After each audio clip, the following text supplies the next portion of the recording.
Chapter 1048, One challenging the horde. Despite being protected by the imperial weapon, he was nearly mangled by the pressure. At this time, his position was revealed and he couldn't hide any longer. He was driven to insanity. As a god monarch from an imperial lineage with an imperial weapon, he was confident in even challenging a god king without an equal weapon. However, a junior crushed him so easily. He held his weapon and ran away, not wanting to stay for a second longer. Evil Buddha's horrifying might far exceeded his imagination. Face Buddha's wrath, the sword that shall sweep through the sky. Buddhist lights bloomed from Wuxia's body and lit up the entire plateau. He chanted and derived the Dharma while the monks in this place sang for him. The Buddhist affinity accumulated for generations became blessings on his body. With this mantra, he spread out his palm. Another Buddhist ray emerged like a stout tree. Clank! A sword assaulted the sky as it swept forth. The stars and the galaxy were split. This one sword was extremely mystical and caused gods and devils to bow their heads. Whoosh! Blood sprayed high up in the air. The god monarch's head rolled far away on the ground. His eyes were still wide open.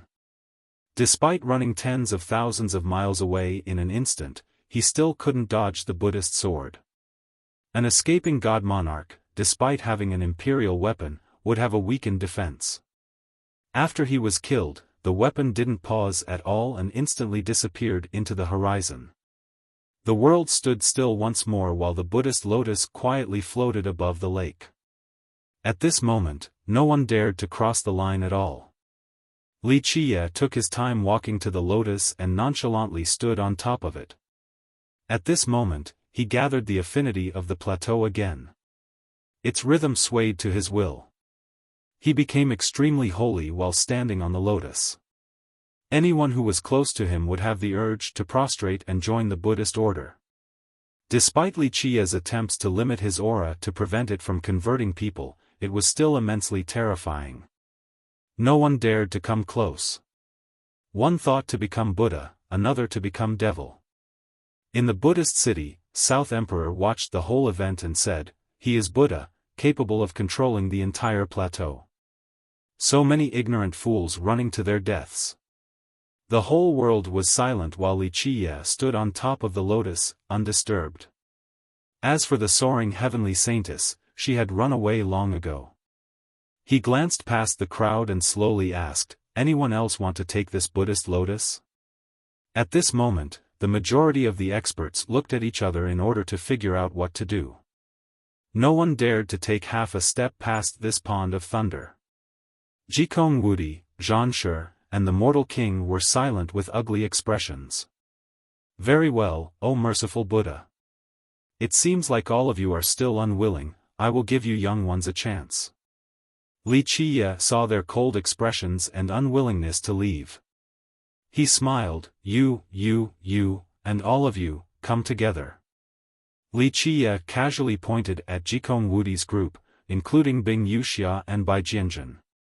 This challenge astounded the crowd. Jikong Wudi, Zhanshi, Heavenly Emperor Lin, the Jewel Pillar Mortal King, Bing Wuxia, Bai Jianjun, all the supreme geniuses were here. But now, evil Buddha wanted to fight all of them by himself. The crowd had no choice but to turn silly. His showing was truly invincible. A paragon murmured, "This is truly the number one among the younger generation, who can compete with him? Who else right now would dare to challenge all the other geniuses here?" Such a person didn't exist until evil Buddha showed up. The group of geniuses was silent. Even though they were powerful and confident, they didn't feel certain at this moment. They knew that this evil Buddha was capable of controlling the entire plateau and its power to suppress all of them. "We can give it a try." While Jikong Wudi's group was feeling uncertain, Bing Wuxia let go of the beauty in her embrace and exited her chariot. Bai Jianjun also stood up from the shade while readying her sword. A sharp glimmer flashed in her pretty eyes, revealing her frightening sword intent. She completely changed in this moment, turning into an unsheathed sword with incomparable sharpness. Anyone would shiver while looking at her. The mortal king shouted, "I will go first." He was the first to step up to Wuxia. He wanted to discard the annoyance brewing inside him after suffering the previous 2 defeats by challenging Wuxia. The first time, he underestimated the power of the Dharma and was almost converted. The second time, he lost to a single finger from South Emperor. Very brave. Wuxia smiled after seeing the mortal king being the first to rise to the challenge. "Even though you have been an eyesore all this time, Buddha will be merciful today and shall spare your life. Don't be so arrogant." The mortal king shouted after Wuxia viewed him as a fish on the chopping block.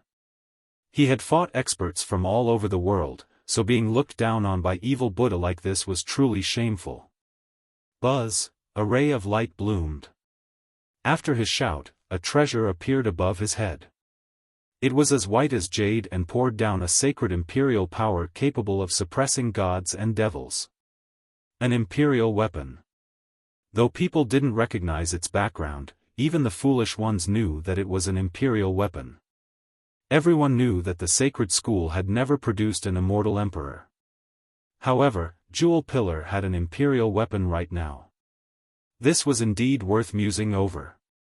Very smart method, refining the finger bone of an immortal emperor who cultivates the hell-suppressing physique into a life treasure.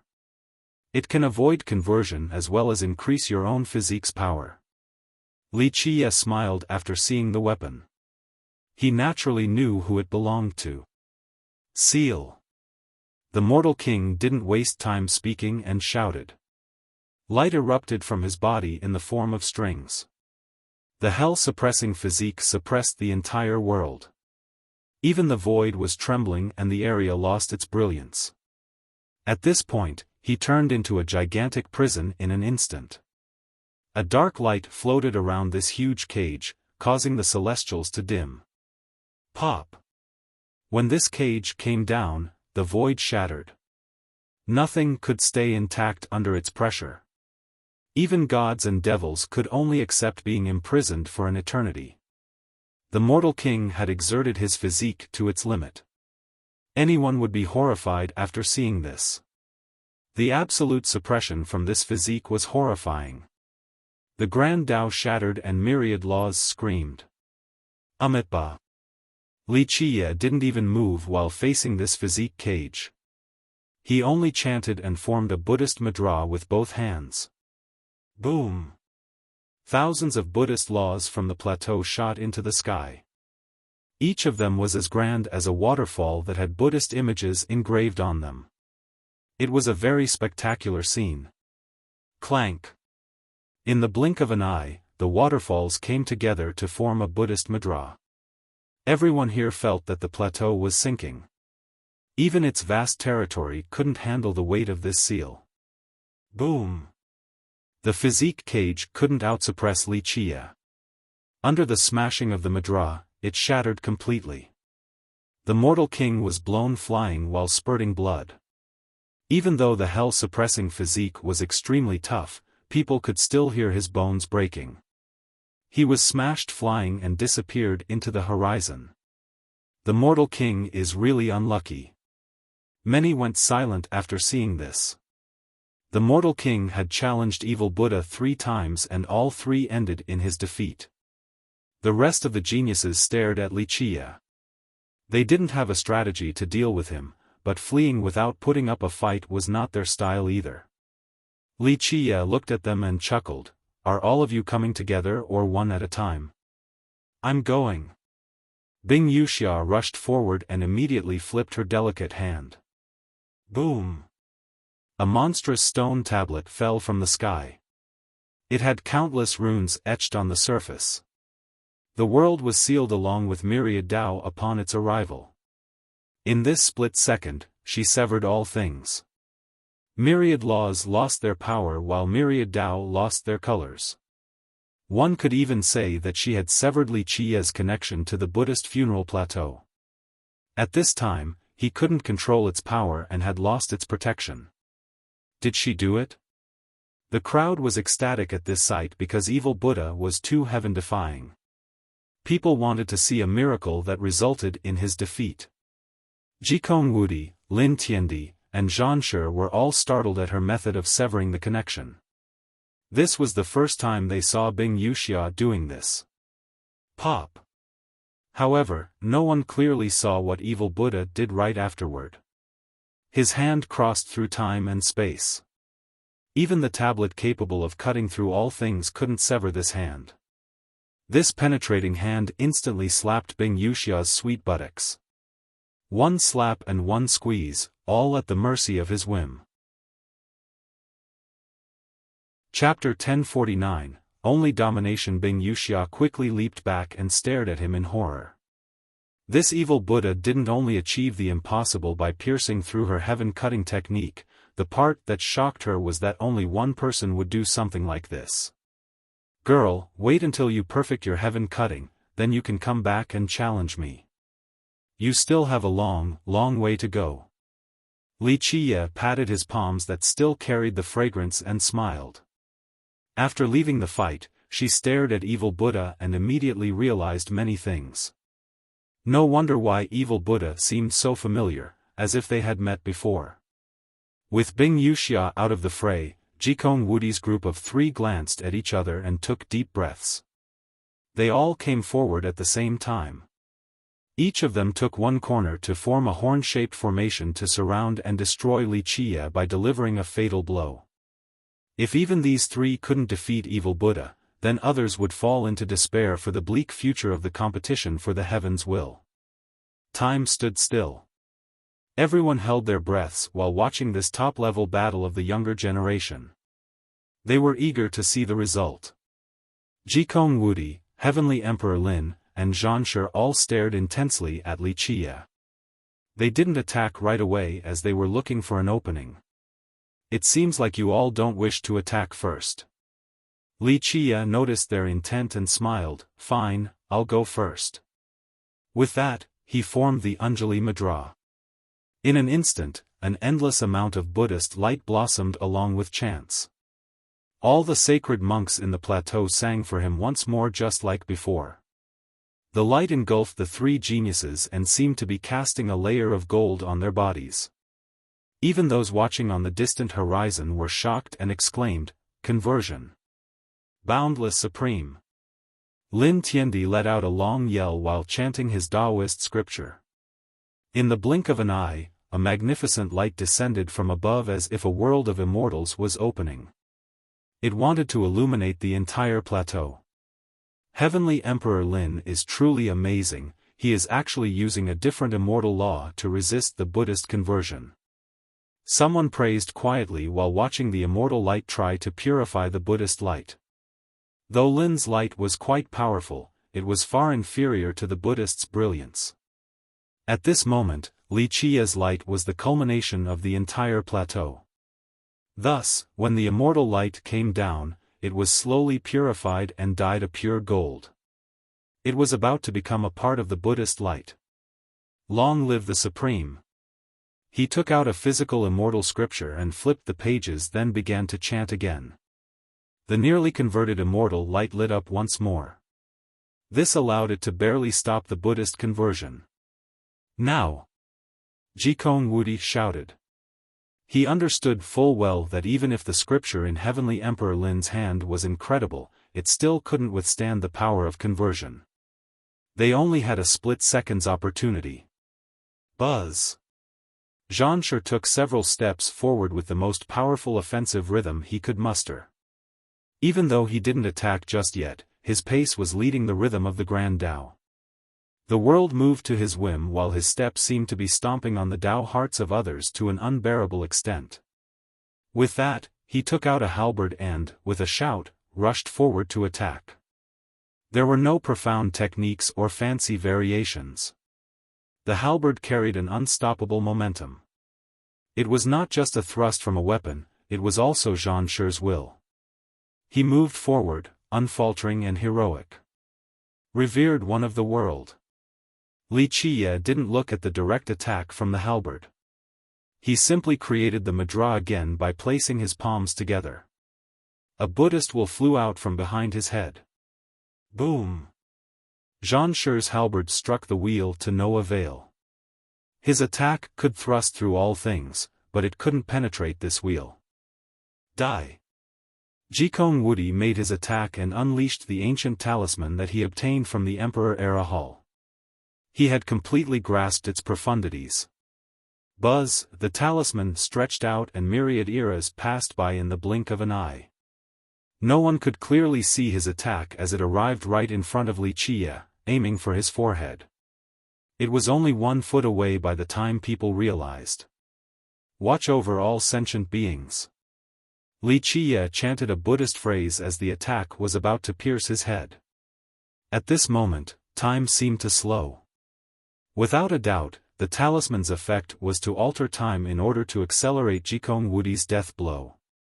However, before contact could be made, a magnificent light rushed out from Wuxia's forehead like an ocean.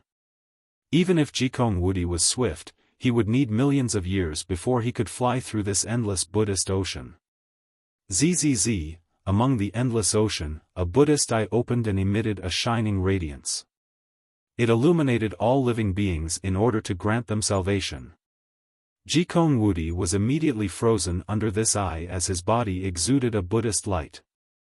Bang! While Wuxia was dealing with Jikong Wudi, Zhan Shi let out a loud battle cry and unleashed his raging halberd to destroy the world with an endless barrage of fire. Facing such a fierce offense, even the Buddhist will suffered damage. Heavenly Emperor Lin, on the other side, felt that the situation was quite unfavorable. He shouted and mustered his strength to open the scripture again. Rumble. Boundless immortal runes descended. Each rune was as immense as a towering mountain. It combined with Zhan Shi's strongest halberd thrust to break through Wuxia's defense. Ah! As the invincible attack was on its way, Jikong Wudi screamed loudly and gouged his own chest to grab his heart. He threw it on the ground and ran away at an incredible speed. Jikong Wudi thought he could have killed Wuxia using that great opportunity with his ultimate attack. He was only inches away from piercing through Wuxia's forehead. However, he couldn't escape the power of conversion from Wuxia's ultimate dharma. The moment that eye opened, he would instantly be converted. Alas, Jikong Wudi lived up to his name. At the crossroads of life and death, he destroyed his Buddhist heart. Although he suffered grievous losses from doing so, he still managed to decisively escape. Rumble. Under the combined bombardment of Heavenly Emperor Lin and Zhan Shi, the Buddhist will shattered and the sea was about to break. Skanda, rise. Wuxia let out a chant that echoed across the world. Boom! A gigantic figure emerged from within Spirit Mountain. A huge Vajra stood on top of the mountain with a skyward Buddhist light. At this moment, all the affinity of the plateau condensed into this figure that was the legendary Skanda.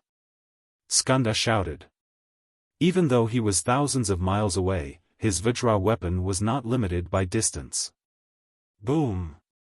With a deafening blast, the immense divine runes of Heavenly Emperor Lin were annihilated.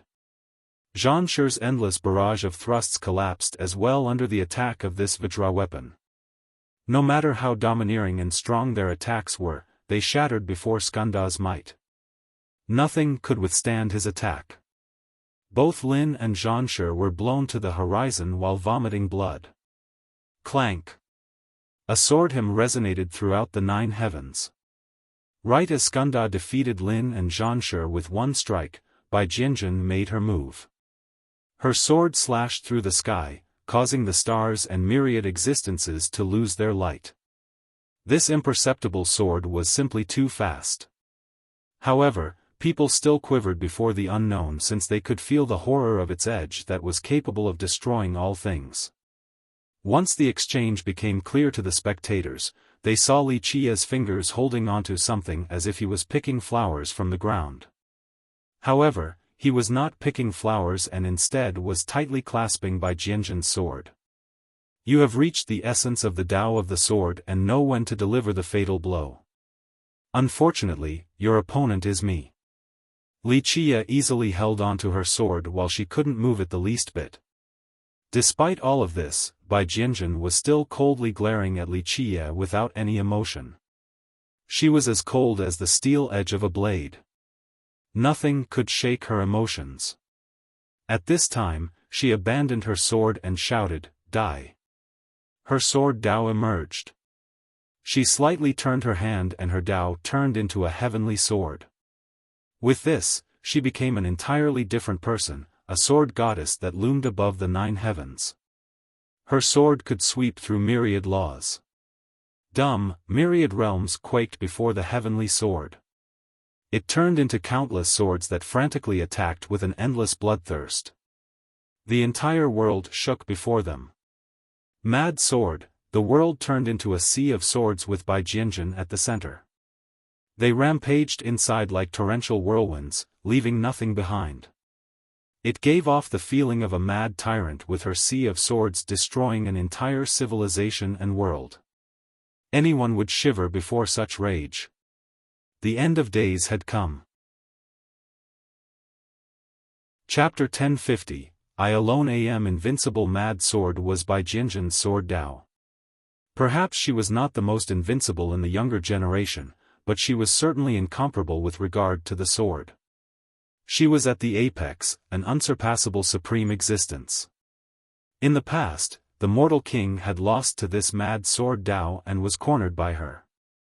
Buzz, Wuxia's Buddhist light soared even higher. The Buddhist light turned into Buddhist swords of endless length. They carried a peaceful and gentle aura. If Bai Jianjun's mad sword was a raging storm in the middle of an ocean, then Wuxia's Buddhist sword was a sea of Buddhism. They were two polar opposites. One was furious and the other tranquil. Boom! The two oceans of swords collided. The furious swords quickly entered the Buddhist sea. Upon receiving this blow, the Buddhist sea generated a huge tidal wave. The tranquil Buddhist sea was agitated by the stormy sea. However, it also affected the other side. Despite its furious nature, the mad sword Dao was shaken by the calmness of the surroundings. It gradually melted under the Buddhist sea's serenity and gained the same peacefulness. Bai Jianjun was shocked after seeing this. Her Dao of the sword emphasized fury. Once unleashed, it was unstoppable until everything was destroyed. If the mad sword became calm, then it would cease to be the mad sword. Bai Jianjun's sword intent rose even higher and unleashed shockwaves throughout the sky. This endless sword intent resembled thousands of waterfalls rushing to the sky in order to empower the mad sword. Merciful Buddha, excellent, excellent. Wuxia chanted his Dharma. His Buddhist intent instantly engulfed her sword intent, causing it to slow down. Bai Jianjun saw that the situation wasn't good and turned around to leave. At this time, losing was not shameful to her at all. Her departure was extremely fast and there was no trace of her remaining after a split second. Bang! Without Bai Jianjun's support, the raging sea of swords instantly moldered, no longer capable of stopping Wuxia's Buddhist swords. Not bad. Wuxia voiced his praise, but he didn't give chase. This battle had finally ended. Whether it was the ambush from a god monarch or the final battle of the younger generation, everything ended. Jikong Wudi, Heavenly Emperor Lin, all the supreme geniuses had lost. Even their combined efforts couldn't defeat evil Buddha. Is he the number one of the younger generation now? The crowd was silent for a long time while they looked at evil Buddha. In their eyes, it was impossible for the other geniuses to beat evil Buddha unless they were able to become emperor candidates. Maybe, just maybe, one person can take him on. Someone thought of a different invincible master and murmured, South Emperor, he might be able to. After hearing this, the crowd recalled the tales of South Emperor. Maybe only someone like him would be able to oppose evil Buddha. Wuxia withdrew his Buddhist light and became ordinary once more, transforming from a Buddhist lord into a mortal. Who would have thought that this normal-looking guy was able to sweep through all enemies? Anyone else want to try for this lotus? Wuxia leisurely glanced at the crowd. However, both those nearby and the spectators on the horizon were quiet. No one dared to utter a word, they only kept on staring at him. At this point, who would dare to try him? Even a god monarch with an imperial weapon had died miserably. Others naturally couldn't match up to him. Such a good lotus, yet no one wants it. I guess I have to take it then. Wuxia cheerfully smirked and collected the lotus. Even if others wanted to, they didn't dare to compete with him. Maybe there was a little hope for someone of the God King level, but not them. The only one who stayed behind among his opponents was Wuxia. She stood there and stared at him from start to finish. She was certain of her speculation and knew who this evil Buddha was. What now, girl? You still don't want to leave? Wuxia smiled at Wuxia, who was staring at him. Should I send you off? She angrily glared at Wuxia before turning around to go back to her chariot. With beauties on both sides, she said, "Ladies, time to leave." With that, her chariot disappeared into the horizon. Wuxia glanced at the large lake for a bit but didn't linger behind. He slowly walked towards the Buddhist city instead. Many spectators dispersed after seeing him leave. There were also those who stayed behind to wait for the opening of the lesser imperial devil world. When can we actually go to the lesser world? A junior lost his patience while looking at the tranquil lake. A paragon that had lived for several generations spoke, "Who knows? It depends on how long Spirit Mountain takes to remove the seal. It might take a while this time since evil Buddha channeled the power of the plateau.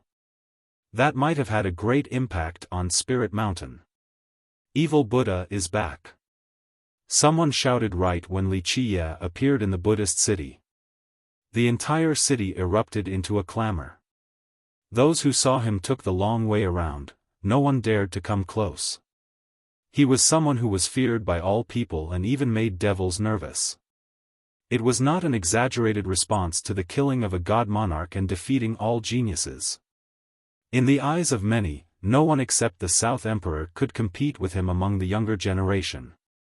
He was the center of attention after entering the city. Both young and old and even a few god monarchs hiding behind the curtains had their eyes on him. Someone curiously asked, "Will evil Buddha fight South Emperor?"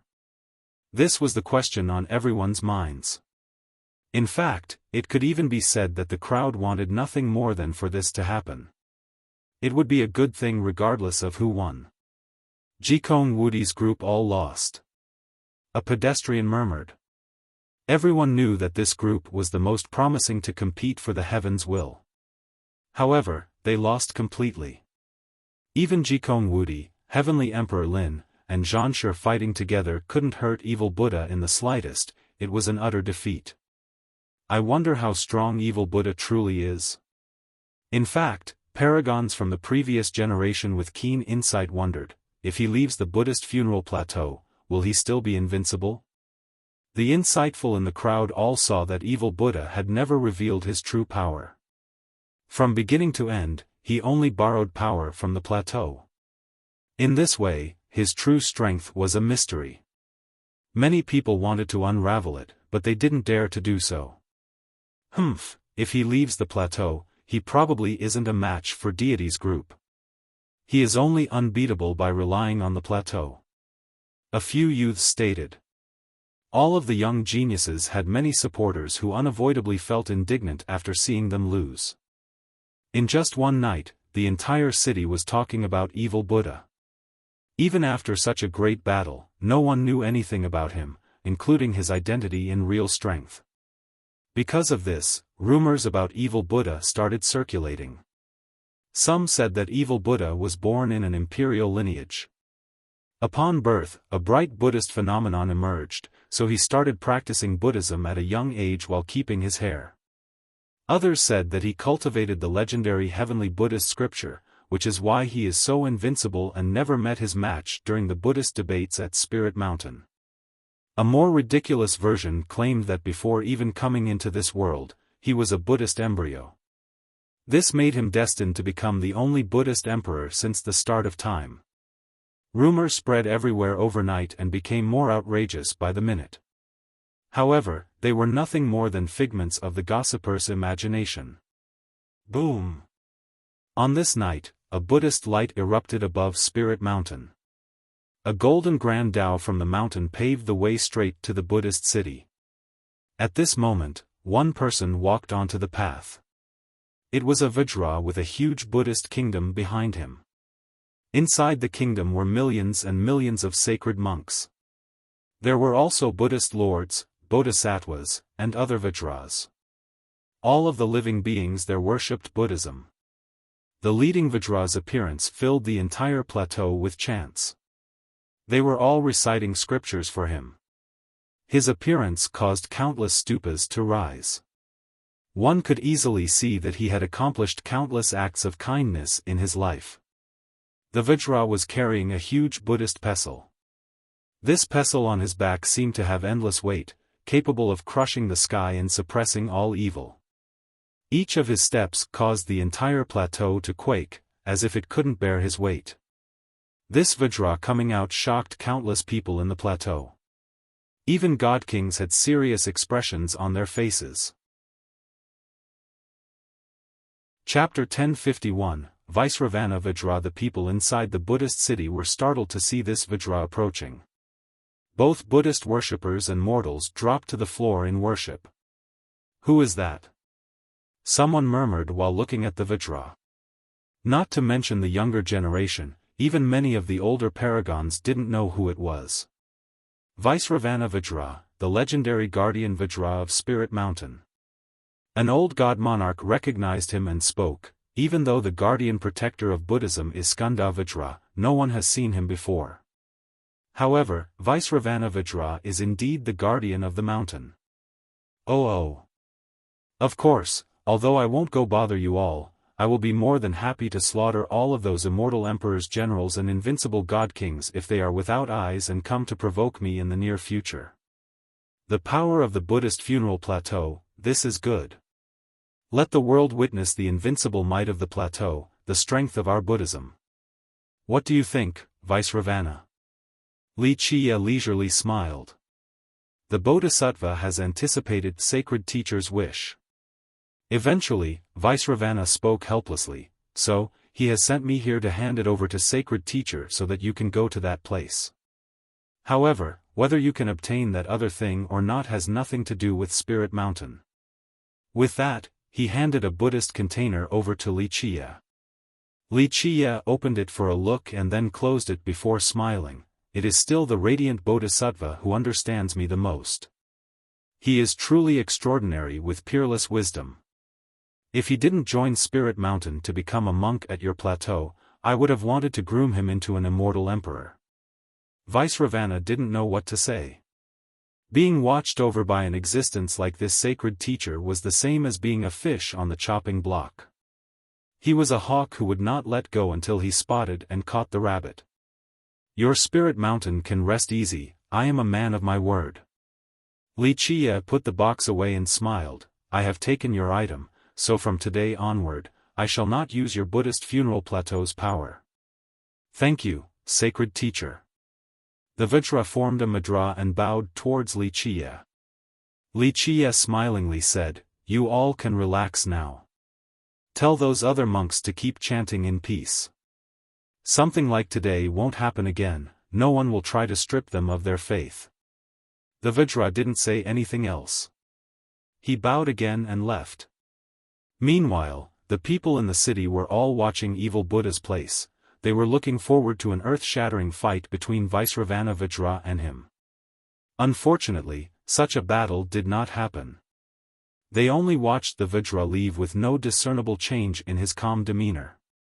They didn't know what actually happened in there. They only felt that it was a shame that no battle had taken place.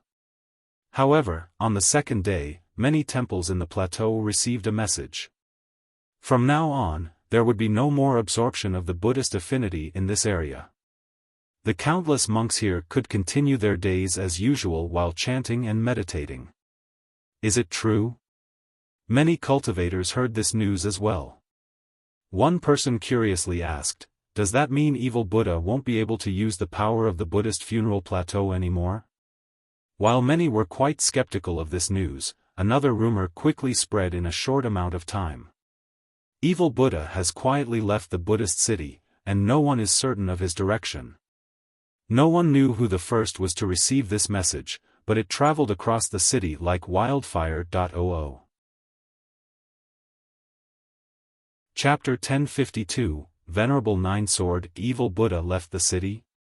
The crowd crazily celebrated after hearing this message. Evil Buddha has really left the city. People were able to breathe easy after this news was confirmed. It looks like he was banished by Spirit Mountain. Thinking about the visit of the Vajra last night in addition to the news sent to all the temples at the plateau, the cultivators in the city unanimously thought that evil Buddha had been banished. Borrowing external force will never end well. The only correct path of cultivation is to rely on oneself. Some laughed gloatingly, evil Buddha is smart. After losing the power of the plateau, he should be a nice turtle and shrink his head into his shell, or else he won't survive past tomorrow. People then tried to figure out evil Buddha's destination. They had all kinds of different thoughts. Some believed that with his banishment, his combat prowess must have weakened a lot. If they could use this opportunity to kill him, they would become famous right away. Of course, others were also looking for him with different intents. His departure was a huge relief, even for people like Jikong Wudi. He used his own strength to fight against the world, fortifying his existence as a shadow that loomed over their minds. Even though many people were searching for his whereabouts, he seemed to have evaporated into thin air after leaving the city. No one knew where he went. At least he knows his own circumstances, running away like a dog with his tail tucked between his leg. Someone sneered. If someone reports the whereabouts of evil Buddha, the reward is one virtuous paragon weapon. Take his head and it will be a god monarcha's treasure. While the crowd was excited, the soaring heavenly saintess suddenly showed up and sent out this bounty. The crowd glanced at each other. Back during the competition for the Buddhist lotus, the saintess ran away like a dog that had lost its owner, not daring to show her face. But now, after hearing about his banishment by Spirit Mountain, she suddenly put such a high bounty on his head. Many were quite surprised by her choice of action and became tempted. After all, a treasure from a god monarch was too much to pass up. Plus, evil Buddha should be much weaker now. Taking his head might not be a difficult matter. Of course, some were dismissive of her as well. When evil Buddha was at his zenith like the sun at noon, she ran away while pissing her pants and hid in her rat hole without uttering a single word. Now that evil Buddha had lost his advantage, she came here prancing around. They didn't like such wretched behavior. Regardless of the opinion of others, the saintess had to do this. When she tried to establish her authority and show off her might, evil Buddha completely annihilated her. If she didn't kill him, it would be too detrimental to her wish of becoming the future representative of the soaring immortal sect in the mortal emperor world. Her aspiration would become a fool's wish. Thus, no matter the price, she must take his head. Therefore, after several days without any news of evil Buddha, she raised the bounty. Those who have information about evil Buddha's whereabouts will be rewarded with 2 virtuous paragons' life treasures. Those who bring his head will receive a god monarcha's treasure as well as a set of ancient armor. This increase in rewards made even more people search for evil Buddha, even more desired the treasures now. In the eyes of many experts, evil Buddha wouldn't have run if he still had the power of the plateau. This was the best time to take his head. A bunch of naive fools. South Emperor, who was still staying behind at the plateau, heard this news and laughed. They don't even know the kind of behemoths they are facing. It looks like some people want to be massacred. Jikong Wudi's group only smiled after seeing the saintess make her move. Even though they wanted to defeat evil Buddha as well, they still maintained a graceful bearing befitting their status. To do something like what the saintess was doing was a huge disgrace and would be an affront to their reputation as geniuses. Thud, thud, thud, a very strange sound came from the Buddhist city. It was as if someone was knocking on the sky with a particular rhythm. After a while, someone finally saw a person walking from the horizon. He walked very slowly like an 80-year-old man floundering about. In fact, this newcomer looked just like an old man, at least from the perspective of a mortal. This wizened man had winter-white hair and a bamboo branch in his hand. He slowly came from the horizon while seemingly struggling with all of his might due to his staggering. However, contrary to his appearance, the old man was walking extremely fast. In fact, each of his steps spanned 10,000 miles. Who is that man? Many saw this old man approaching from the distance. After each step, he would knock with the bamboo branch in his hand as if he was afraid of falling down from the sky. They were quite puzzled by this. No one could recognize this old man, yet they didn't dare to look down on him either. Eventually, many saw Zhanshi personally go out to welcome this old man into his abode. Old Immortal, rumored to be the strongest and oldest ancestor of the rampaging divine mountain. An ancient god monarch guessed his identity after seeing Zhanshi going out to see him. Legend states that the rampaging divine mountain was created by immortal Emperor Xiaofan. Who knows if this is true or not? But if it is, then their oldest and most powerful ancestor must be very terrifying. A virtuous paragon turned serious after speaking. Zhanshi came from the rampaging divine mountain located in the western desolate wasteland. It was a very mysterious lineage with numerous myths surrounding it. Some believe that this place was created by immortal Emperor Xiaofan, but few actually knew the truth. This old geezer came as well. South Emperor saw this oldest ancestor from the mountain and smiled. I wonder how much he actually learned from his ancestor. However, it is all for naught.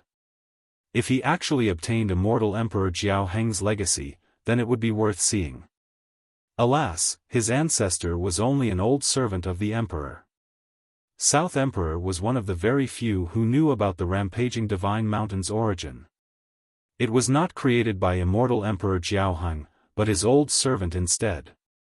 Of course, this old servant had been personally taught by the emperor before. Scratch. An eagle's cry echoed across the 9 firmaments.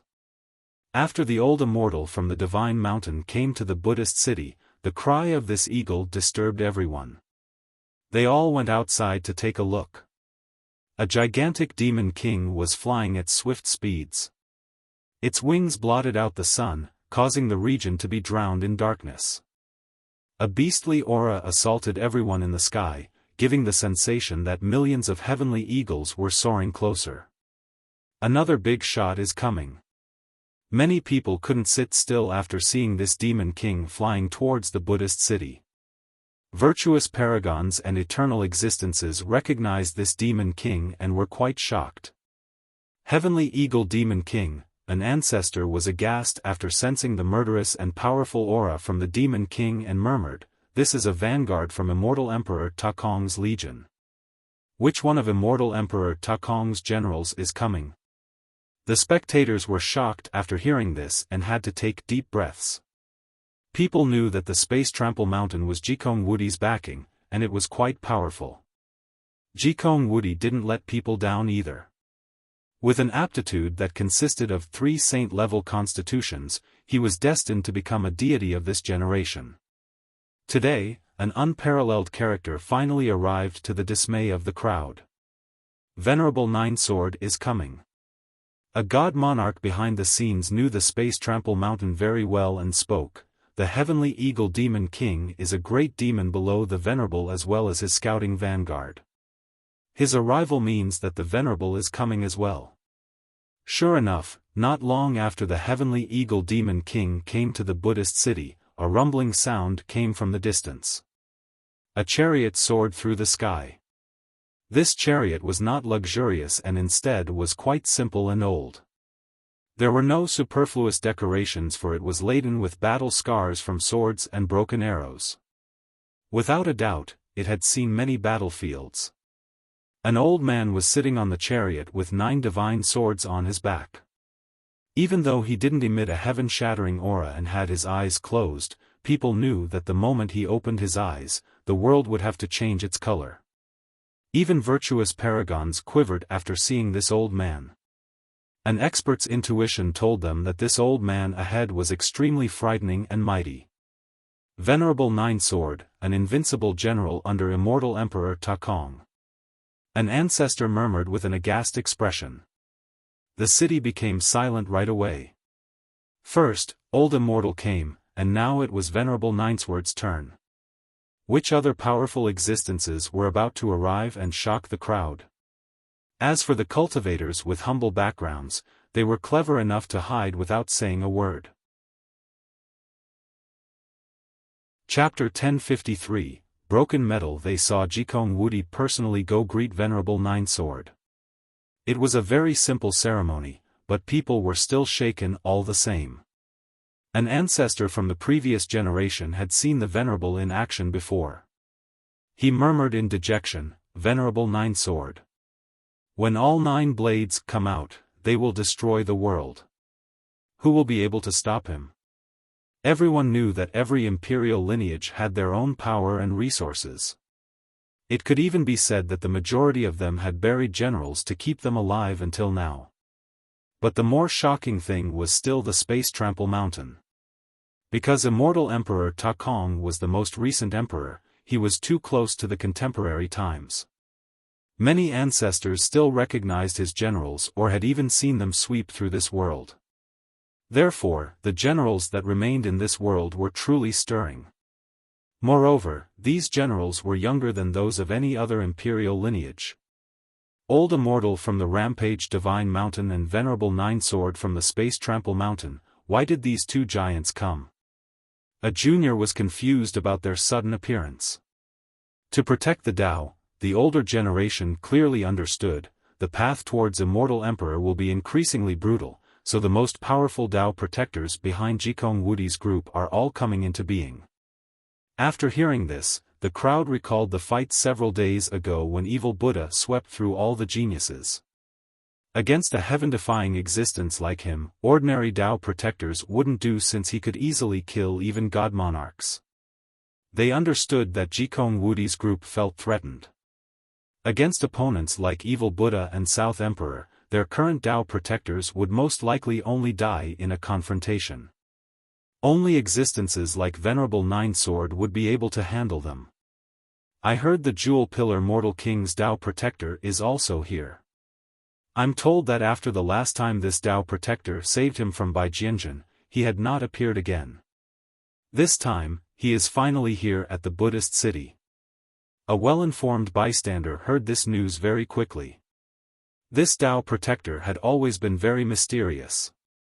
No one knew his origin, and some even speculated that he wasn't from the Jewel Pillar school. Aside from the Mortal King himself, no one had seen his face. Someone curiously asked, "The Tao protectors of Zhan Shi, Jikong Wudi, and the Mortal King are all here, what about the others?" An ancestor who had a good relationship with the sacred ground answered, "I heard an extremely mighty ancestor from the sword god sacred ground came as well, but rumor has it that Bai Jianjun denied her ancestors protection. I still feel that Heavenly Emperor Lin is in the worst position."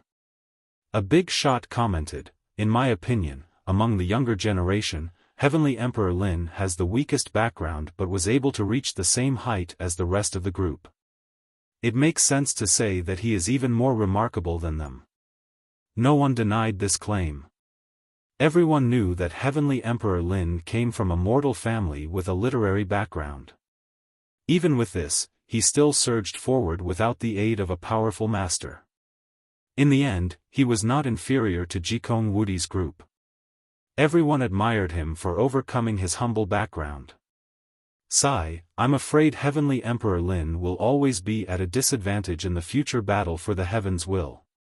The rest of the group has such powerful backings and Tao protectors, only Lin is alone. What is he going to do in order to keep up? Someone felt that it was unfair for Heavenly Emperor Lin. The crowd nodded in agreement and felt sorry for Lin. Meanwhile, Li Qia had disappeared and no one could find him. This wasn't strange at all because he had entered a different time-space. In this realm was a vast emptiness. There was nothing besides time and space, let alone any living creature. Eventually, he stopped before this void and looked towards the distance. There was a piece of broken steel far away. It was neither black nor gray. Strangely enough, its color was quite difficult to discern and had no semblance to the shade of metal. It could even be said that this wasn't a piece of metal at all. Wuxia chuckled and murmured while looking at this broken metal, "It is too wasteful to not make something out of this great item. If the monks from Spirit Mountain won't do it, you can come with me instead." The broken steel quietly remained there in space without any reaction. Wuxia slowly approached. Once he was close enough, a sudden blast resounded. A sea of blood gushed out and engulfed the world. It instantly blotted out this spatial realm. Inside this sea of blood were countless corpses. This all seemed too real and captivating. Anyone who saw this scene would be frightened out of their mind. Wuxia simply narrowed his eyes at this sight. He focused his mind and the sea of blood quickly disappeared along with the corpses. At this time, there appeared the verdant lushness of trees shouldering the sky. Green vegetation was everywhere, painting a picture of paradise. But the next moment, Wuxia changed his thoughts and the thick forest disappeared. A Buddhist light soared for countless miles. A majestic Buddha emerged in space with incredible tangibility. Wuxia smiled and shifted his mind again. Next, endless universal laws rushed upward. They frantically intertwined, yet that frenzy had a type of order. However, they were too profound and mysterious. The process went on for a while before the laws couldn't continue any longer. With a pop, they all shattered. You are still far too lacking compared to that broken pot. A failure is still a failure, can't compare to the real one. Wuxia leisurely taunted. Alas, the broken metal was still motionless. It had no reaction after failing. One thought to become Buddha, another to become devil. Wuxia smiled, "Even if you are only a failed creation, you are still peerless and I happen to need you." With that, he opened his fate palace and the world seal flew out. In the blink of an eye, it turned into the bright flame cauldron. After opening, an endless imperial flame poured out. Wuxia controlled the cauldron and used this flame to melt the metal. However, despite the raging fire, there was no change to the metal. Keep in mind that his world seal had copied the bright flame cauldron. Although there was a certain gap between it and the real deal, its power was still quite formidable. This type of imperial flame could incinerate a great power at a moment's notice. But now, this fire failed to melt the metal. Wuxia shouted, "Open!" The cauldron changed and an endless imperial might ravaged this space. Wuxia had finally unleashed a heavenly annihilation, the karmic imperial flame. The raging power of this karmic flame was quite terrifying and capable of burning through space and time. Just a little bit of this fiery essence could destroy an entire country. However, the metal didn't undergo a great change even after being struck by this annihilation. After being burned for a long time, it only began to turn red. Incredible, definitely tough enough. Of course, this is exactly what I want. Wuxia murmured to himself, there might not be a flame in this world that can melt you. But coincidentally enough, I have just the thing. With that, he took out the green lamp. The quaint lamp had a wavering black flame that seemed as if it would go out at any time. Go! Wuxia shouted and used his resplendent brake to activate the lamp. Boom! The black flame incinerated all things. With this ultimate attack, even time was burnt to a crisp. Everything in this space was destroyed. Nothing could stop this lamp's black flame.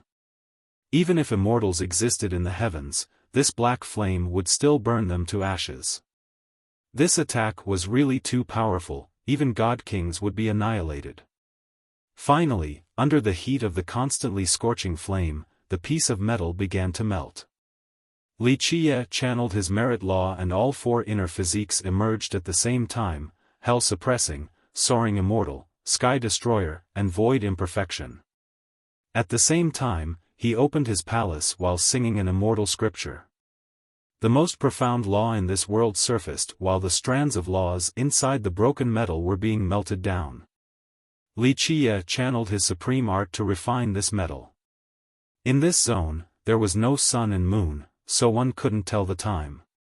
Eventually, the metal was completely refined by Wuxia. Finally, he opened all of his palaces. With a loud explosion, a kingdom appeared behind him with endless blood energy as if it was the most powerful kingdom in this world. Such vast blood energy did not come from Wuxia but rather the pool of blood from the blood primal ground and the kingdom of blood of the blood devil tribe. Wuxia murmured, "This the perfect stuff to feed you." The pool of blood came from the legendary blood progenitor while the kingdom of blood was made by immortal emperors. Wuxia required a lot of effort to refine these two types of blood. This was the perfect opportunity to use them. After refining it well, he polished it again using the runes from the physique scripture in another ritual. Chapter 1054, Soaring Immortal Emissary. While Wuxia was refining away in the lonely space, the Buddhist city became lively again. Another piece of news spread and made things much more exciting. The Soaring Immortal Emissary has just arrived. This news spread so fast across the city that it was like it had wings. Many people were shaken after hearing this. An old paragon spoke, "The Soaring Immortal sect is finally here." The emissary had arrived. However, he was not as cold and arrogant as everyone imagined. He entered in a low-key manner and went to visit powerful people like Venerable Ninesword and Old Immortal. Without a doubt, his humble attitude was very welcomed by the Space Trample Mountain and Rampaging Divine Mountain along with the other imperial lineages. In a few short days, they became quite close. Even Venerable Ninesword himself would personally go out to see the emissary. It looks like the Soaring Immortal sect wants to go big in this generation. After seeing the emissary acting so flexibly while rallying support from the other lineages, a few ancestors realized something. The Soaring Immortal sect had 5 emperors. It was a supreme existence, but the emissary was still acting courteously, trying to befriend the other sections. This made others speculate that he was not just here for a short time and instead wanted to stay in the mortal emperor world for quite a while. The Soaring Immortal sect will certainly have someone that will compete for the heavens will this time around. This was the final conclusion of a great character of the previous generation. Not long after the arrival of the Soaring Immortal emissary, 2 striking women came to the city as well.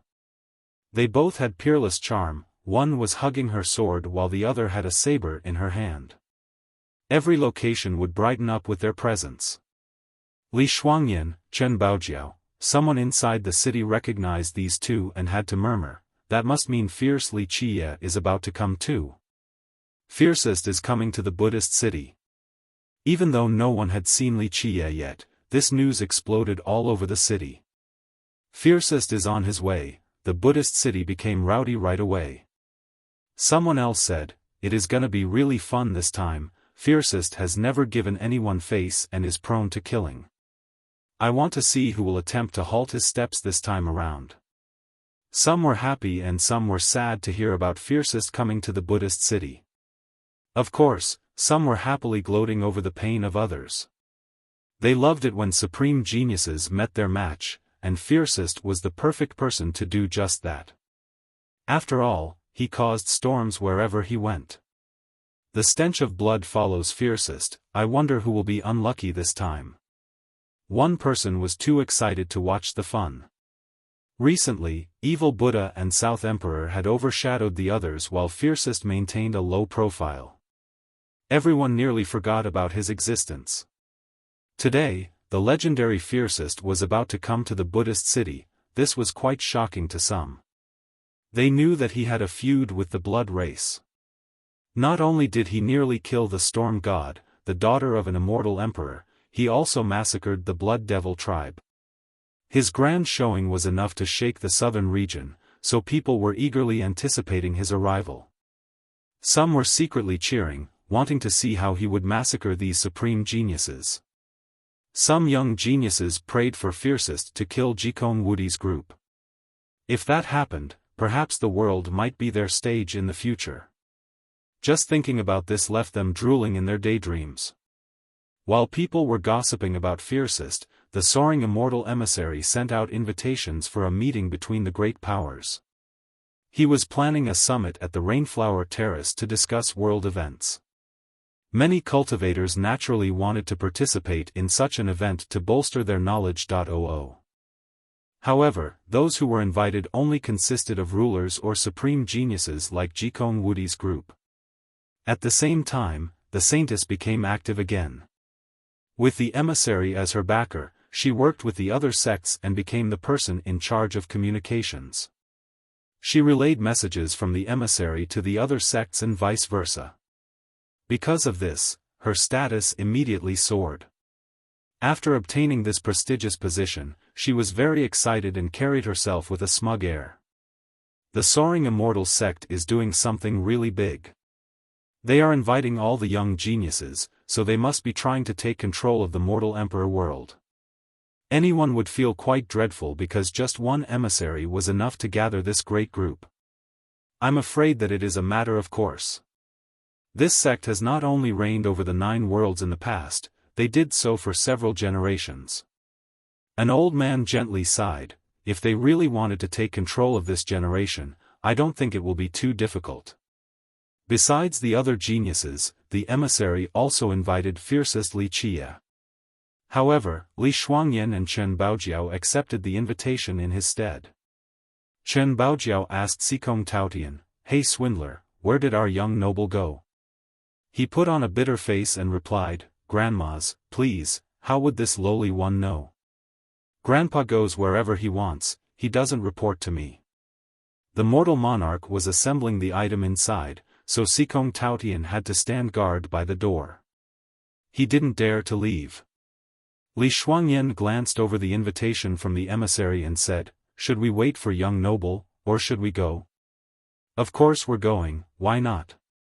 Chen Baojiao became quite spirited and lightly spoke, "Look at that soaring heavenly saintess acting all proud. Humph, don't think that just because their heavenly god sect is sucking up to the soaring immortal sect that our cleansing incense is afraid of them. If it wasn't for the sect master not agreeing, we would have attacked her sect already." So it turns out that the reason why these two were late was that recently, there had been some friction between the heavenly god sect and the cleansing incense ancient sect. Due to their rising momentum, the heavenly god sect provoked cleansing incense several times. Keep in mind that cleansing incense was no longer what it was before.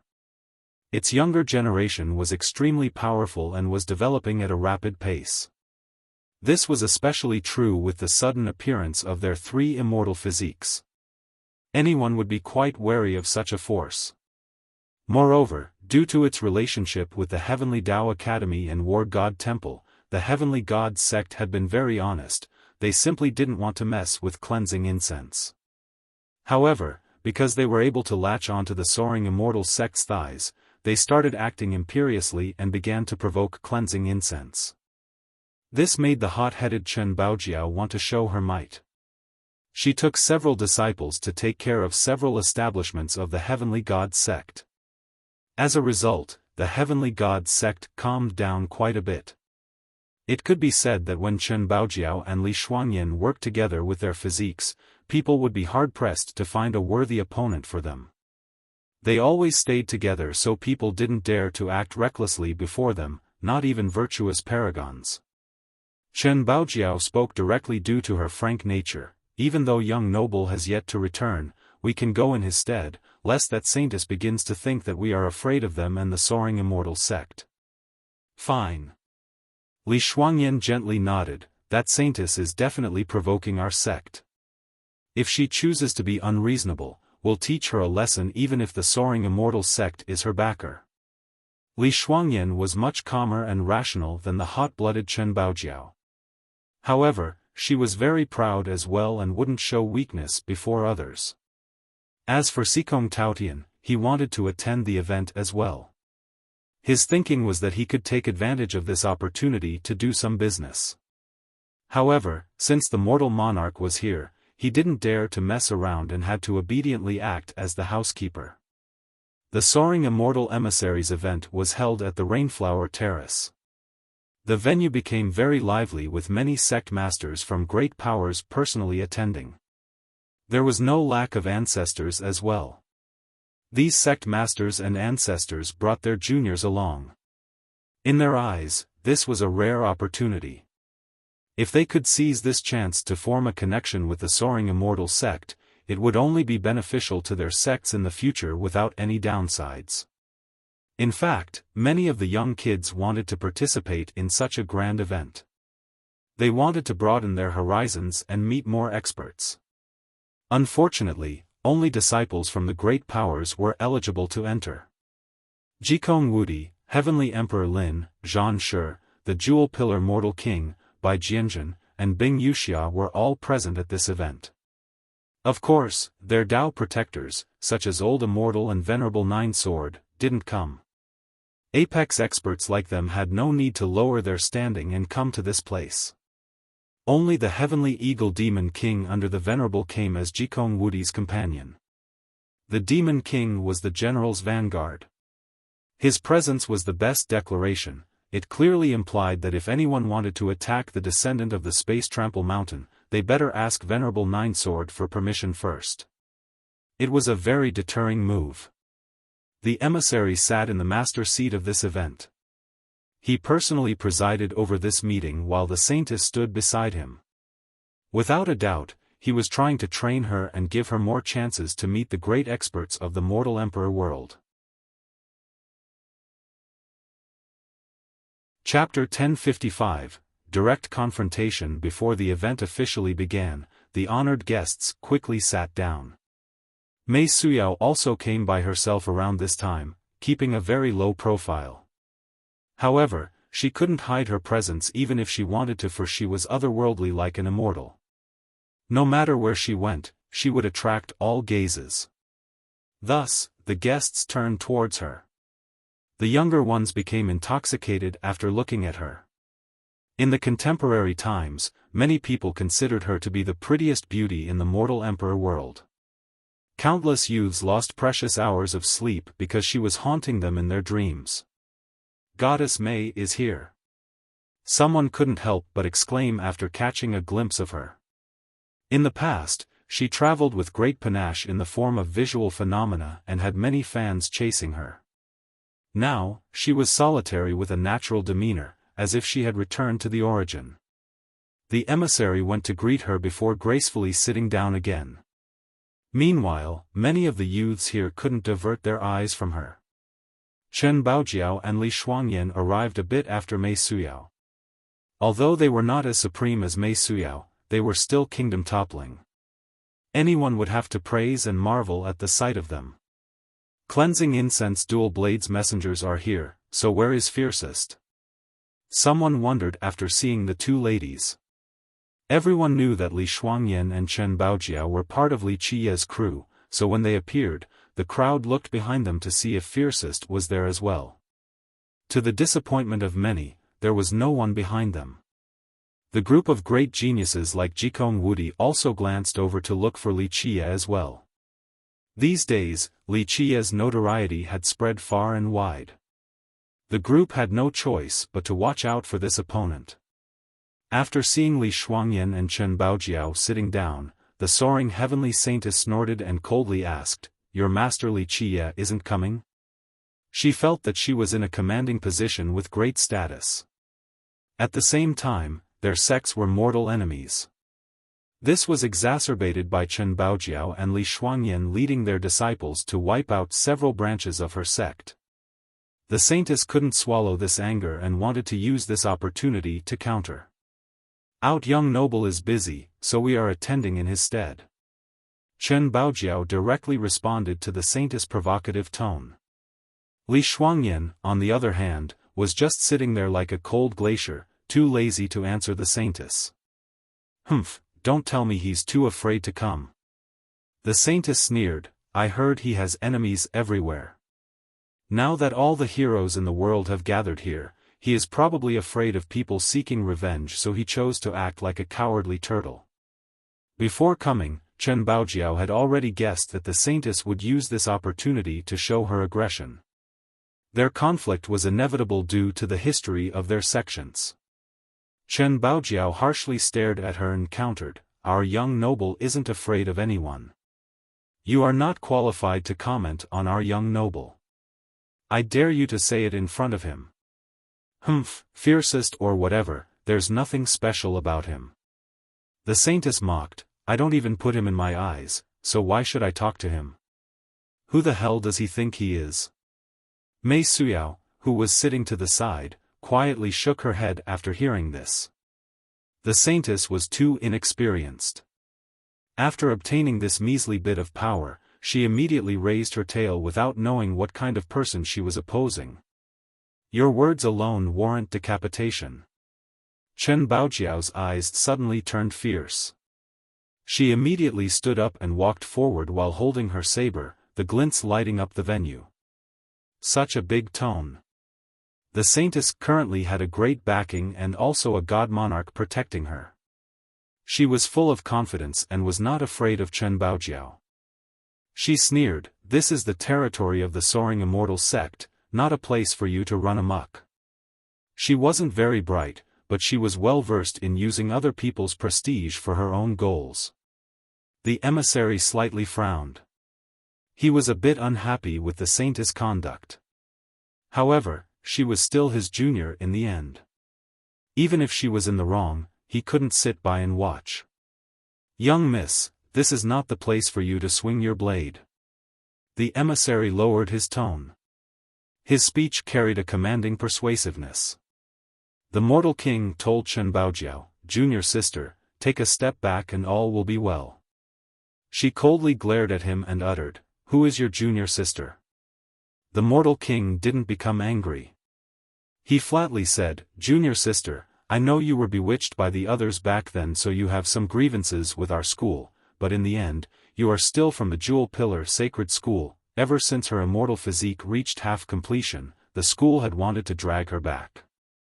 Some ancestors even hoped that she would marry the mortal king. However, she didn't bother giving them any face.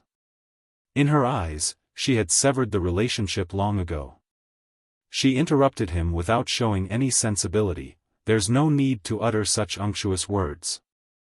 Don't act like you are my senior either, since I have no relations to the sacred school. Mortal king, you should be annihilating a traitor like this. The saintess fanned the flames after seeing the two argue. Little tramp, come out here and I'll decapitate you in 3 moves. Chen Baojiao was impulsive and hated people who brought up her being a traitor the most. She paid a huge price back then to leave the sacred school. She was exiled from her home and family. Thus, her anger immediately erupted after the saintess twisted the story. Enough. The Soaring Immortal emissary shouted, then scolded Chen Baojiao, this isn't a place for you all to go wild. Is that so? Chen Baojiao glared at him, it is not difficult if you want me to show respect to your sect, you just need to keep a tighter leash on your dogs. So insolent. Jikong Wudi slowly spoke at this time, this event for everyone in the world shouldn't be ruined because of just one person like you. I don't care who your master is, you should bow your head and apologize this instant. Before Chen Baojiao could answer, Li Shuangyan stood up with her eyes sweeping through the crowd and declared, if some people want to release their dogs to bite us, then we'll beat these dogs down regardless of whether they're from the Heavenly God sect or the Soaring Immortal sect. We won't show any consideration for their masters. Regardless of who they were facing, Li Shuangyan would always stand together with Chen Baojiao. She would never let anyone bully her sister. Someone noticed that the two girls were prepared to fight against the world on their own and quietly whispered, they are definitely crazy enough to be people on the side of fiercest, they're exactly like him. Their attitude made others think of fiercest Wuxia. The fiercest would always act extremely arrogant regardless of who he was facing. The emissary spoke with a chilling voice, "Mortal King, if it is someone from your school, then your school should deal with her. Otherwise, my heavenly god sect will discipline her instead. Things won't end so easily if that were to happen." The Mortal King smiled and stood up while looking at Chen Baojiao. "Junior sister, you were just tricked by the others. It is not too late to return with me now, don't make me take action." Li Shuangyan coldly laughed and retorted, "If the Jewel Pillar Mortal King is so confident, then bring it on. Today, we'll suppress your hell-suppressing physique so that you will never be able to rise again." Her words were domineering and imposing. She didn't really care for this genius that had a half-completion hell-suppressing physique. Although his physique was amazing, there was still a gap between it and the void imperfection physique taken directly from the physique scripture. If Li Shuangyan and Chen Baojiao attacked together, they absolutely could kill him. Two great immortal physiques to take down another.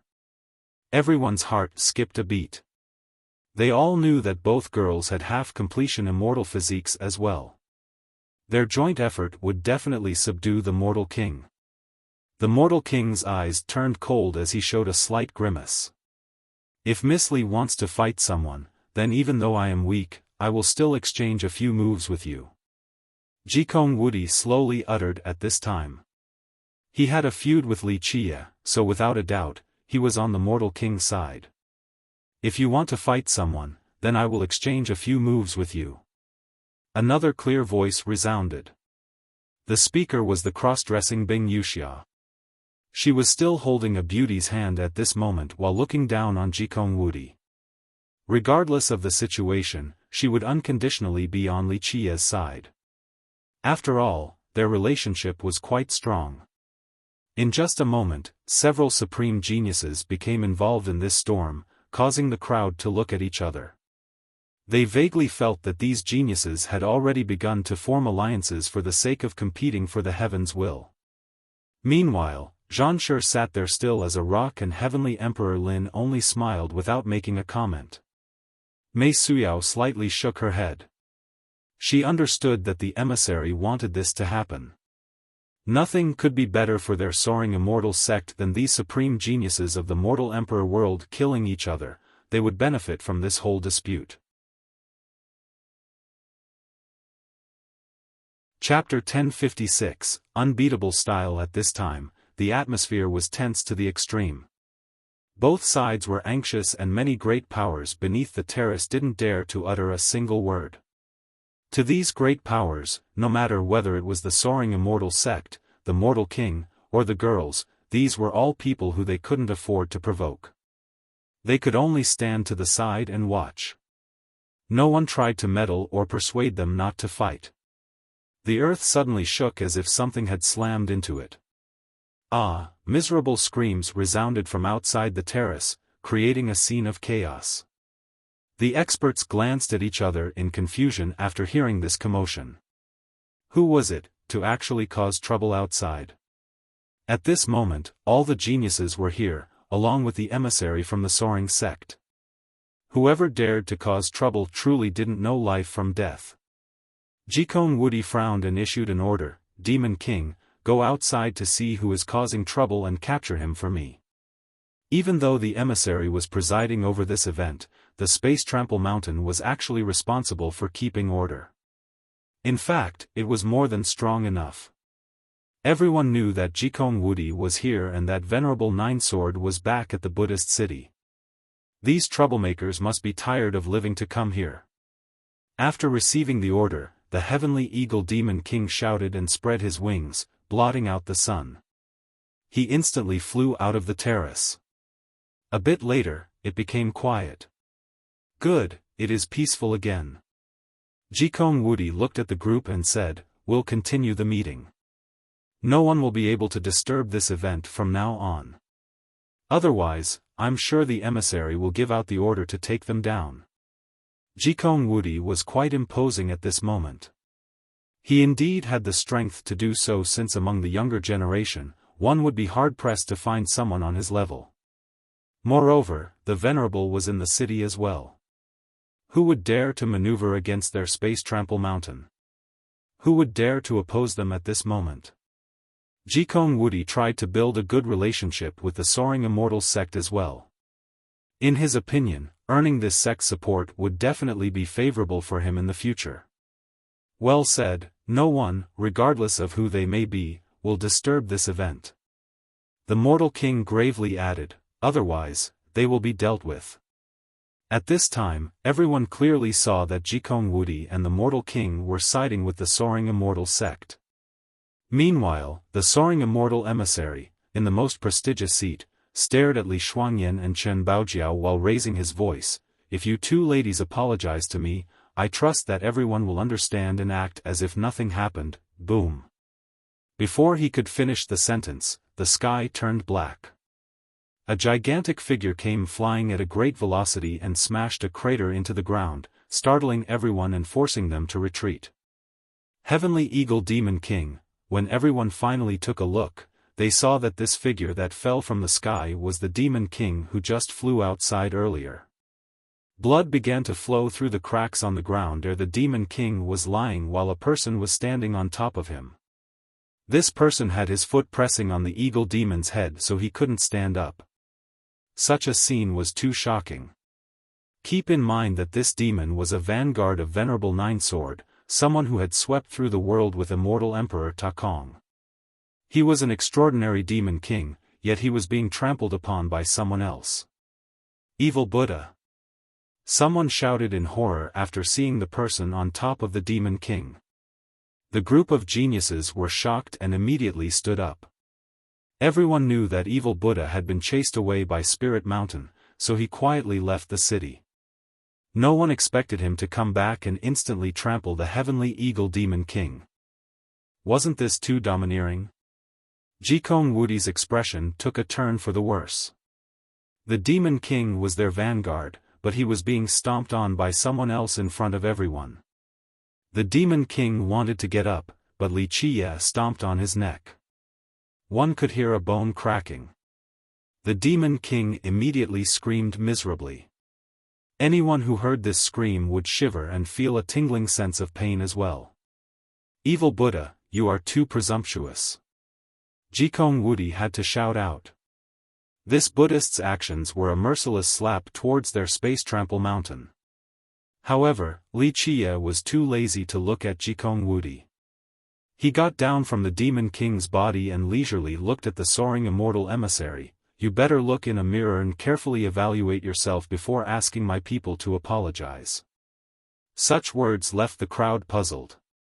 Many didn't actually understand what he was saying due to the sheer amount of perceived impudence. At this time, Li Qiye waved at Li Shuangyan and Chen Baojiao. Girls, come over here, your young noble will find out who was bullying you two and take charge of this matter. The two didn't say another word and immediately stood behind him. Ha! Bing Wuxia clapped and laughed. I knew you smelly brat were pretending to be a monk. That's right. Li Qiye glanced at her and smiled leisurely. It has been a bit boring being a Buddhist lord, so it is time to switch my identity. With that, he revealed his true appearance. Fiercest Li Qiye. Someone blurted out after seeing him. In just a second, everyone's eyes went wide. They couldn't believe what they were seeing. Even Jikong Wudi's group turned silly. Evil Buddha is fiercest Li Qiye. Someone murmured. This news was too difficult for many people to accept in a short period. Jikong Wudi's group had grimaces even more unsightly than before. They would rather be defeated by Evil Buddha than fiercest Li Qiye. Among those present, only Mei Suyao sat there calmly. She knew something like this would happen the moment Li Qiye came. Li Qiye looked at the crowd for a bit before revealing a friendly smile while slowly saying, "It is time to take care of some overdue business." With that, his eyes fell upon the Mortal King. I heard someone say earlier that our Baojiao is a disciple from the sacred school? He turned and looked at the crowd to declare, "Now, I will say this only once, don't try to gild your face with gold." The next time your school tries to do something like this again, I will personally go to your school and annihilate it. This declaration left the mortal king with an extremely ugly expression. The guy told everyone about his intention to destroy his school. This was not just a slap to their face, but the pinnacle humiliation. As the schoolmaster, how could he swallow this anger? He couldn't help but shout, "It doesn't matter whether you are evil Buddha or Wuxia, your words are too arrogant. Daring to humiliate my school? Since you don't seem to understand what I'm saying, I'll teach you what I mean." Wuxia interrupted and reached for him with one hand. "Open!" The mortal king let out a battle cry. The hell-suppressing physique immediately erupted to suppress the heavens and shatter myriad Tao. He lifted his leg that carried the weight of 1,000 stars to crush Wuxia. At this moment, explosions resounded. Under the might of this physique, even the void itself broke apart as it couldn't withstand this terrifying force. However, with a loud bang, the mortal king's thigh was caught by Wuxia. Remember that the hell-suppressing physique had boundless weight, especially at half completion. The weight of his leg was the same as millions of the stars in the sky. Yet, in this split second, Wuxia easily grabbed his thigh. Rumble. Before anyone could regain their sanity, Wuxia immediately lifted him up and mercilessly slammed him into the ground left and right. He smashed and smashed again with full malice, causing the earth to shatter into pieces. Though the immortal physique was very tough, the mortal king was still battered into a bloody pulp under such ruthless smashes. A spectator shouted in shock, "Impossible." Everyone knew that this physique had infinite weight and no one could lift its user off of the ground. However, the mortal king, at half completion, was being dragged around by Wuxia like a little chicken, as if he was as light as a feather. They didn't know that Wuxia was using the Sky Destroyer physique. If the hell-suppressing physique had infinite weight, then the Sky Destroyer physique had limitless power. The two of them supported and deterred each other like the elements. Alas, the king's physique law was far weaker than Wuxia's own. Compared to Wuxia's Sky Destroyer, the king's hell-suppressing could only accept the beating. "You dare to show off with only this much speed?" Wuxia continued smashing the guy on the ground, causing blood to spray everywhere. It was well known that the mortal king's physique was invincible, but it was also obvious that his speed was insufficient. This was one of the weaknesses of the hell-suppressing physique. It had infinite weight, but it was much slower compared to the other immortal physiques. Chapter 1057, Blood Everywhere. Wuxia kept smashing the guy on the ground until he was on the verge of death. Only then did he stop and speak, "Go back and tell the Jewel Pillar School that if they dare to talk about Chen Baojiao's business again, I will personally destroy them." Having said that, he casually threw the mortal king outside. Boom! Boom! Boom! A burst of earth-shattering explosions resounded. The mortal king was thrown very far. His body pierced several mountains before disappearing from everyone's sight. All the people present shivered after seeing the king being thrown away like a piece of trash. They were speechless and stared at Wuxia in awe. It didn't matter whether he was evil Buddha or fiercest, Wuxia was ferocious all the same. This was a guy who would kill gods and devils if they were to stand before him. Nothing could hinder his path. After taking care of the mortal king, he clapped to get the dirt off his hands. Then, his eyes fell upon the soaring heavenly saintess. After seeing this, many people were startled. They understood that Wuxia had turned his focus towards the saintess. First was taking care of the mortal king, now it was time to oppose the soaring immortal sect. This was both decisive and arrogant, as if he looked on the world with disdain. "Well, I did promise the monks of Spirit Mountain to not disturb them in their meditation," Wuxia said dismissively. "Unfortunately, time and time again, some people think that I have become a soft persimmon that anyone can crush. I heard that someone has placed a bounty on my head." Very well, my head is right here on my neck. With that, he tapped on his neck. The saintess was ghastly pale, but she couldn't back down when everyone was watching. Moreover, she had the Soaring Immortal sect as her backer. Thinking about her uncle-in-law, she immediately became courageous and shouted, "Li, don't act all arrogant. If you dare to assault everyone, the people in this world won't spare you and the Soaring Immortal sect won't spare you either.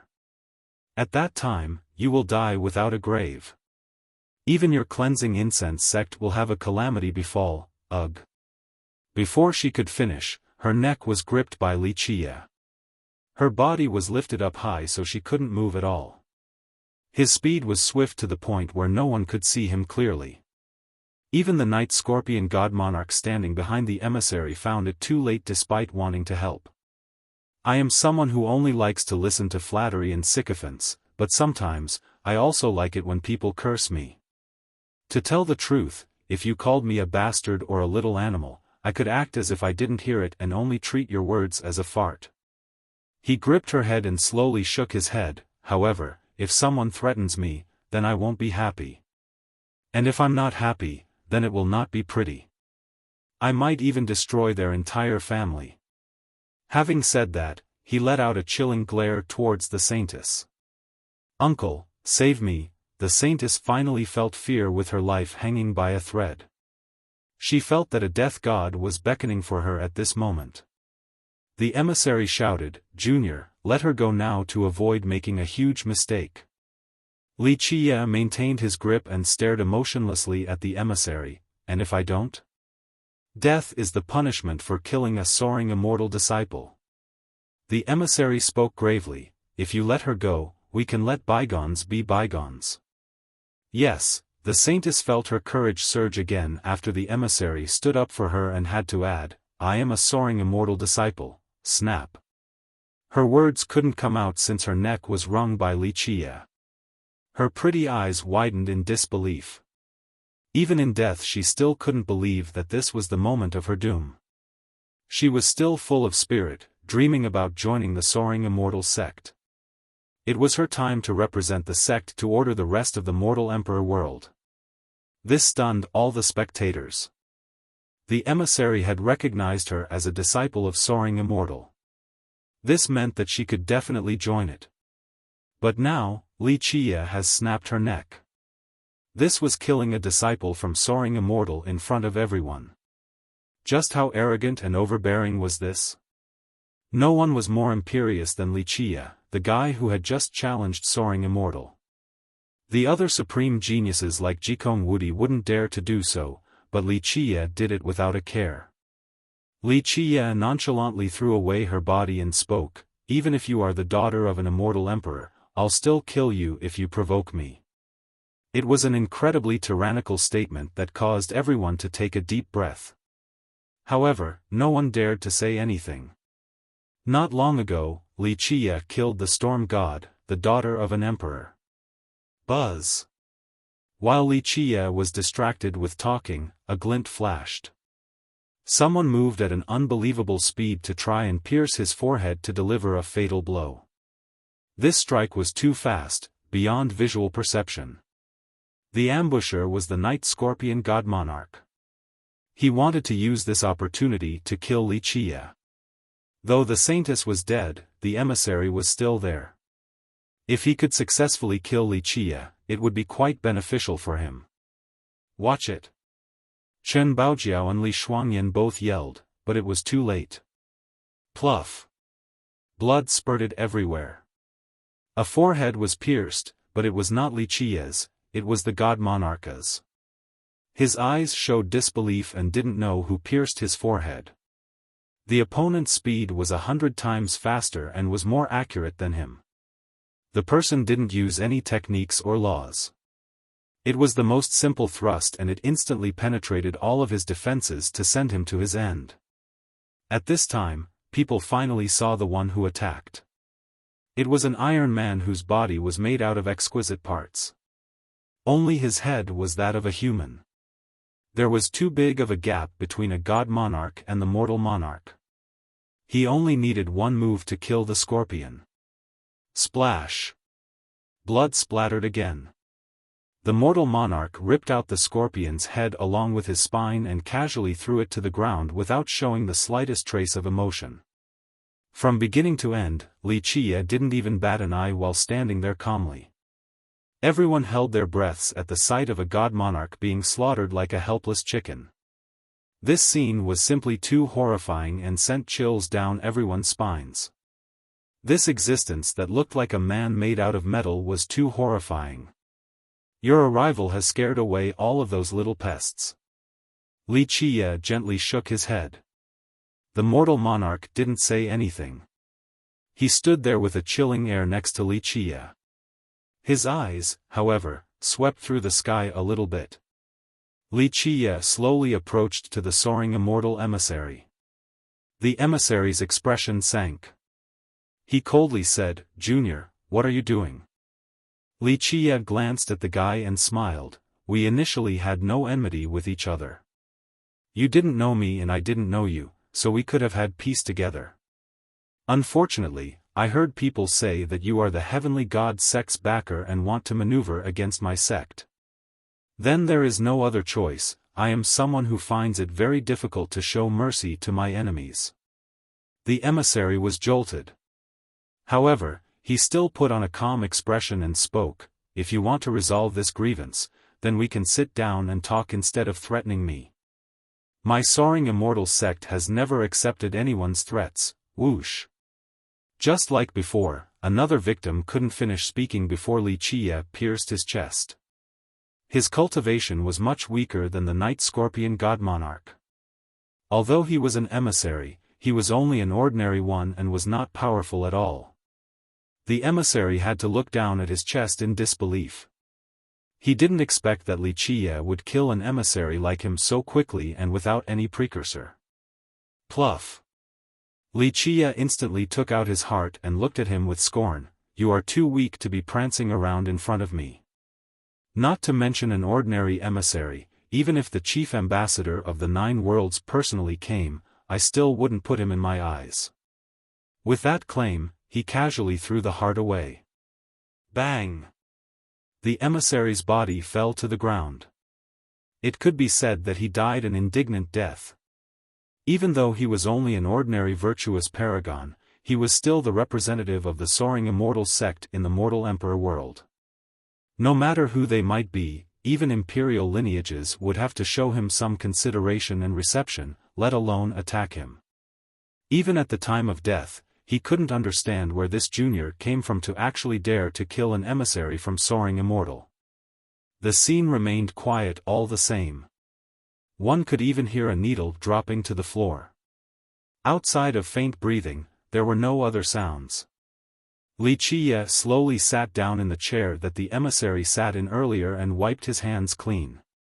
He lazily glanced at everyone and spoke, "Anyone else have a problem with me? Feel free to speak up at any time." Everyone was silent and dazed while staring at Wuxia. It didn't matter what name they chose to call him, evil Buddha or fiercest. He had reached a level of wanton brutality and would dare to kill just about anyone. At this time, who would dare to have a problem with him? Chapter 1058, Only rampant arrogance at this time. Only Jikong Wudi scowled while staring coldly at Wuxia. Even though he didn't say anything, his attitude revealed it all.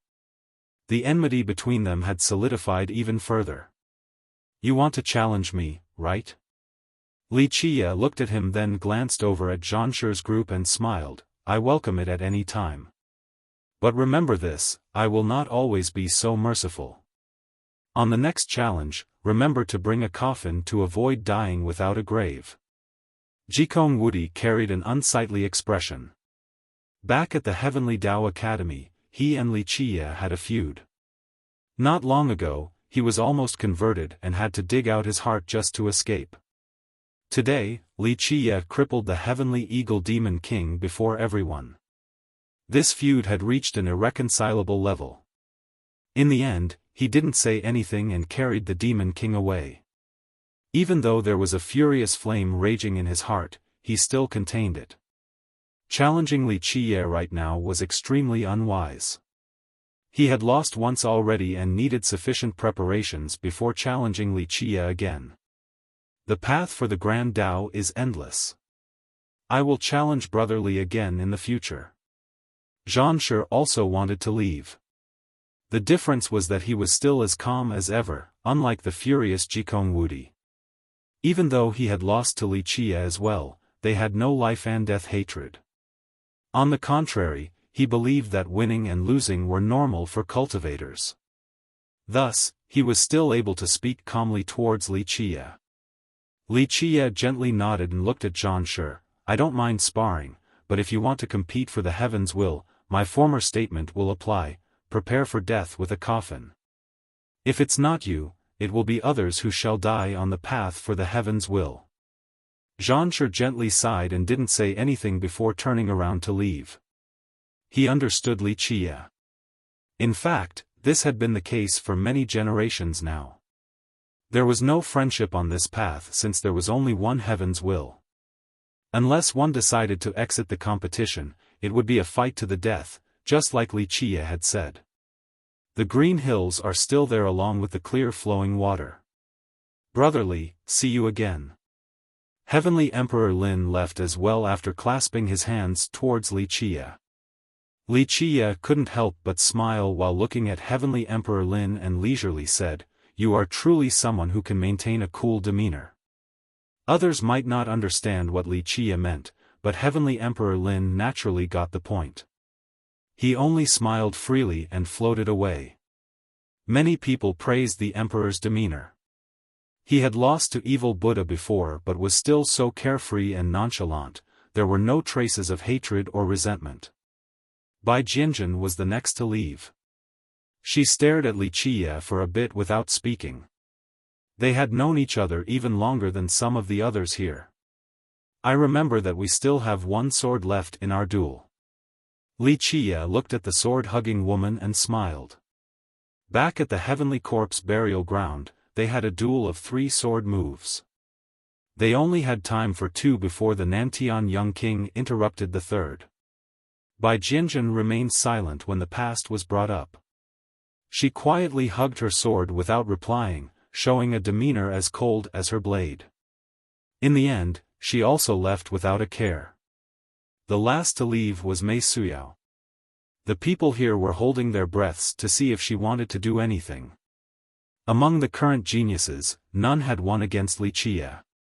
Jikong Wudi, the Mortal King, Heavenly Emperor Lin, Zhan Shi, Bai Jianjun, and Bing Wuxia had all lost.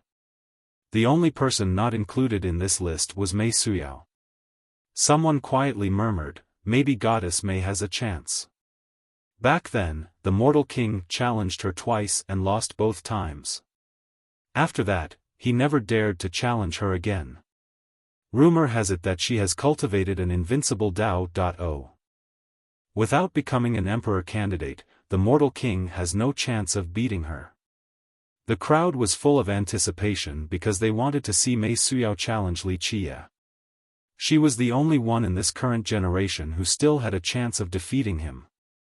Unfortunately, Mei Suyao didn't challenge him, disappointing the crowd. She gave him a gentle gesture of blessing before drifting away as well. Goddess Mei has not competed for anything in recent years. Another gently sighed. This sentiment rang true across the experts from the 100 cities. They felt that she had changed too much. It could be said that people had almost forgotten her in recent years due to her low profile. Okay, the event is over, everyone can leave now. Li Qiye clapped his hands and smiled at the crowd. No one here dared to say anything. At this second, who would want to mess with fiercest? Everyone quickly left one after another. Ladies, you guys go back first. Bing Wuxia told the beauties next to her and followed Li Qiye. Let's go back. Li Qiye smiled and stood up to leave. Li Qiye, back at his mansion, Jikong Wudi had an ugly grimace and gritted his teeth. In his eyes, losing to Li Qiye was not a shameful matter. The only grudge was that Li Qiye humiliated him before everyone. He had a triple saint's aptitude and was praised as a deity by others. How could he swallow this blatant and public humiliation? Young noble, how about we ask the sword ancestor to kill Wuxia? A strategist spoke. No. With a fierce glare, he coldly uttered, I will personally dispose of him one day. I swear it. Don't make a move against Wuxia for now. At this time, Venerable Nine Sword came by. Aside from Jikong Wudi, everyone else here quickly prostrated. The Venerable slightly waved his hand and told the group to leave. Only him and Jikong Wudi were left in the room. He told Jikong Wudi, the Iron Man beside Wuxia is very powerful. Jikong Wudi asked in a serious tone, Ancestor knows his identity? The old man gently shook his head, I've only heard about a distant legend, I've never seen him before. I don't know how Wuxia managed to bring out an old man that has been slumbering for so long. It seems like this Iron Man wants to be Wuxia's Tao protector. Jikong Wudi's eyes lit up with a cold gleam. Just thinking back at how the Iron Man killed a god monarch so easily. This was absolutely a terrifying existence. I will personally watch his movements. The Venerable lowered his tone, if he isn't Wuxia's Tao protector, then everything will be simple. And even if he is, it's fine as well. We'll just have to invite the Prime General to come out. The Prime General was the most powerful general under Immortal Emperor Ta Kong. Legend states that he was a real unbeatable god king. Some even said that outside of losing to Immortal Emperor Ta Kong, no one else could defeat him. No one can stop young noble's path, the heavens will is yours alone. The Venerable told Jikong Wudi. With a cold glint in his eyes, Jikong Wudi was completely confident as well, I'll personally cut down Wuxia. That's the only way to get rid of this hatred in my heart. Yes, that day will come. The Venerable spoke, young noble should lay low for now, give me time to see what that Iron Man wants to do. Jikong Wudi gently nodded and didn't say anything else. Back in their abode, Wuxia waved his sleeve, signaling all the girls to leave. Only the mortal monarch stayed behind. He had assembled the treasure well for Wuxia, even though I spent more time than expected, I didn't let your excellency down and have finally put it together flawlessly. Wuxia took a look and put it away before speaking to the monarch, are you really not going with me to take a look? There's no need, the monarch sighed softly and shook his head, what's the point of seeing it? All have been destroyed by the river of time. Seeing it might not make me feel any better, I'll just leave it as a nice remembrance. Wuxia nodded and didn't force the guy. Eventually, he spoke, I have obtained some decent blood era stones from the Heaven Hoof Ravine, a few pieces are from immortal emperors. It wasn't easy for you to come out this time, so bring these immortal stones back with you. Maybe they will be able to keep you sealed for another period of time. No. The monarch refused, I want to reach my end in this generation. For what? Wuxia stared at the monarch with confusion, your lifespan hasn't withered yet. If you seal yourself, you can still live on. What's the point of holding on? The monarch smiled wryly, my old friends have all passed away. The only person who understands me in the current generation is your excellency, and I know that you will head towards that ultimate battle. Maybe I won't be able to see you again in a future generation. Wuxia went quiet for a moment before gently nodding, you have followed me for so long, so I won't hide it from you. In this generation, regardless of life or death, I will fight to the very end for an answer. I'm tired as well. Wuxia sighed softly while sitting on his chair, after living for so long, sometimes I wonder what it is I'm living for. Outside of the final battle, I don't have any other aspirations. The monarch stood there quietly, keeping him company. Unify the 9 worlds? Becoming an immortal emperor? Destroying the deities? Wuxia felt a bit helpless and smiled wryly, none of these is what I want. The monarch didn't say anything. He knew that Wuxia had done all of these things before, they were not worth pursuing in his eyes.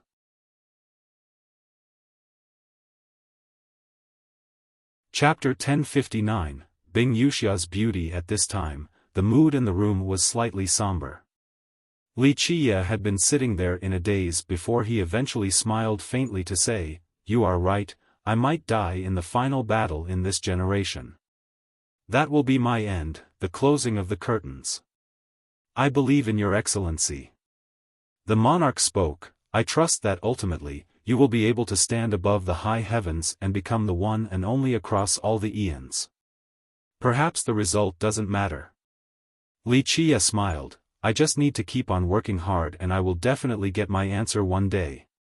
With that, a gleam flashed in his eyes as his spirits rekindled.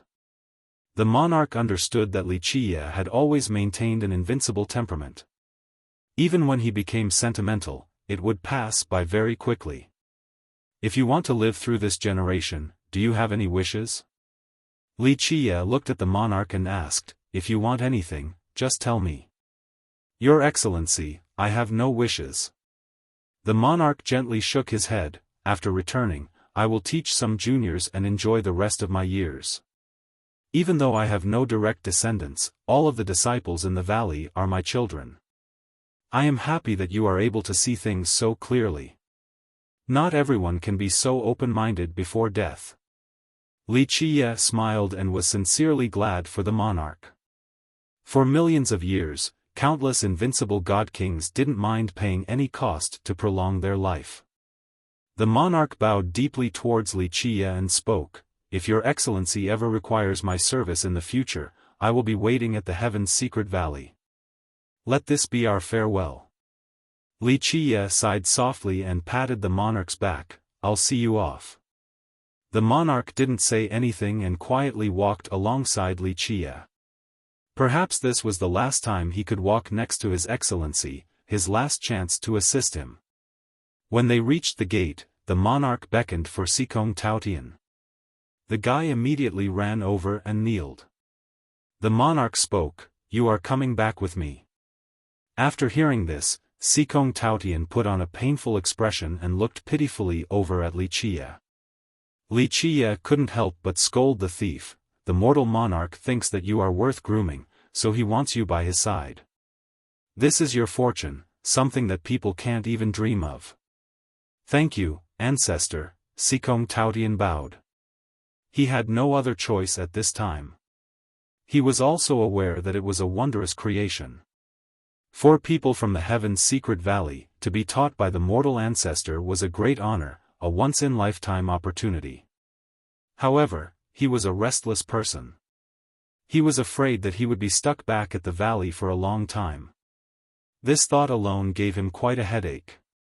Li Qiye left the city with the mortal monarch. They traveled together for a very long distance before the monarch bowed again to say, "Your Excellency, please stop."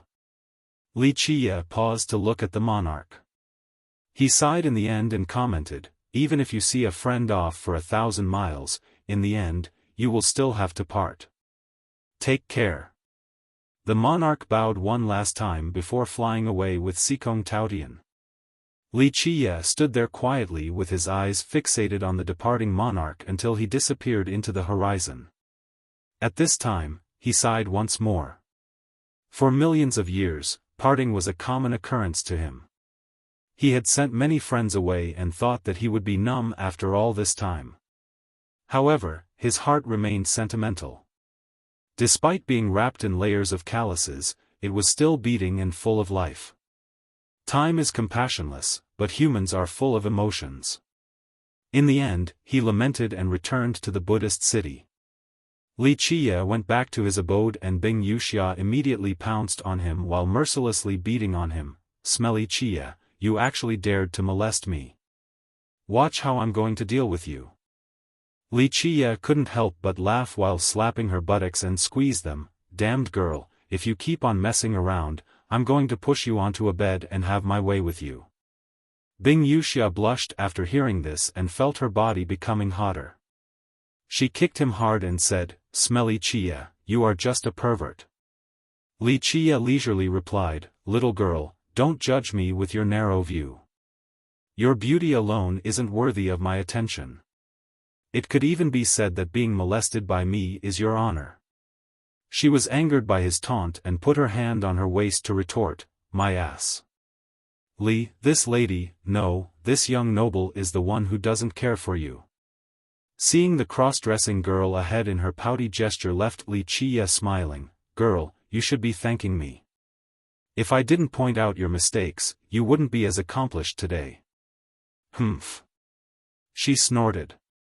However, she still secretly admitted this. Without his pointers, she wouldn't have been able to comprehend their icy feather palace's heaven-cutting tablet to this degree. Li Qiye smilingly told her, hey, while I still have some time, stay here. I do like you a lot. Bah, get that idea out of your head. I won't be your woman, so stop daydreaming. She angrily glared at him, I have so many beauties around me that I can't even enjoy them all. Li Qiye laughed, where did your mind run off to? Who says anything about me wanting you to become my woman? I would have to think about it quite a lot. Look, in terms of figure, you are not a match for Baojiao. In terms of facial features, you aren't better than Shuangyan at all. Plus, who would like someone who acts like an unruly brat all day? Li Qiye. She gritted her teeth angrily after hearing this and glared at him. Li Qiye gently waved his hand, okay, little girl, I won't play with you. To tell the truth, when I actually have some time, you should be good and stay by my side. I can teach you about cultivation, there is still a long way for you to go while learning about the heaven-cutting tablet. Why are you so nice to me? She became a bit curious and stared at him. It wasn't like she didn't know Li Qiye. Even a genius like her wouldn't necessarily get into his eyes. Plus, she knew that in order to earn Li Qiye's favor, one must pay a huge price. Li Qiye smiled and said, because I like you. Please, who would believe that nonsense? She naturally didn't think that her charm was at this level. Li Qiye simply had no shortage of women. She knew this full well. There's no reason, maybe I'm just in a really good mood today. Li Qiye gently touched her face. Even though she was cross-dressing, it didn't take away from her beauty. Or maybe I really like your frank character. Li Qiye leisurely smiled while actually feeling sentimental inside. Sending the mortal monarch away made him remember many things.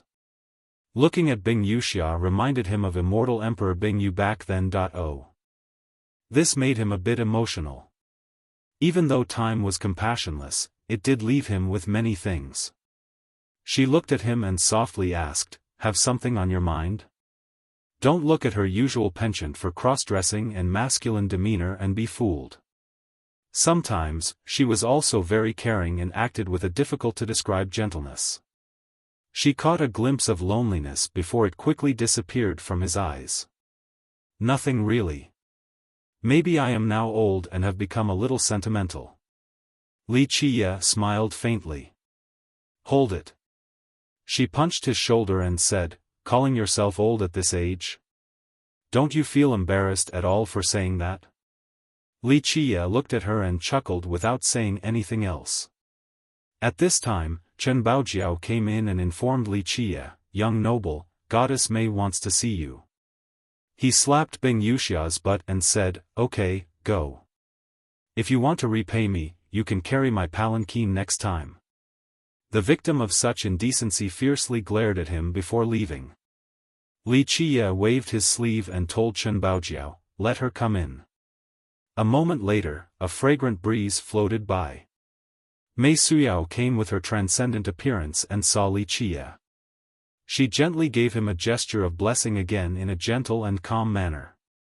I have to admit that you are getting more and more likable. Sensible and understanding. Li Qiye noticed her peerless charm and chuckled, this is not letting your immortal bone down. To be in your good graces is my honor. She calmly answered with a faint smile. Li Qiye asked, go ahead, what is the matter? Mei Suyao took out a trunk and handed it to him, the ancestor found an item in our treasury. He asked me to bring it to you with a message, this is a token of our Eternal River School's goodwill. Li Qiye opened the trunk and found a powerful imperial aura surging inside. There was an imperial robe folded neatly within. Li Qiye gently rubbed it and smiled. He closed the trunk, then looked at Mei Suyao. It seems like your old geezer is really putting a lot of thought into this. This imperial robe belonged to Li Qiye. He wore it all the time in the past. Later on, it was lost outside and he didn't try to find it again. It was because he had too many treasures. If he had to find every single one, it would seem a bit meaningless.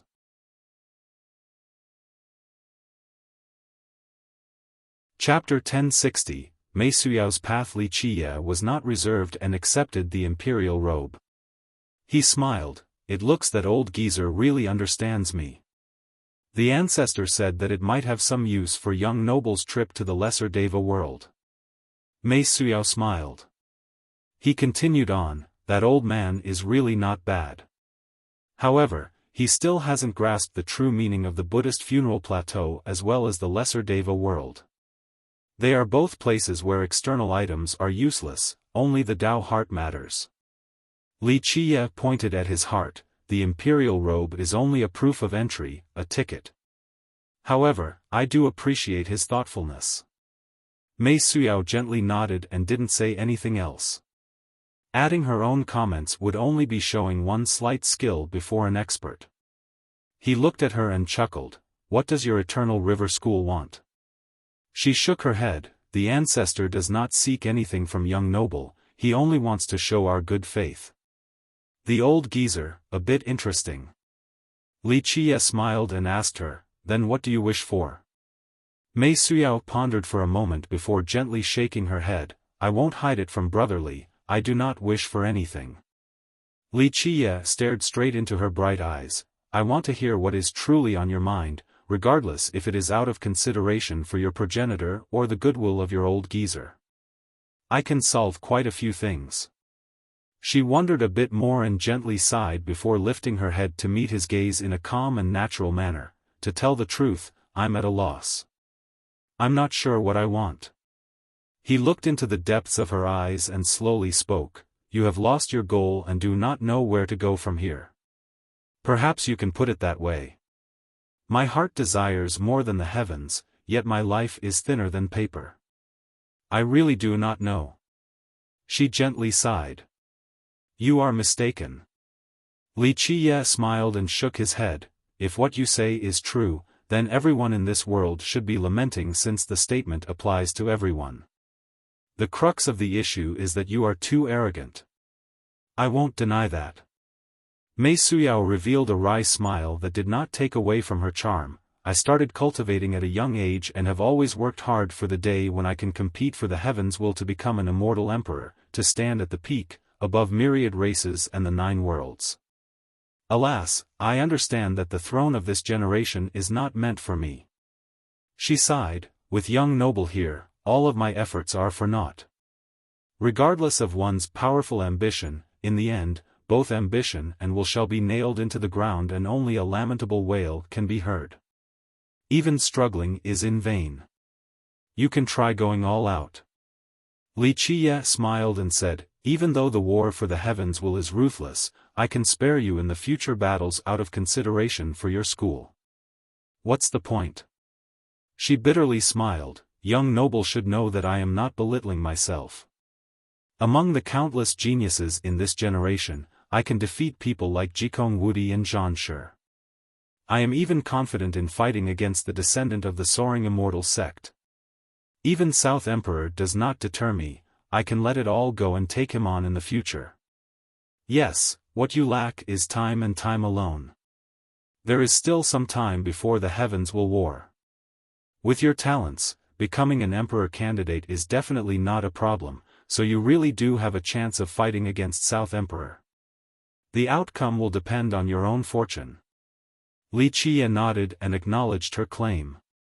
She was born with an immortal bone and cultivated the Alaya fragrant Tao from the Eternal River School. As long as there was enough time, she indeed had the chance to fight against a top existence like South Emperor. But young noble exists in this world, so everything is for naught. She gently sighed and bitterly spoke, just like you said, my immortal bone can communicate with the gods and understand myriad Tao. In the past, I was blinded by pride and couldn't see through young noble's depth. Today, I have returned to the origin and comprehended great mysteries. Your momentum is unstoppable with a unique physique across all the eons, a peerless fate palace system, the ultimate Tao heart, and also an understanding of the ages. Every aspect is incomparable. Challenging you is just a waste of time. Even though Mei Suyao didn't know Li Qiye's true identity yet, she was aware of his physique, palaces, and Tao heart. They all made it impossible for anyone to oppose him. She was once completely confident, but once her immortal bone gained the ability to see through all things, she understood that even with greater self-confidence, she wouldn't be able to change the outcome. This immortal bone located at your soul bone is truly remarkable. Today, you have truly comprehended its profundities. Li Qiye gently nodded. Very few people could see through his constitution, but Mei Suyao was able to do so today. This was all due to the change of her Tao heart. It returned to the origin, the natural path. This allowed her to comprehend the essences of her fragrant Tao as well as the immortal bone. With this, she was able to deduce everything in this world. Sometimes being ignorant and always arrogant is not a bad thing. At the very least, these things can keep me walking forward with courage. She spoke woefully. She had lost her goal since she couldn't become an emperor. There were no more ambitions or aspirations. Not knowing a goal is the same as not having one at all. Always walk forward on the endless grand Tao and you will surely find an unexpected harvest. Li Qiye smiled. Mei Suyao disagreed, this is a battle where the conclusion is already known. It doesn't matter how colorful the process is or how one struggles. Ultimately, the result will still be the same. Losing to you or becoming a pile of bones on the path towards the throne. To be frank, for millions of years, this path has already seen too many deaths. My bones being added to the pavement won't matter, and them being omitted is equally meaningless. She slowly said, it is not that I have lost the will to fight. Even if I keep on cultivating like this, I can still become an emperor candidate and a god king, but it all seems so dull. Li Qiye smiled and asked, what will you do after becoming an immortal emperor? When you stand at the top, what will occupy your thoughts? Mei Suyao pondered over this question then looked Li Qiye straight in the eye to say, if you want me to answer this right now, I can only say that I do not know. In the past, I would have said while standing proudly at the top of the 9 worlds, I will illuminate the entire generation and herald a brilliant age. But now, I don't know. This shows your maturity and understanding the nature of the grand Tao. Even at the very end, you will still be like you are now, a dull existence. Li Qiye smiled, but there is something that you aren't aware of. All things in nature, all origins and even the apex, they are only the beginning. Only the beginning? She was confused by this answer. Come, have a seat. He gestured her over and patted his thigh. She didn't hesitate at all and sat on him. When she felt his thigh, her face blushed and showed a faint shade of pink. Li Qiye was the only man she had been so intimate with. However, he had no debaucherous intentions and only lifted her flawless face before speaking in a serious tone, be ready and fortify your Tao heart. Mei Suyao took a deep breath and nodded solemnly, I'm ready. At this time, Li Qiye opened his eyes. They lit up in a dazzling manner, as if a new world was opening. Mei Suyao felt her body being sucked into a magnificent world full of wondrous legends. It was an era of the Tao, one with gods and devils bathing themselves in blood. In this place, people were powerful enough to blot out the sky. Mythical tales described this place where fresh blood drowned out everything. Corpses and bones were piled to the sky. Here, there was laughter and boundless sadness. Mei Suyao's soul was in disarray as she experienced endless vicissitudes, joys and sorrows, darkness and light. Her hands somehow tightly hugged Li Qiye's neck. It was a very tight embrace as her tears dripped onto his robes. She unknowingly cried, then smiled, then cried some more. After a long time, Li Qiye finally closed his eyes and closed off this world. Her mind returned to the real world. At this time, she didn't say anything and only leaned on his shoulder with her hands still clutching his neck. Her tears continued to quietly flow down her pretty face and onto his wet clothes. Li Qiye gently stroked her silky hair and said, "There is no end to this world or the Grand Tao. Immortal Emperor is just the beginning. You are enlightened and have come to understand your immortal bone on top of mastering the Alaya fragrant Tao. You thought you had seen the entire world and all the Tao. In actuality, you have only been looking at a corner of this world, a small section of the Tao." Li Qiye slowly spoke. "Thank you, young noble." She leaned on his body using his shoulder as a pillow. Her tears had yet to dry while she thanked him from the bottom of her heart.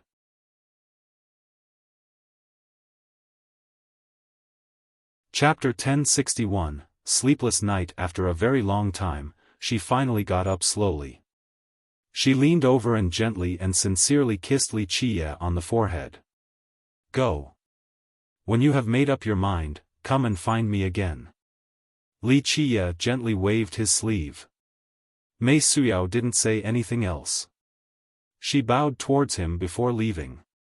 As she stepped through the door, he spoke, "Go tell the old geezer that I have never shown mercy to my enemies, but I am also not stingy to those who pledge allegiance to me.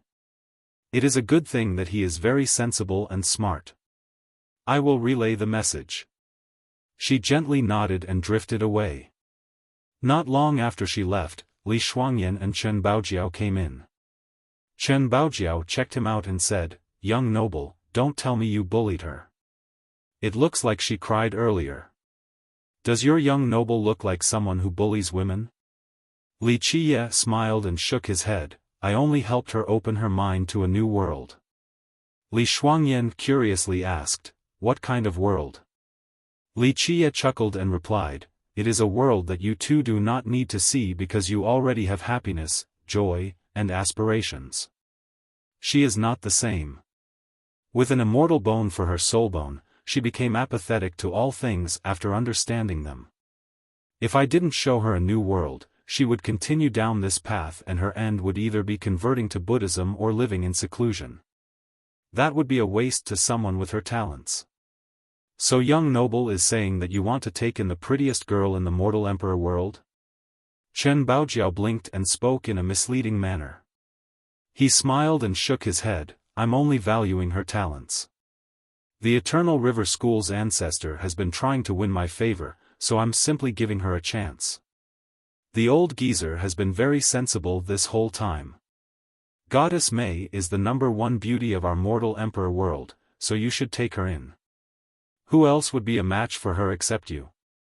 Chen Baojiao continued on with her teasing. "You are wrong. To be precise, your young noble doesn't care about that." He smiled and shook his head. "It is not bad to take her in. Why should we let someone else have the #1 beauty?" The always icy Li Shuangyan added with a deadpan delivery. Li Qiye smiled in response, "Let's not dwell on the matter of my romance. I'll take you two to the lesser imperial devil world now." He looked at the two of them and asked, "Why isn't Chuyun here?" He had promised to take Yi Chuyun to see the Buddhist funeral plateau before and find her some fortunes. However, she wasn't here right now. "I don't know." Chen Baojiao shrugged slightly, "I don't know what is going on with her, I feel like she has changed quite a bit. She wants to live in seclusion." Li Shuangyan was much more sensitive than Chen Baojiao and said, "I think it has something to do with you. In my opinion, she wants to follow you but is not confident in keeping up, so she would rather seclude herself." Li Qiye didn't say anything else and only sighed. He understood Yi Chuyun's choice. He had given her the option, but ultimately, she chose a different path. He would rather leave it to fate than force the matters of this world. This was her choice, after all. In the end, he said plainly, if it is destined, then we will meet again. Tonight, many people lost sleep in the Buddhist city after finding out that evil Buddha was Wuxia. The cultivators here went to bed with heavy hearts. This was especially true for the younger generation who were drowned in despair and saw no sliver of hope. Everyone had seen just how invincible evil Buddha was with their own eyes. After he was banished by Spirit Mountain, the whole world rejoiced.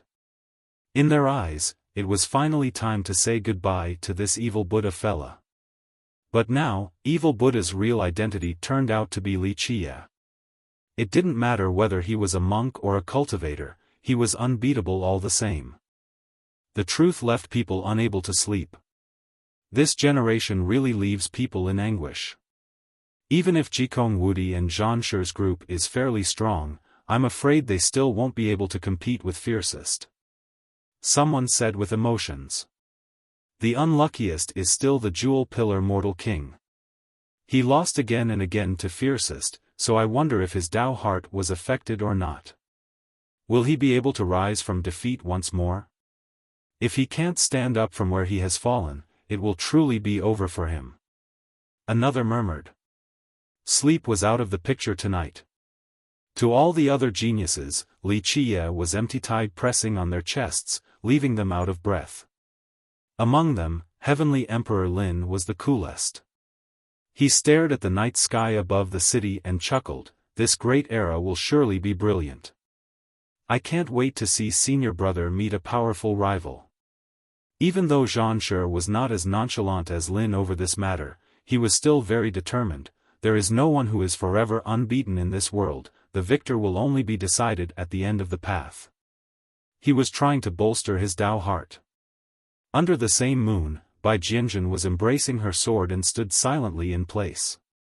The night engulfed her icy demeanor that was as chilling as a sword. Unlike the other geniuses who were brilliant stars along the path towards the Grand Tao, Bai Jianjun's Tao of the sword was emotionless and ruthless. This was the Grand Tao of their sword god sacred ground. Thus, she always traveled by herself on the solitary and endless path of the Grand Tao. Even though the sacred ground had sent an ancestor to be her Tao protector, she refused this arrangement because she felt that it wouldn't be of much assistance to her sword Tao. After trying to understand the mad sword Tao, she felt that she was reaching the end of this path.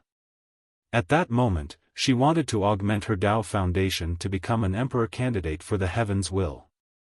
However, after fighting against evil Buddha, she had a different perspective on the Tao of the sword, something completely different from the Tao of the mad sword. She needed a breakthrough. There was a calling inside her, and she heard it too well. A cry of desire for the Tao of the sword. She was born for the sword and she shall die for the sword. A different sword Tao. In the end, her gaze became firm and profound. At a temple inside the Buddhist funeral plateau, the mortal king was lying on a bed. His injuries this time were quite serious. However, his secret backer truly had heaven-defying capabilities and actually cured these wounds in a short period of time. You are not a match for Wuxia. A person was standing next to the king's bed. He seemed to be veiled in darkness. I know, so I have to improve. If I have enough speed and power, I will be able to defeat him and grant him a death without a burial. The mortal king gritted his teeth. He viewed Wuxia as a mortal enemy and had sworn to not share the same sky as him. He wouldn't give up until Wuxia was dead. Even if your speed increases, you still won't necessarily be his opponent. The person next to the bed spoke in a serious manner. I still can't see through him, but one thing is certain, his background is definitely extraordinary. Not just anyone can train someone like him. Even god kings and imperial lineages wouldn't be able to. I don't care who is training him, I must defeat him. The mortal king was extremely determined without any intention to yield. The figure next to the bed replied, I chose you because I value your oath to never give up. However, I have spent a lot of time on you. If you just die for no reason, then all of my efforts will be in vain. If I have to be a coward, then you might as well let me die. Before everyone, that Li humiliated me and snatched my junior sister away. This is an unforgivable offense. Even if I die, I must take him down with me. The mortal king spoke forcefully. The figure could only shrug. If you are so hell-bent on going to die, I might not save you. There are too many people at the plateau right now, including some strong beings. Old Immortal and Venerable Ninesword, these two are not easy to mess with, and I have no plans of showing my face right now. Maybe we can join hands with the Space Trample Mountain and Jikong Wudi. The mortal king took a deep breath and suggested, that sect has some invincible generals, and master, you are untouchable as well. If we combine forces, just one Wuxia will be nothing. Even if he has someone amazing as his Tao protector, we can still kill him. The figure pondered for a moment before giving his thoughts. I will consider this option and go see Venerable Ninesword. However, if you want to take revenge on Wuxia, you should train hard right now. I have a few things prepared for situations like this to let you power up in a short time. Yes, I will not let you down, master. The mortal king chose to determinedly persevere. He was willing to experience even harsher training if it meant that he could defeat Wuxia. Amitabha, when night came, a Buddhist chant echoed across the entire plateau. Everyone was suddenly alarmed and stood up. As they gazed into the night, they saw a temple emitting an endless Buddhist light. It was the Nihility Temple inside the Lesser Imperial Devil World. This brilliance shot up boundlessly, seeming as if it wanted to illuminate the entire Lesser World. Such a blinding light carried a peerless Buddhist aura. It was what was suppressing the Lesser World all along. At the same time, people found out that the chant from earlier didn't come from the plateau or Spirit Mountain but rather the Nihility Temple.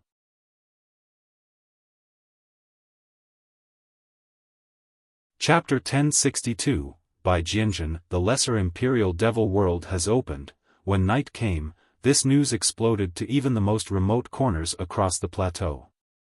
Not far from Spirit Mountain where the moonlight was shining on a sparkling great lake, a huge group was already waiting nearby with their eyes fixated on the water's surface. Splash! A sound like a carp crossing the Dragon Gate came about.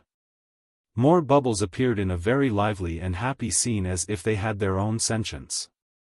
Splash! Splash! Splash! These water ripples slowly jumped and formed a huge Buddhist gate with symbols on them. Each symbol seemed to suppress the world inside, preventing the creatures within from getting out. The gate to the lesser world is there, let us go. An ancestor shouted after seeing the stabilization of the portal. He brought his disciples inside and disappeared right away. Other people quickly followed suit. They had been waiting for this rare opportunity for too long. Rumble. Chariots rampaged through the sky with Venerable Ninesword in the lead. Jikong Wudi is coming, we need to hurry. Many people were startled after seeing this team and pushed past each other in their mad rush into the Buddhist gate. After Jikong Wudi came, those who hadn't entered yet made way for him. No one dared to stop them, especially after seeing the Venerable sitting on a chariot. Anyone would shiver with apprehension. After this group went inside, other geniuses like Zhan Shi, Heavenly Emperor Lin, and the Jewel Pillar Mortal King went in as well. Many people were full of admiration after seeing the Mortal King still in high spirits and ready to fight.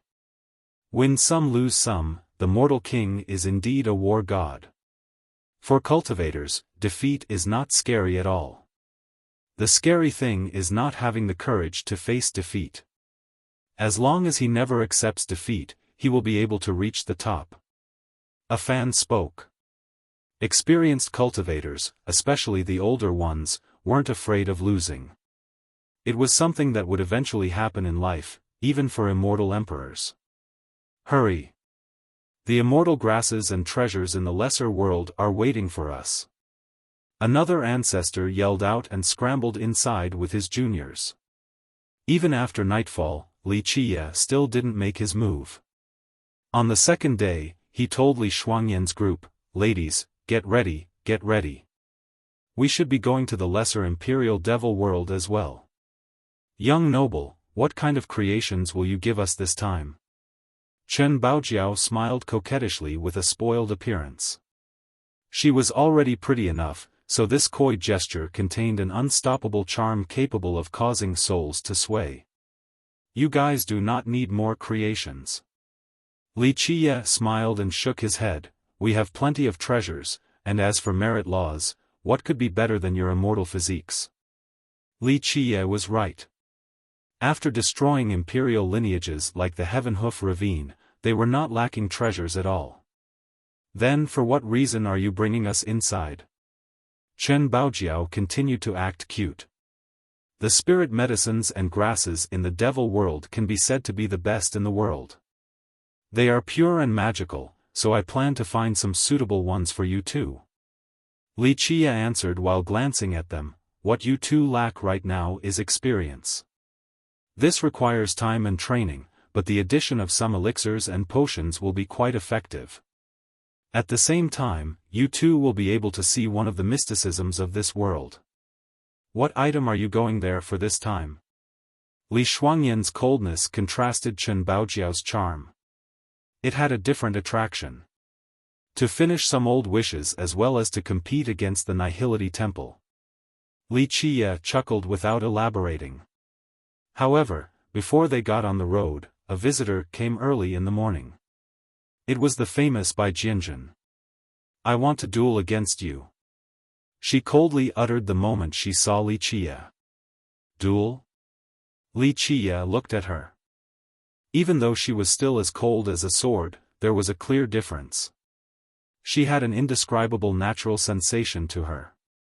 Only when her battle intent surged would she truly be emotionless. At this second, she had stepped into the Tao of the sword. The agreement between us is still in effect. With the sword in her embrace, she became a sword, the sharpest blade in this world. The agreement she referred to was the three swords duel back from the heavenly corpse burial ground. Li Qiye smiled and shook his head. Even if I want to, what are you going to use to fight me? I'm not looking down on you, but your defeat is assured. How do you know I will lose without fighting? She grimaced while a sharp glint flashed. This sword light was able to decapitate the sky. There's no need to fight, I already know. Li Qiye smiled while sitting leisurely. What will you use? Your mad sword, or will you use your fate as an offering to the sword? I know all the little tricks from the sword god sacred ground.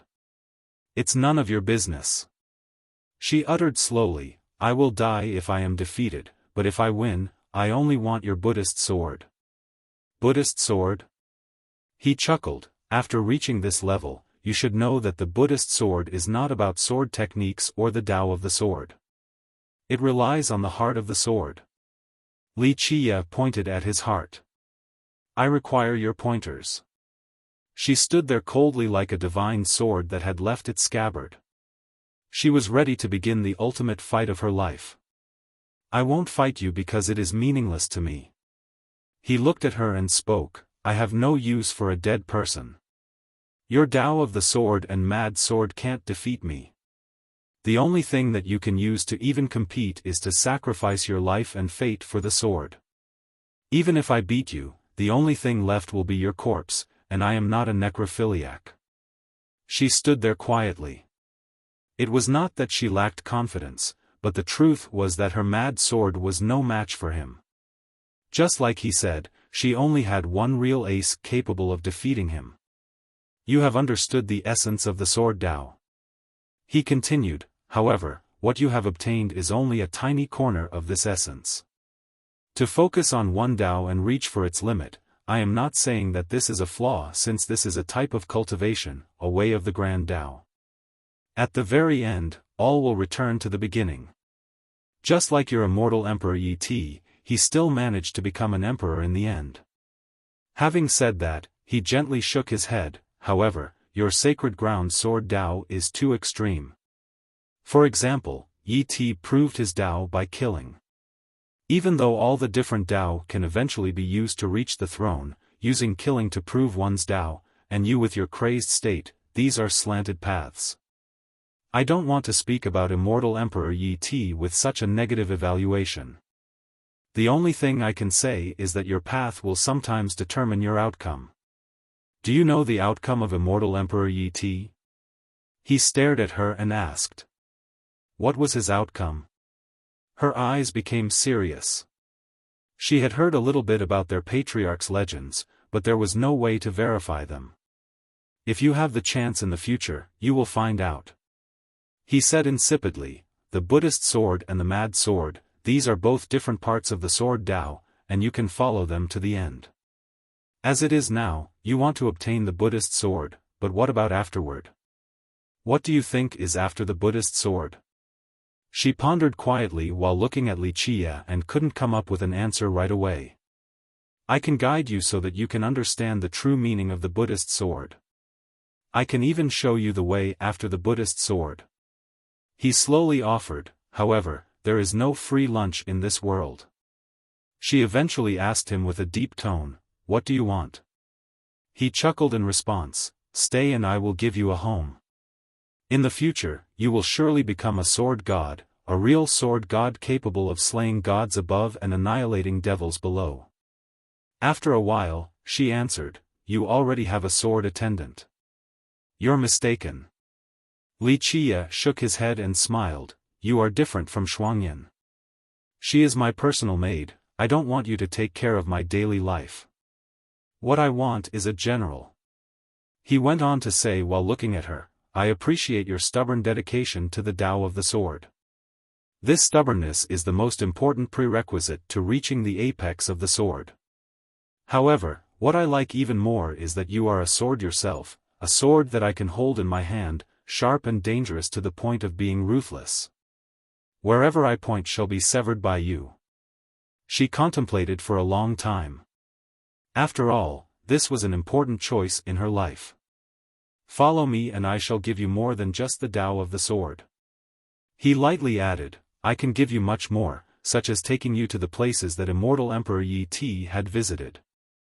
I can tell you his outcome as well. After a long silence, she finally spoke solemnly, okay, I agree. With that, she unhesitatingly swore with her true fate. She was indeed a decisive person. After an agreement was reached, Wuxia ordered, if you have anything to prepare, do so now. We will be heading for the lesser imperial devil world. Bai Jianjun didn't say anything and quietly left. And here I thought that you were going to take her in as a bed warmer. Chen Baojiao smirked after Bai Jianjun left. Wuxia smiled and shook his head, the three swords duel back then was only a joke. I only wanted to tease her a bit. Plus, who would be more suitable to be my bedwarmers than you two? In your dreams. Chen Baojiao pouted cutely. Even the cold Li Shuangyan had a slight shade of red on her face.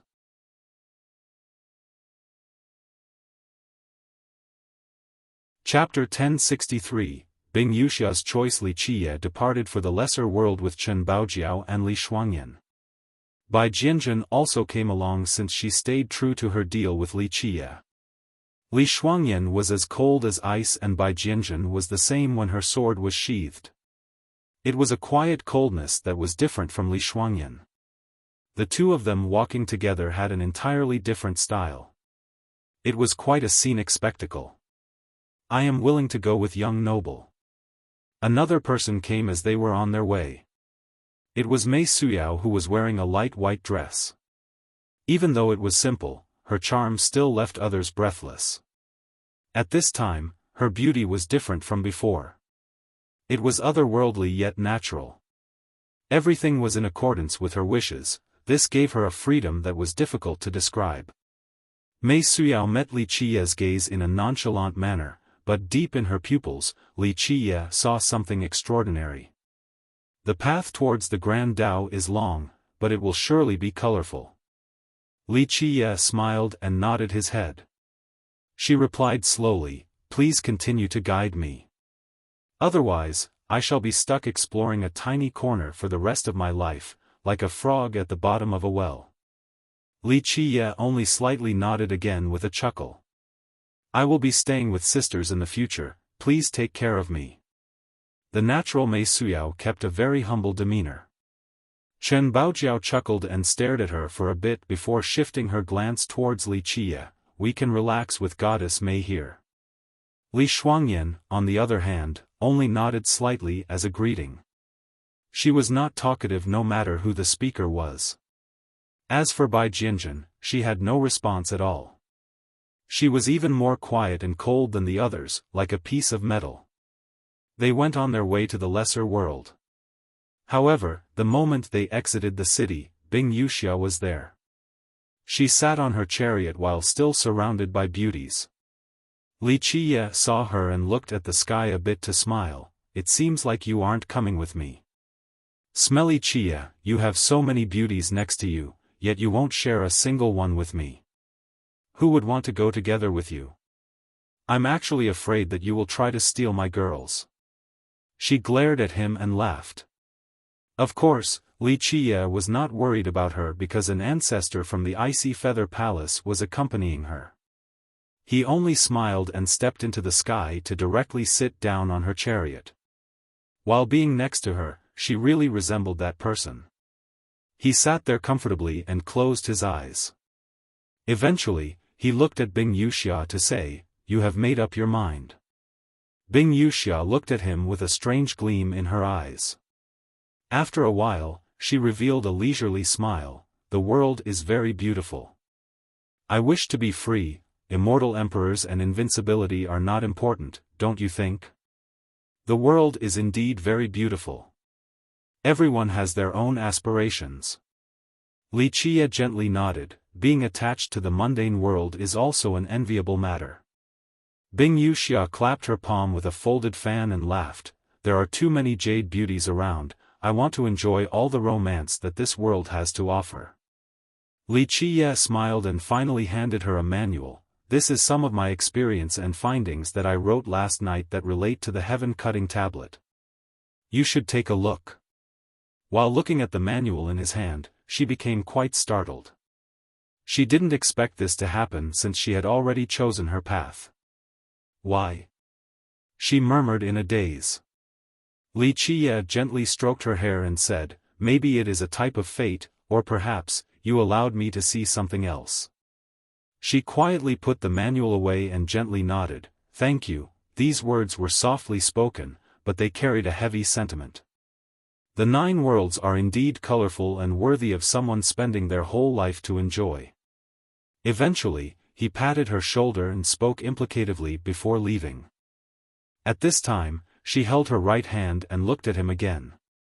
An indescribable glimmer flashed in her eyes before she eventually spoke. The entrance to the Icy Feather Palace will always be open for you.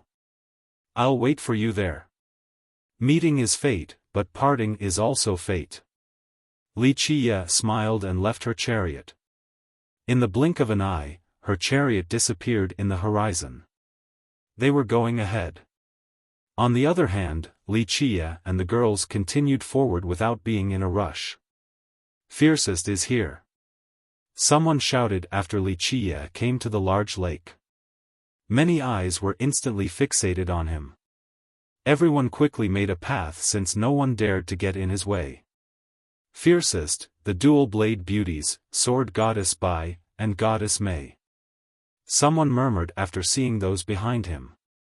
All of the eyes on him now had many different emotions. Awe and admiration were only 2 of the many. Jealousy was there as well. However, regardless of their feelings, no one dared to say anything. Today, the fiercest was someone everyone was dreadful of. People were finally able to breathe easy after his group entered the Buddhist gate to go to the lesser world. Damn! Fiercest is indeed fiercest. His notoriety is peerless, no wonder why the dual-blade beauties, Sword Goddess Bai, and Goddess Mei are all going with him. Someone couldn't help but comment afterward. A famous youth spoke indignantly, does he want to take in all the beauties in this world? Does he not care about the feelings of bachelors like us at all? Feelings my ass. A senior slapped the back of his head and jokingly scolded, "As if those ladies would ever look at you, take a look at yourself in a piss mirror first." This junior laughed awkwardly, "Uncle, you can't pick on me like this, I'm still your nephew, fiercest is definitely worthy of his #1 title." Someone emotionally commented, "Not to mention sword goddess Bai, who could ever enter goddess May's eyes? I heard Jikong Wudi has tried to court her before, but she simply had no interest in him. But look at things now, she was taken in by fiercest right away. This romantic luck is truly too enviable. It is definitely a special feeling." Even the reticent Li Shuangyan offered her opinion. Chen Baojiao felt it too and added, "Yes, this is an extraordinary feeling. While standing here, I feel like there are two different forces trying to control us." Bai Jianjun didn't say anything. She stared at the horizon with a serious gaze that was seemingly capable of piercing through this world. After a while, she closed her eyes and hugged her sword while fortifying her heart. Li Qie smilingly said, Jianjun is doing it well. The two of you should learn from her, there's no need to be curious." The two girls quickly protected their Dao hearts as well. Where are these forces coming from? Nevertheless, Chen Baojiao still couldn't restrain her curiosity completely. Li Qie looked at Mei Suyao, who was standing quietly to the side with her always transcendent presence. Li Qie told her, "Suyao, tell them." Compared to Li Shuangyan and Chen Baojiao, Mei Suyao was a lot more knowledgeable. After all, she came from a sect with 3 emperors. She had no intention of boasting and only stated, "We are standing on the boundary between the imperial border and the devil world. To the left is the imperial border while the right is the devil world. So when we stand in this place, we can feel 2 different forces around us. If we step into the devil world, we will feel an evil energy, if we step into the imperial border, we will feel an imperial momentum." Devil world and imperial border. Chen Baojiao was quite inquisitive. "Are you saying that there are divisions within the lesser world?" "Correct, there are different powers here. Moreover, both of these lands have their own masters." Li Qie smiled. "Devils and imperial troops?" Li Shuangyan asked as well. Li Qie led the way and ordered, "We'll get going. Suyao, explain the lesser world to them." Mei Suyao nodded slightly and spoke, "Some people call them that, but whether they are imperial troops or devils is not something we can judge. Just like its name, this place is a lesser world. It is quite vast but a lot smaller than the Buddhist funeral plateau. This whole place resembles a gigantic Tai Chi symbol, left is imperial and right is devil. Both sides will do what they want and won't interfere with each other. So this is just like the outside, a world with living and sentient beings." Chen Baojiao stated. "It is more like Spirit Mountain." Bai Jianjun actually interjected. Mei Suyao spoke, "Miss Bai is right. There are living beings here, but they are different from us. They have eternal life, or to push it even further, their eternal life is superior to that of the monks on Spirit Mountain. No flesh, no life." Bai Jianjun coldly remarked. At this time, her gaze was locked onto a certain position.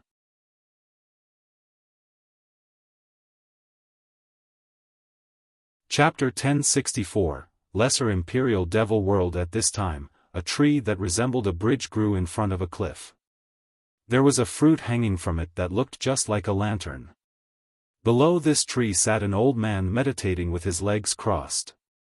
His hair was as red as blood and his back had 2 wings growing from it. The most awe-inspiring aspect of this old man was the evil energy surging from his body. It had reached the level of materializing in the form of silk-like strings. They had a green color, so at first glance, he seemed to have a lot of green hair growing from him. A slight evil light emanated from his eyes, giving the sense that he was a devil that crawled out from hell. His body had no blood energy and his flesh had dried up. However, he was still alive and very powerful. His situation was very similar to the sacred monks on the 18 temples of Spirit Mountain. The only difference was that those monks emitted a Buddhist light while this old man exuded an evil energy. All the girls entered a battle-ready state after seeing this old devil, ready to fight at any time. Li Qiye gently shook his head. They are not interested in us. Neither the imperial soldiers nor the devil kings care for outsiders. If we don't provoke them, they won't bother us at all. Having said that, he freely walked around the old man. The girls followed right behind him. Just like he said, the old man continued to sit there and didn't bother to care about the passing group. Chen Baojiao asked after they passed him while looking at the lantern-like fruit growing on the old tree, "Is he protecting that fruit?" "Yes. Time-worn red sun fruit, it's quite rare." Li Qiye gently nodded. The group moved on and traveled through creeks and hills. As they went further from the border, they felt the evil energy growing more powerful, as if it wanted to haunt their bodies. Luckily, they remained unaffected due to their powerful Tao hearts. If the evil energy enters our bodies, will we turn into devils? The cold Li Shuangyan asked after feeling the lingering energy. Mei Suyao shook her head slightly. Even though this place is the same as the Buddhist funeral plateau, it is different in the sense that even if this energy enters the body, one won't turn into a devil. If one has a wavering Tao heart, the energy will only make the inner devil more powerful. What is the relationship of this place and the plateau? Is there actually a connection? How come those monks back at the plateau changed so much after being converted? No body, no blood energy, and able to live forever. Chen Baojiao curiously asked. Even the knowledgeable Mei Suyao had trouble with this question. She glanced over at Li Qiye instead. He smiled in response. They are both related yet not related. As for the real reason, you don't need to know right now because you haven't reached that level. The group marched on and saw many devils along the way. In fact, calling these things devils was not suitable, it was more apt to refer to them as dark cultivators. These dark cultivators all had withered lifespans and were void of blood energy, yet they continued to live on. The number of dark cultivators increased along the way. One of them was a huge serpent with steel scales. The evil energy on its body pulsed all around it.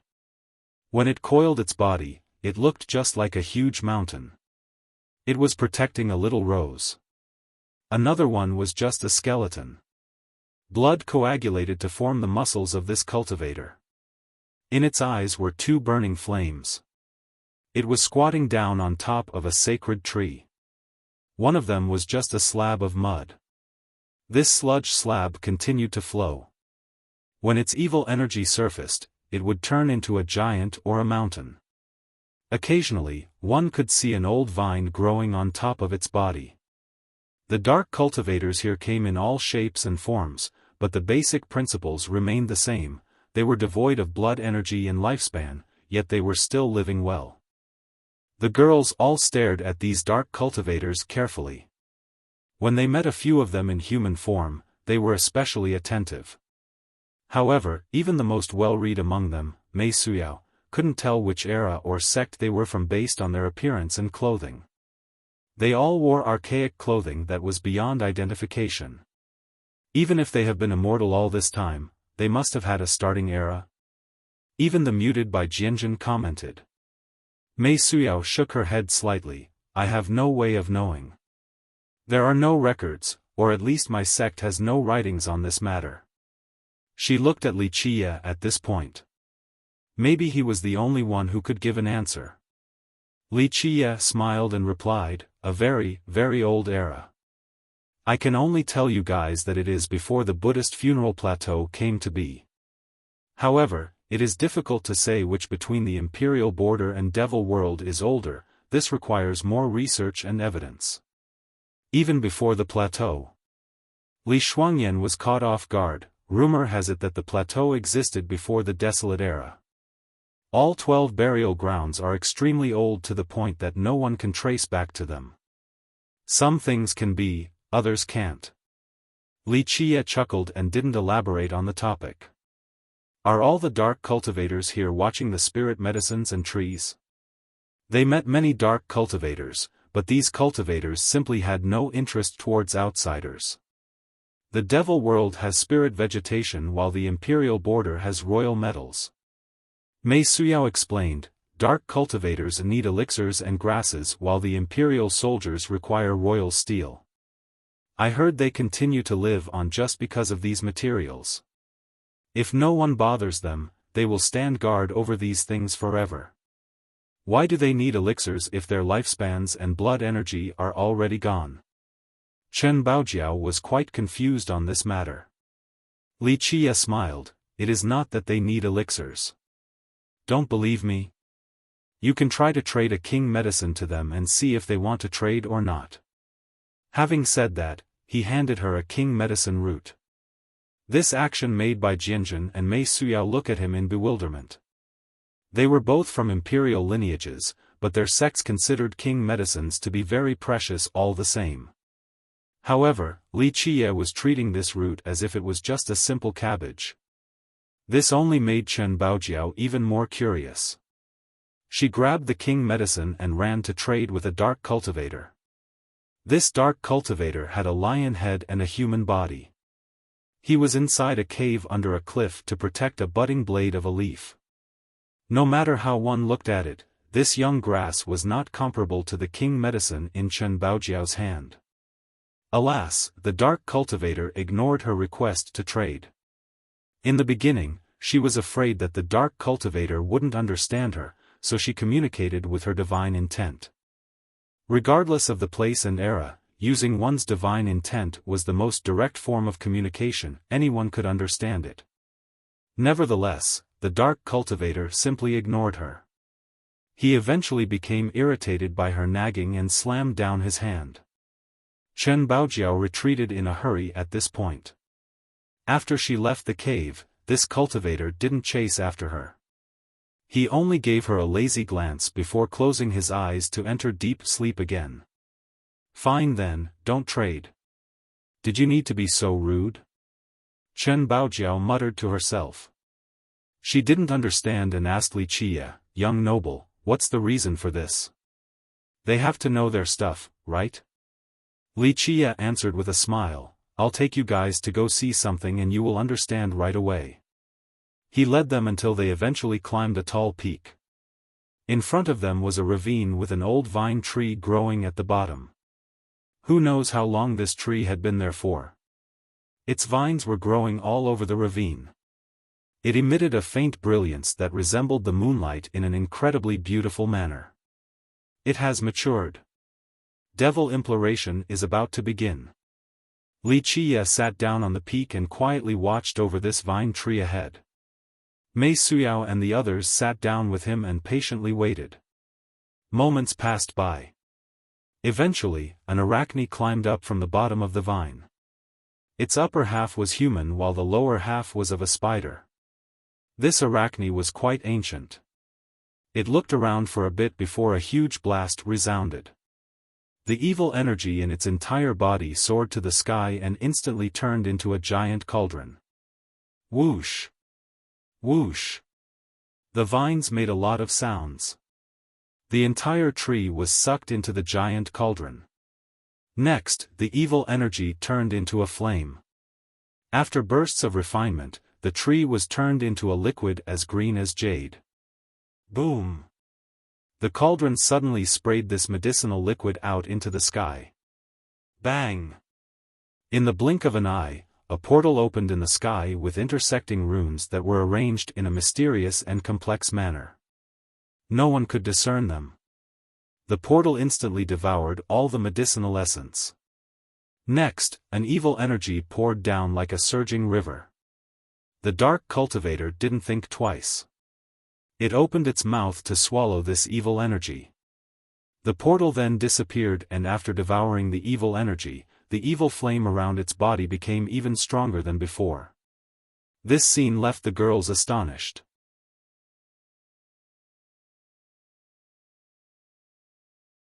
Chapter 1069, Blazing Devil. All along, people were optimistic about Heavenly Emperor Lin. In fact, compared to the imperious Jikong Wudi, Lin was much more amiable. Moreover, he came from humble origins, so there was a sense of closeness felt by many people. However, his background was also his biggest flaw compared to Jikong Wudi's group. If Heavenly Emperor Lin had the same background as Jikong Wudi's group, he wouldn't need to flee just because of an immortal grass. Look at Jikong Wudi, he directly attacked a palace and took a cauldron away. This is the power of an imperial lineage. Someone commented with emotion. Everyone knew that in the competition for the heavens outside of one's own strength, their backgrounds mattered a lot. It was a direct influence on their chance of success. Compared to Zhanshi and Heavenly Emperor Lin, who were relatively inconspicuous, there was another person who commanded the limelight, the Jewel Pillar Mortal King. Recently, he had been fighting against the imperial troops around here. He would jump into the fray time and time again, gaining many victories. At the same time, he was chased around by the great army here while stricken with grave injuries. No matter what, he became fiercer the more he fought with a world-sweeping momentum. What is the Mortal King doing? Imperial troops only care about digging metals, they are too lazy to deal with us. Someone noticed his actions and stated, he isn't seizing treasures or metals, so what's the point of struggling against the imperial troops? He is just training. A paragon watched everything and explained, he is polishing his flaws, most importantly, his speed. If his speed could increase, then he would be much more frightening, nothing would be capable of stopping him.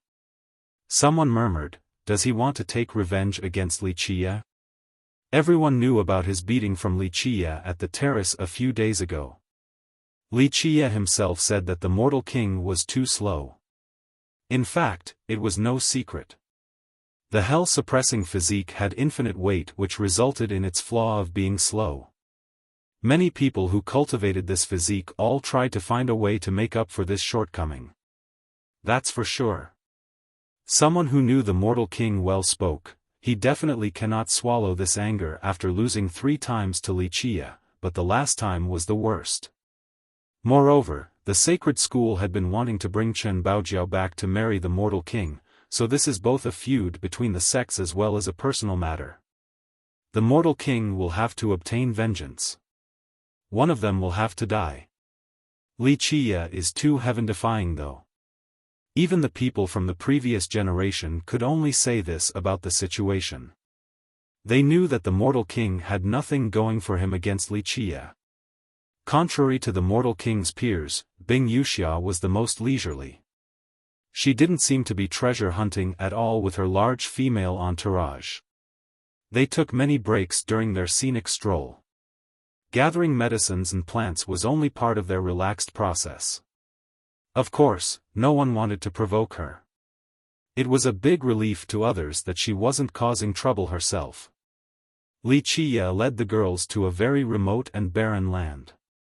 It was a volcanic region painted in a crimson shade. One could see lava gushing all over the place. He ordered the girls to take him next to a huge volcanic crater. The hot magma rising and flowing here could melt all things. They descended as far into the crater as possible. Before them was a molten sea of magma with nothing else in sight. The Devil King sat on his palanquin and cold. Even if a God King comes here, they wouldn't be able to break through.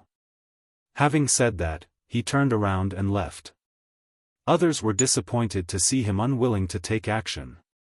Of course, they didn't dare to taunt him and quickly left as well after hearing the comment. That was a divine tree of the legends. Even Bai Jianjun was in awe. It is indeed a divine tree.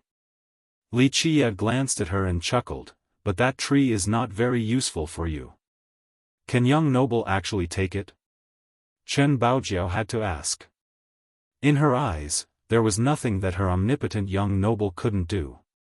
Taking it is not difficult. Wuxia glanced back at the divine tree and spoke, but everything is a matter of fate and fortune. Sometimes, one can't be too greedy. Wuxia didn't stop here and continued on the road. They saw even more precious plants along the way and even an immortal grass on the same level as the sacrosanct moon tree. However, Li Qiye didn't give it too much thought and kept on going. Eventually, they reached a barren hill. It was desolate, devoid of both people and vegetation. Li Qiye looked around before standing up straight. Li Qiye smiled and told the girls, "Stand a bit further back, I want to transform." The group quickly retreated and maintained a far enough distance. He then opened his mind and stomped on the ground while shouting, "Open!" Zzz, with that, the earth seemed to crack. Runic lines emerged and intertwined to form a grand formation. At this point, he quickly transformed into someone else. The runic patterns on the ground weaved into his body and became a devil robe while his Dao heart turned into a devil heart. Boom! An evil energy engulfed the sky along with demonic plumes of flame. These plumes slowly came together and turned into a pair of gigantic wings on his back. Once Li Qiye turned into a devil, even powerful existences like the girls trembled a bit inside. They felt a pressure that caused them to have the impulse to kneel down. Li Qiye stood there like a supreme devil king capable of controlling the rest of his kin in this world in an unstoppable manner. Anyone would lose their mind to fear after seeing him. It was a shocking transformation. No one would be able to connect the dots between this form engulfed in demonic flames and his previous usual self. His eyes were especially terrifying. They drilled into the world and devoured the souls of others. Even Bai Jianjun was astounded to see his new form and murmured, "What is that?" She could feel his power. Even though it was not as strong as when he was a Buddha, its strength was still of a dreadful magnitude. One thought to become Buddha, another to become devil. Li Qiye slowly spoke while looking at the rest of the world in disdain, "This is me, the heaven-relinquished devil king, the supreme of the devil world. Is this a title that you have chosen for yourself?" Chen Baojiao curiously gazed at his new form.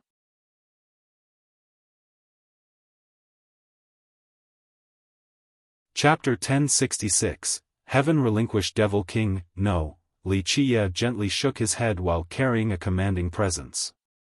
The simplest of gestures from him could cause myriad devils to kneel. He explained, "This is a different existence, I am only borrowing his title. Heaven-Relinquished Devil King, abandoned by the heavens." Li Shuangyan murmured. "Yes, forsaken by even the high heavens, but so what?" Li Qiye laughed as his evil flames engulfed the sky. He raised his palm upward and declared, "The high heavens is only a wretch." He was domineering enough in his devilish presence. Li Qiye had become heaven-relinquished with an unspeakable charisma. Even though a devil king was quite scary, they also had a fatal temptation to their charm. Borrowing alone is not enough to become a devil. Mei Suyao was moved. If the heart does not have evil, how can one rule the world by becoming a devil? She was referring to the fact that borrowing someone's form alone shouldn't be enough to reach this level.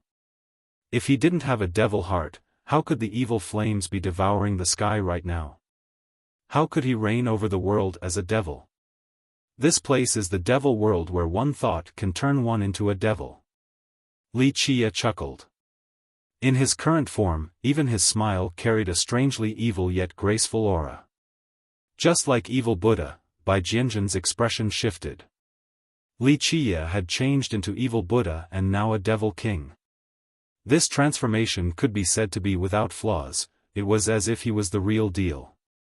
In fact, this was now reality. One could pretend to be a monk as well as borrow someone else's name. However, the power of Buddhism and the evil presence couldn't be faked. For example, heaven relinquished standing before them was just like his name, where his flames assaulted the sky. It was a substantial manifestation. Have you cultivated the devil way before?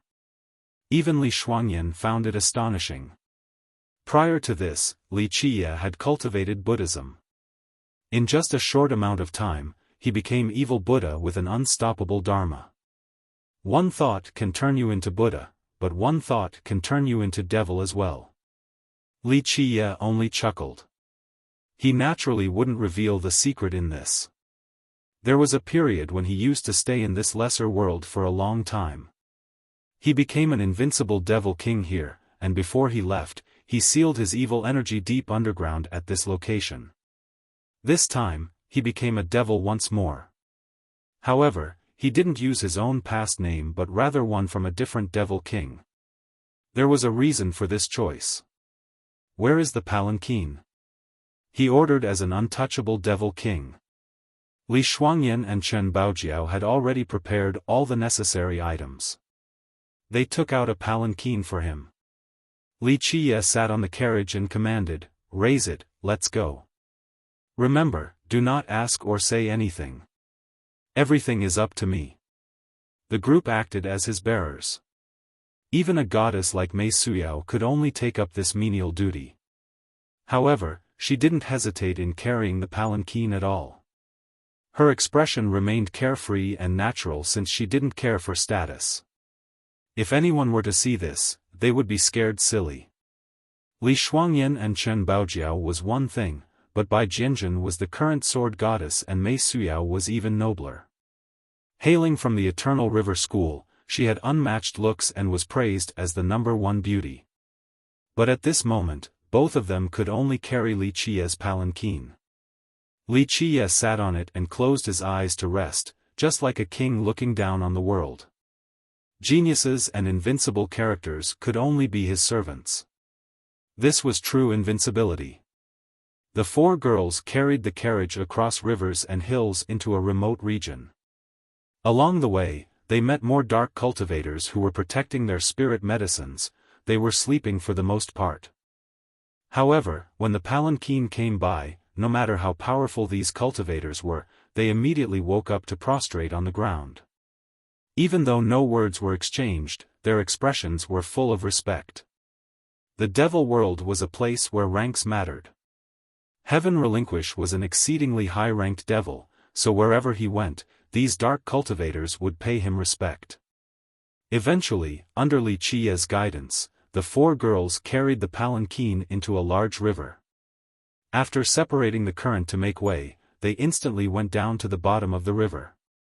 Finally, they sank into an extremely deep underwater abyss.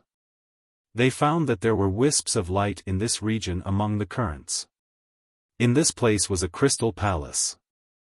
However, it was closed and sealed off by a powerful force. Li Qiye scowled after seeing the closed palace. In the blink of an eye, his devil flames soared and the entire palace trembled. Click, at this second, the palace slowly opened. A devil dragon swam out from within.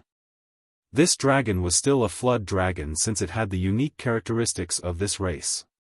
However, it was on the verge of transforming into a true dragon. It was extremely powerful and frightening and absolutely worse than some of the dark cultivators outside. It was at least at the same level as the old man sitting beneath the sacrosanct moon tree. "I didn't know my lord was coming, please forgive me." The dragon lied on the ground and bowed respectfully. Li Qiye remained emotionless with his terrifying evil aura surging about like the storm. He didn't bother answering while the four girls carried his palanquin into the crystal palace. There were countless lights emanating from the innumerable treasures in this place. Divine stones, heavenly weapons, immortal metals, these treasures were scattered randomly on the ground. It seemed that the devil dragon had no interest in these treasures. Any cultivator would be driven crazy by the sight of this treasury. Li Qiye, on the other hand, didn't care about these treasures. The girls were afraid of being seen through, so they maintained a calm demeanor.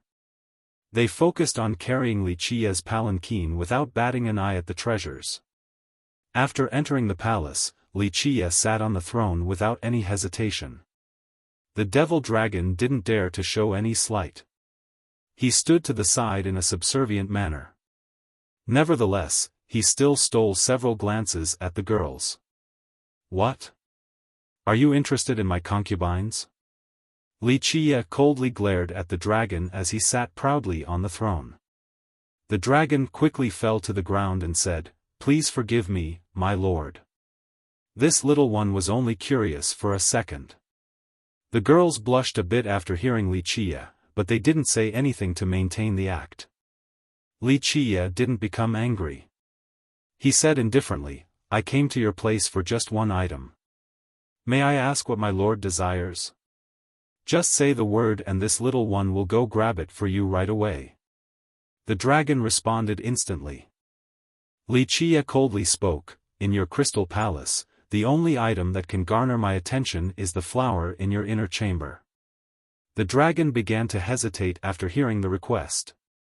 It softly spoke, my lord, about that. Li Qie waved his sleeve dismissively. I know you want to use it for your devil imploration, so I won't take it for nothing. Write down your wish.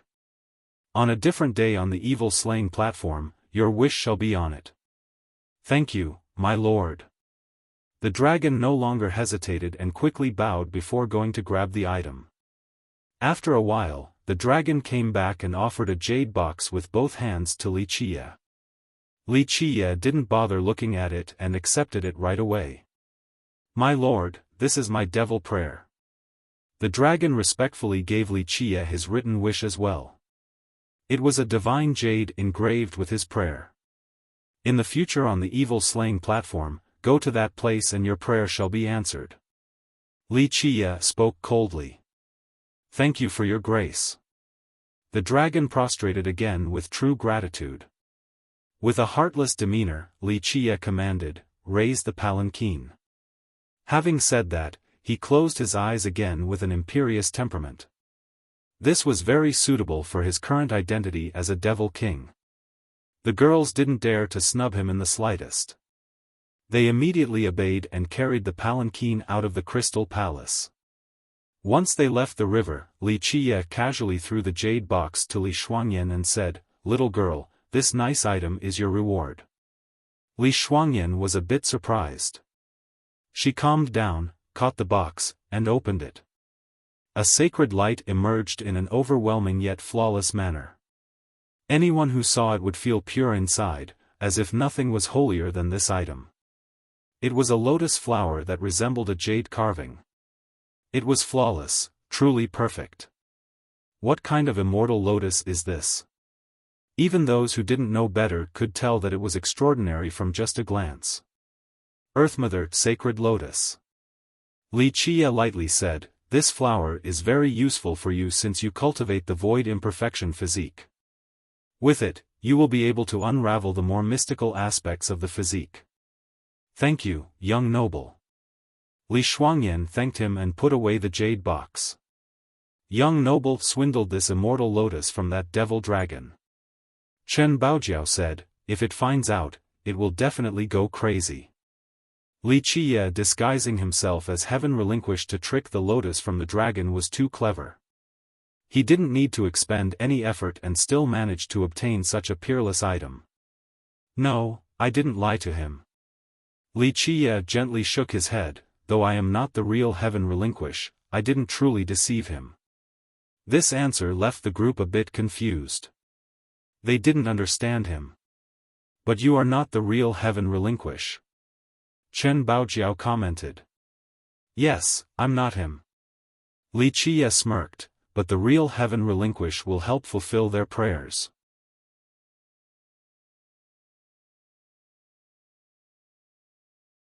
Chapter 1067, Wooden Sword Dark Saint, Young Noble wants to go meet heaven relinquish.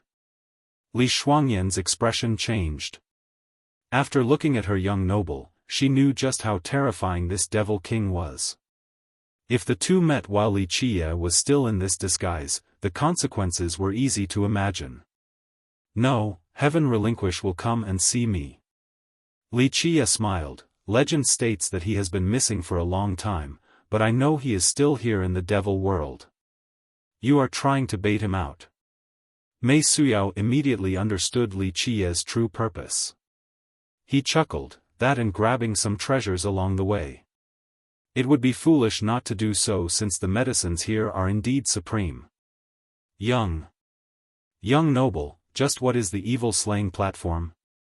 Bai Jianjun spoke. Her young noble was forced compared to the others, but in the end, she still chose to say it. Since she had decided to stay behind, she had to put aside her arrogance. Moreover, even the number one beauty, Mei Suyao, was not reserved, so why would she need to be?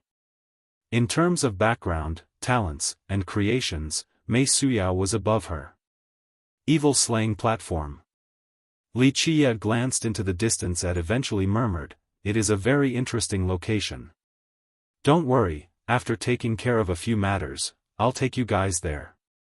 Having said that, he withdrew his gaze and ordered, "Continue, Heaven Relinquish will appear soon." The group moved on with the palanquin. The places they went to rarely saw visitors due to their great peril. Eventually, they came before a vast emptiness.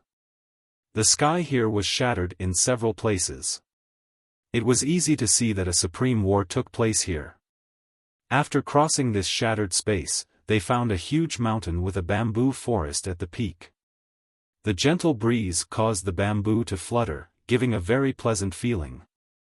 Eventually, the girls carried Li Qie to the summit. The moment they reached it, they felt a frightening sword intent. There was a middle-aged man sitting there in a meditative pose with his eyes shut tight. In front of him was a wooden sword. However, the terrifying sword energy did not come from this man or the wooden sword on his knees, it came from a green bamboo branch right in front of him. It was a tiny bamboo branch only 3 feet long. There were some leaves on it while the branch itself had a yellow tint. It was quite thick, but judging from the yellow hue amidst its green body, it was apparent that it had been growing for many years. This inconspicuous branch emitted a terrifying sword intent. Anyone would tremble after feeling this power that, once unleashed, was capable of slicing a virtuous paragon to pieces. The middle-aged man opened his eyes the moment Li Qie was brought to the top of the mountain. Bai Jianjun quivered after seeing the sword glint that flashed in the man's eyes. She was praised as the sword goddess with incomparable achievements on this road. Thus, once she saw the sword light in his eyes, she knew that he was extremely gifted in the Tao of the sword. Heaven Relinquish Devil King. The man uttered after seeing Li Qie on the palanquin. He didn't stand up to greet Li Qie as he was still very proud. Li Qie acted as if he could stand shoulder to shoulder with the high heavens. He slightly glanced at the middle-aged man and spoke, "Wooden sword dark saint, after so many years, your crappy manner still hasn't changed. Cold and arrogant like a pebble in an outhouse, refusing to bow even after seeing me." The middle-aged man didn't speak and instead closed his eyes. He was a dark saint, so compared to Heaven Relinquish, there was still quite a gap. However, his pride didn't allow him to bow. "After so many years with no news of you, I thought you must have boarded the evil slaying platform." The dark saint spoke. "Soon. The bald donkeys are about to take action, so I have to board the platform soon." Li Qie sat imposingly on his throne with a suppressive momentum as the king of all devils. The man's eyes slightly shifted after hearing this. He lifted his head to look at Li Qie. After a while, he slowly said, "You finally want to board the evil slaying platform. Many people have boarded it, so my joining the fray shouldn't be that surprising." Li Qie slowly responded, "I have been quiet for countless years since I didn't want to tread lightly into that place. However, my preparations are now sufficient, it is time to follow the footsteps of the Devil Lord." The dark saint pondered for a long time before asking, "What do you need?" Li Qie's eyes fell on the small bamboo branch and spoke, "I want your fragmented bamboo sword." The dark saint's eyes rolled again as he stared at Li Qie. "This is a bit unexpected. Just a little thing like this can enter your sight." The girls were quite alarmed after hearing the dark saint. They were afraid that he had seen through Li Qie's disguise. However, Li Qie was unperturbed. He still acted imperiously and coldly glared at the guy, "Since I want to board the evil slaying platform and have taken quite a liking to these little girls, I want to give them something nice to play with. Devils like us do not have emotions." The dark saint stated coldly. The girls held their breaths and became quite nervous. They were really afraid of being caught now. It looks like this dark saint was much harder to trick than the devil dragon. This is the gap between you and me.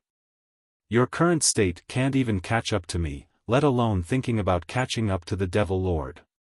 Li Qiye spoke emotionlessly, you are no different than those bald donkeys. This is the best you can do. You think you can become the devil lord? The dark saint narrowed his gaze a bit. Li Qiye haughtily replied, Devil Lord? This is not worth contending over. We have an even better destination, so what's the point of competing for it against those donkeys? The Devil Lord is gone, the Imperial Lord is gone, so it is time for me to go as well. The dark saint fell into quiet contemplation. Perhaps this was a question that had always weighed on his mind. I actually enjoy your bad temper a bit, so I came to say hello. Whether you want to give it up or not, I shall have your fragmented bamboo sword. Li Qiye's eyes became cold after declaring in a tyrannical manner. The dark saint didn't say anything in the end. He directly pulled the bamboo branch from the ground and threw it at Li Qiye. I don't want to owe you a favor, so leave behind your wish. Li Qiye spoke insipidly. The dark saint hesitated for a moment. Eventually, he carved down his prayers and then turned around to disappear into the horizon. After confirming that the dark saint was truly gone, the girls finally heaved a sigh of relief. That was pretty close, we were almost caught. Even Li Shuangyan, who was usually calm, murmured. Li Qiye smiled and gently shook his head, Shuanger, you're truly underestimating your young noble too much. Even if I wasn't disguising myself as Heaven Relinquish, I can still handle him. Back then, he was also a supreme devil king with the same illustrious fame. Who are the Devil Lord and Imperial Lord? Chen Baojiao asked, are they the masters of the lesser Imperial Devil world? Li Qiye didn't answer and only smiled. He pointed a finger towards Mei Suyao so that she could answer Chen Baojiao. Legend states that the Devil Lord is the master of the Devil world and the Imperial Lord is the master of the Imperial border. However, this is only limited to the legends, no one has actually seen them before. Some even speculate that they do not exist and they are just a baseless rumor. No, the Devil Lord and Imperial Lord do exist. Li Qiye sat on his palanquin and gently shook his head. Chen Baojiao was quite inquisitive. What kind of existences are they? Very unbeatable? Who knows? No one has seen them before. Li Qiye's eyes were quite profound at this point while staring at the far distance. In addition, the Buddhist funeral plateau has a Buddhist lord as well. The reticent Bai Jianjun also joined in, same as before, no one has seen the Buddhist lord either. Just what kind of existences are these three? Mei Suyao couldn't answer this question either. This was an eternal secret that even immortal emperors couldn't figure out. There is a difference in opinions on this matter. Li Qiye withdrew his gaze and elaborated, there are two distinct beliefs about the Buddhist Lord. One is the Buddhist Lord that people always talk about, the ruler of the Buddhist kingdom. What about the other one? Li Shuangyan's curiosity was aroused. Mei Suyao softly answered in Li Qiye's stead, the other belief is that there is an even higher existence at the plateau. However, no one has seen this person before, just like the elusive Devil Lord and Imperial Lord of legends. What is all this about? So mysterious. Chen Baojiao muttered. Li Qiye gently shook his head, it is not a legend, this person definitely exists. Of course, ordinary people wouldn't be able to meet this Buddha. Having said that, Li Qiye handed the fragmented bamboo sword to Bai Jianjun. This bamboo branch is the greatest sword, so take it.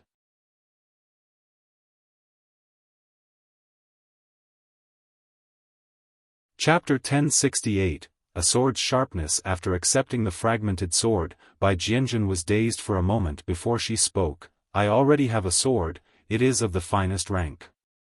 Bai Jianjun was not being conceited when saying this, her sword was indeed incredible.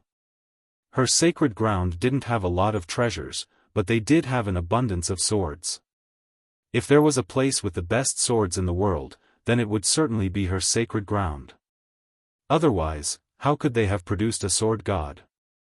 Swords are not about their sharpness or power. Li Qiye gently shook his head. For example, I know of your immortal Emperor Yi Ti's sword. It is powerful to the point of being invincible, but such a sword is not necessarily suitable for you. Having said that, he looked at her and continued, a sword has to be unsheathed naturally without any restraints and in accordance with one's desires. Both the mad sword and Buddhist sword lies in your state of mind, your sword heart. Bai Jianjun hugged her sword while quietly taking in Li Qiye's advice with great attentiveness. He lightly said, the most important thing is that in the future war, both true treasures and life weapons will not necessarily be the most suitable, but the fragmented bamboo sword in your hand right now is definitely the best one for you. She didn't say much and put away the bamboo sword before bowing to Li Qiye. She finally learned of Li Qiye's generosity today and understood why the other girls still chose to follow him despite cultivating immortal physiques. With her peerless Tao of the sword, a single glimpse was enough for her to tell that the bamboo blade was extremely precious. It was comparable to even the 9 heavenly accumulation destiny stones or maybe even more valuable. Otherwise, a heaven-defying existence like the Dark Saint wouldn't be guarding it in this place. However, Li Qiye gave something so valuable to her this easily while she had only just joined him and had yet to make any notable contributions.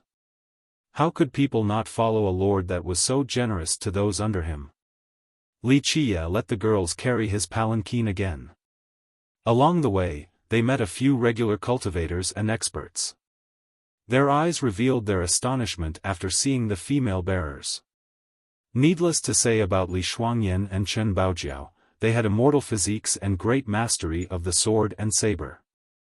Meanwhile, Bai Jianjun was the contemporary sword goddess and Mei Suyao was the #1 beauty from a sect with 3 emperors. They were dazzling stars no matter the location. But today, they were carrying a palanquin for someone. It was truly unbelievable. Even a god king was not qualified to enjoy such a privilege. The even more shocking part was that the person sitting on the palanquin was not fiercest Li Qiye but a devil king full of evil aura. Where is Li Qiye?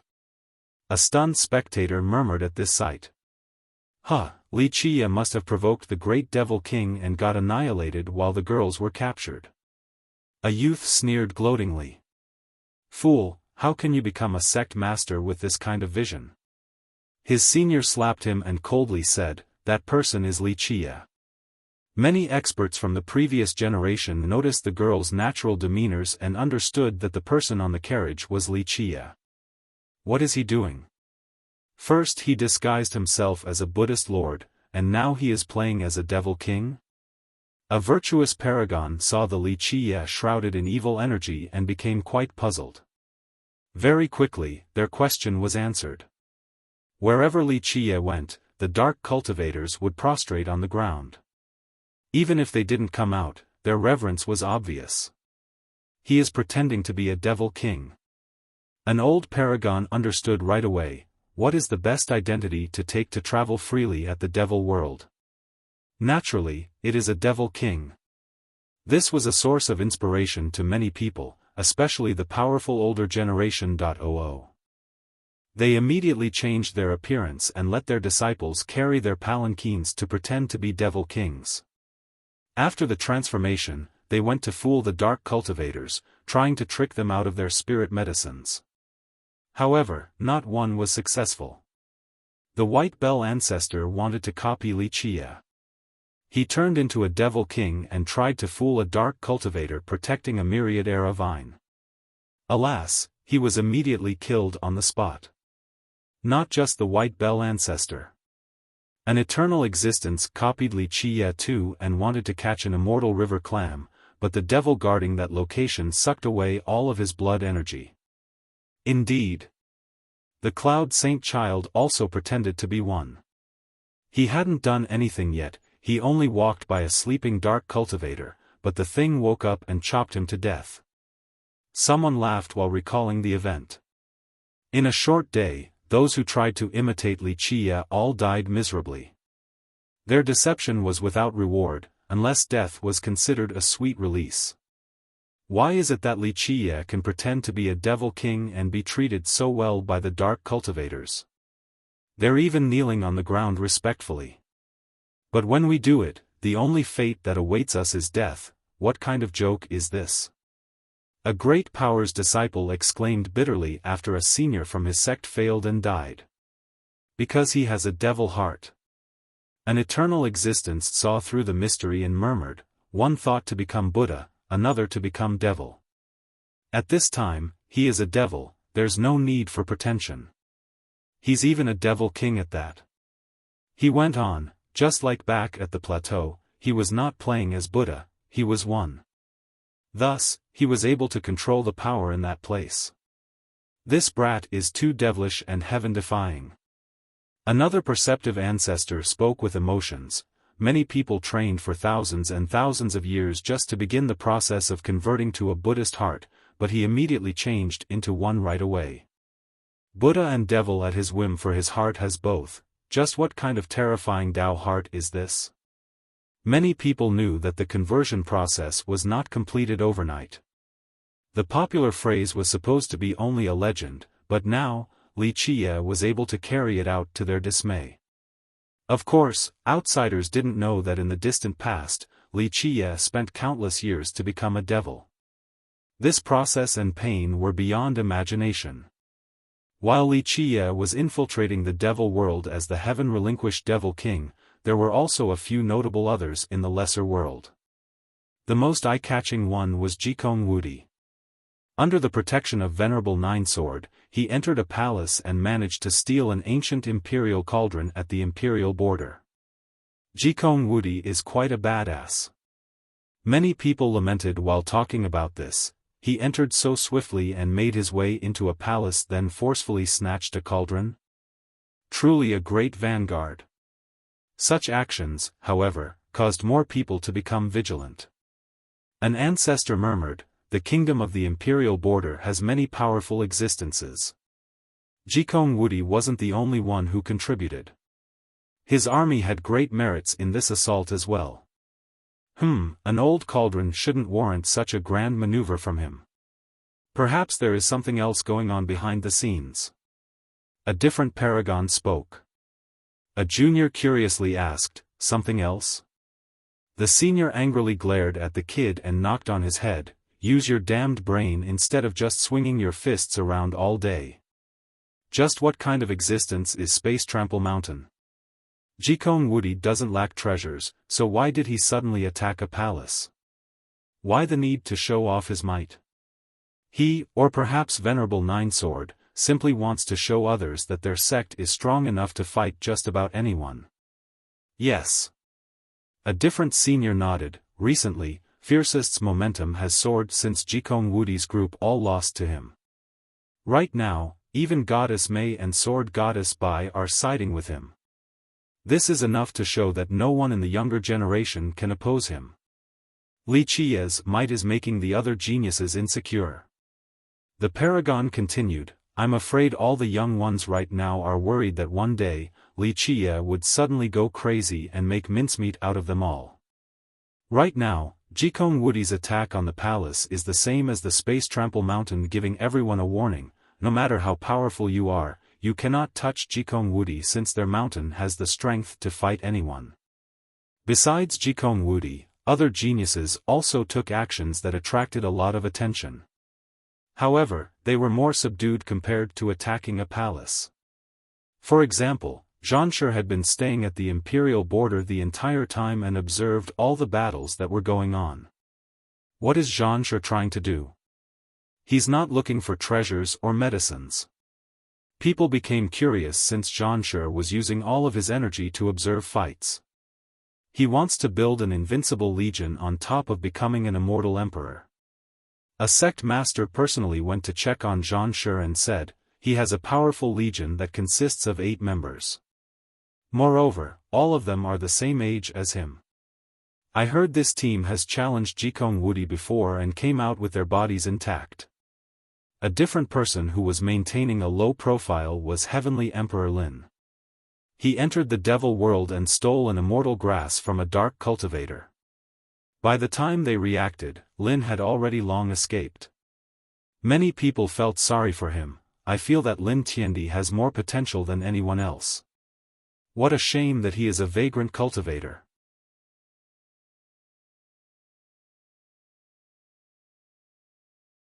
Chapter 1069, Blazing Devil. All along, people were optimistic about Heavenly Emperor Lin. In fact, compared to the imperious Jikong Wudi, Lin was much more amiable. Moreover, he came from humble origins, so there was a sense of closeness felt by many people. However, his background was also his biggest flaw compared to Jikong Wudi's group. If Heavenly Emperor Lin had the same background as Jikong Wudi's group, he wouldn't need to flee just because of an immortal grass. Look at Jikong Wudi, he directly attacked a palace and took a cauldron away. This is the power of an imperial lineage. Someone commented with emotion. Everyone knew that in the competition for the heavens outside of one's own strength, their backgrounds mattered a lot. It was a direct influence on their chance of success. Compared to Zhang Shi and Heavenly Emperor Lin, who were relatively inconspicuous, there was another person who commanded the limelight, the Jewel Pillar Mortal King. Recently, he had been fighting against the imperial troops around here. He would jump into the fray time and time again, gaining many victories. At the same time, he was chased around by the great army here while stricken with grave injuries. No matter what, he became fiercer the more he fought with a world-sweeping momentum. What is the Mortal King doing? Imperial troops only care about digging metals, they are too lazy to deal with us. Someone noticed his actions and stated, he isn't seizing treasures or metals, so what's the point of struggling against the imperial troops? Blazing looked again. After pondering for a long time, he was jolted and exclaimed, yes, I think there was a place like this. Tell me the exact location. Li Qiye commanded. Blazing mused it over before answering, this lowly one dares not deceive my lord. It was too long ago, so I am not sure. I think that place should have runes like this, but I am not 100% certain. Draw a map.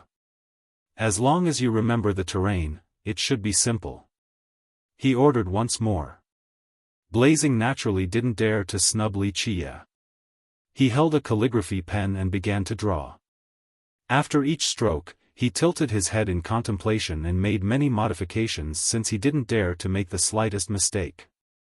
After drawing for some time, he finally finished it and handed it to Li Qiye to let him take a look.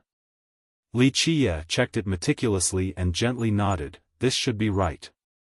Keep in mind that Li Qiye had stayed in the lesser imperial devil world for a long period in the past, so he understood it quite well. However, he wasn't completely certain of the location he was searching for. After narrowing the range with Blazing's drawing, he finally knew where it was. After putting the drawing of the terrain away, he coldly glared at Blazing. If I remember correctly, this inner earth gave birth to a fire god's calm heart. That heart of the fire god, Blazing felt quite awkward once Li Qiye brought up this topic. Li Qiye coldly stared at him, I have calculated with my fingers. Since the last sacrifice, the heart here has reached maturity. Yes, that's true, Blazing coughed nervously. Li Qiye waved his sleeve gently and commanded, go fetch it. Blazing didn't know what to do, so he only stood there while hesitating.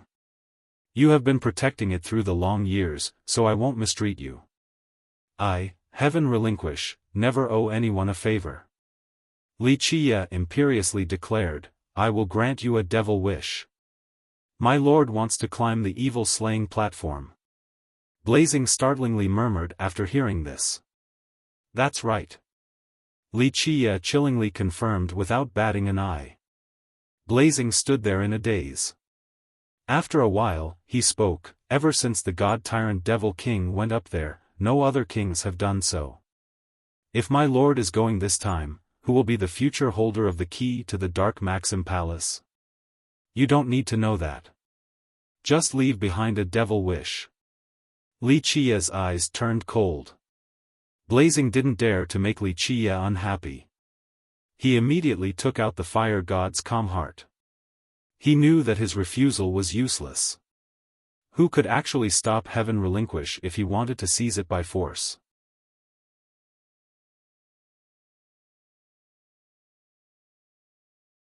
Chapter 1070, Fire God's Calm Heart. A moment later, Blazing Devil carried a box back and respectfully held it before Li Qia. Li Qia didn't glance at it before he took it and said, "Where is your devil wish?" Blazing quickly carved it down and gave it to Li Qia. Li Qia casually took it and then he got up, wanting to leave. "My lord." At this time, Blazing couldn't help but open his mouth to say something. Li Qia glared at him and said, "Say it, don't waste my time." Blazing took a deep breath and bowed towards Li Qia. "This lowly one wants to ask my lord, what is waiting for us in the future of this world?" Li Qia indifferently stared at Blazing in response. "What do you think? Or rather, what kind of world do you wish for?" I don't know." Blazing hesitated for a moment to come up with an answer. "A world where we are free. It is not difficult to find out. Just personally climb the evil-slaying platform, right?" Li Qia spoke without emotion. "If you want to reach the best step, then take it slow." Blazing turned silent. In the devil world, anyone could climb the evil-slaying platform. However, there were different levels of steps. No one knew what would happen after going up there. Li Qia ignored the guy and went back on his palanquin. The girls immediately carried him away. After they left, Chen Baojiao smiled cutely. "Young noble, this is killing two birds with one stone. You found out what you wanted to know and obtained a treasure as well. Just part of the process, this treasure is actually incidental. I want heaven relinquished to come find me." Li Qia revealed a faint smile. "If the heaven relinquished devil king finds out, I'm afraid he will go all out against you." Li Shuangyan commented. Just looking at the wooden sword Dark Saint was enough to know how powerful he was. An existence like him was definitely at the God King level. However, he was actually afraid of heaven relinquish. From this, one can extrapolate how frightening this person must be. Li Qia calmly sat there and leisurely replied, "He won't." With that, he handed the box containing the fire god's calm heart to Chen Baojiao. "Use this item well, it will be quite beneficial to you." Chen Baojiao opened it to take a look. It surprised her quite a bit because it contained a beating heart. "Do I have to eat this thing?" She was quite creeped out by the thought of doing so. "This is not a heart." Li Qia gently shook his head. "This is a fire god's calm heart. Although it is called a heart, it was formed from the fusion of the extreme flames underground. It's powerful but not violent, hence the word calm. It is gentle like jade yet brimming with endless explosive power. It is very suitable for your tyrannical spring physique." After hearing his explanation, Chen Baojiao carefully checked it again and found that it was not truly a heart. The rhythm was not a heartbeat but rather the pulsing of a divine fire. It seemed to contain an endless fiery power that could explode and destroy an entire world. Imperial soldiers embark on an expedition while dark cultivators climb the evil-slaying platform. At this point, Mei Suyao, who had been quiet, added, "Just what kind of worlds are they going to? Is it outside of the 9 worlds?" Mei Suyao knew more than the other girls. Her Eternal River School had several records about the lesser Imperial Devil world that other lineages were not privy to. After hearing Blazing Devil earlier, all kinds of feelings rose in her heart. The records back then uncontrollably popped up in her mind, but she had no answer, so she had to ask Li Qia. Li Qia's eyes became serious and full of longing. He answered, "Who knows about what is outside the 9 worlds? Is it the legendary 10th world?" She asked softly because she knew quite a few things from Li Qia. He had shown her secrets unknown to others across the eons. Even her school knew very little about them due to their scarce records. The 10th world? Li Qiye gently shook his head. This is not that simple. Perhaps no one knows where they are going to, outside of the imperial soldiers and dark cultivators who have actually embarked on this journey to a, maybe, different world. Li Shuangyan and the others listened carefully, especially Bai Jianjun.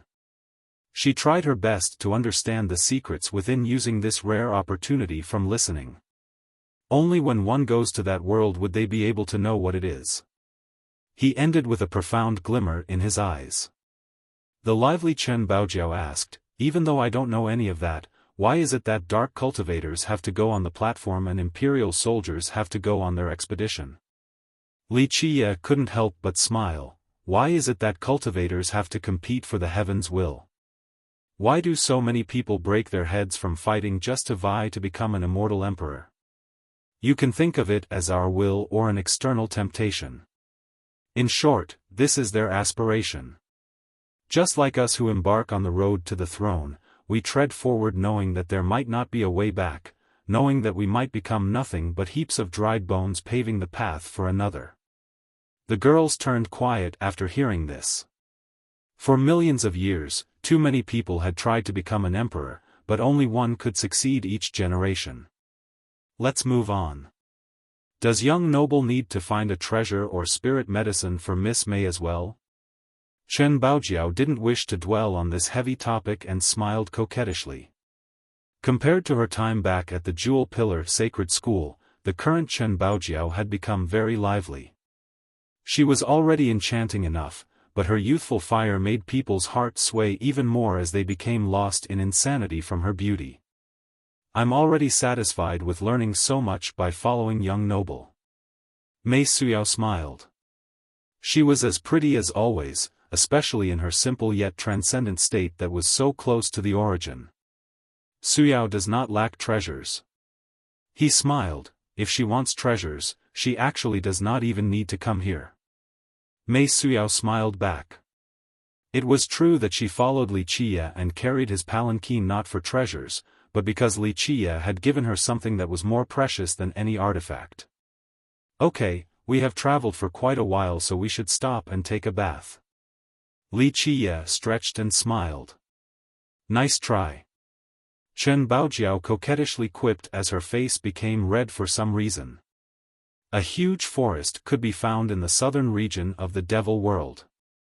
It was lush with green vegetation of a single type. These plants resembled an old tree with leaves and thick branches. The most noticeable aspect was that there were crimson fruits growing from these trees. Each of them was only the size of a thumb. They were translucent and red like carnelian gemstones. The even more shocking part was that these gem-like fruits exuded a fragrance similar to the intoxicating scent of fine wine. Even strong-willed cultivators couldn't help but swallow their saliva after smelling them. Monkeys were hanging around these trees and fruits. They were around the size of cats. They had golden fur, but when they opened their eyes, an evil energy would surge, as if it could devour the soul of just about anyone. Many cultivators stood outside of the forest, but no one dared to enter. They could only drool and watch. The reason was very simple. Those monkeys weren't actually monkeys but rather dark cultivators. The moment anyone entered, they would instantly be attacked by the horde. Someone looked at the red fruits on the trees and murmured, "It would be so nice if those dark monkeys weren't guarding this forest." A virtuous paragon from a great power gulped as well, right? According to our sect's writings, these are dark wine fruits, really good stuff that can ferment into immortal wines. This wine can calm the mind and remove evil. It really is incredible. The cultivators standing outside all wanted to go pick these fruits, but their lack of courage prevented them from doing so. Of course, the numerous corpses under the trees were a deterrence as well. Prior to this, many cultivators went inside, but they were besieged by the monkeys. Even a virtuous paragon would be ripped into pieces in the blink of an eye against a large group. Thus, they were relegated to mere spectators. At this moment, they saw a young man enter the forest. He was very young and extremely handsome. His eyes were his most outstanding aspect. They looked just like precious gems, profound and moving as though they could speak. Anyone would instantly be attracted to his eyes. A cultivator from the Grand Middle Territory shouted, "It's Shen Menghui from the Azure Mysterious Ancient Kingdom. Just like the rumors, he truly has unparalleled potential. Unfortunately, he was born in the wrong era, or rather too late. If he was born 10 years earlier, I think he would be able to stand shoulder to shoulder with Jikong Wudi's group." An older cultivator commented while watching this young man enter the forest.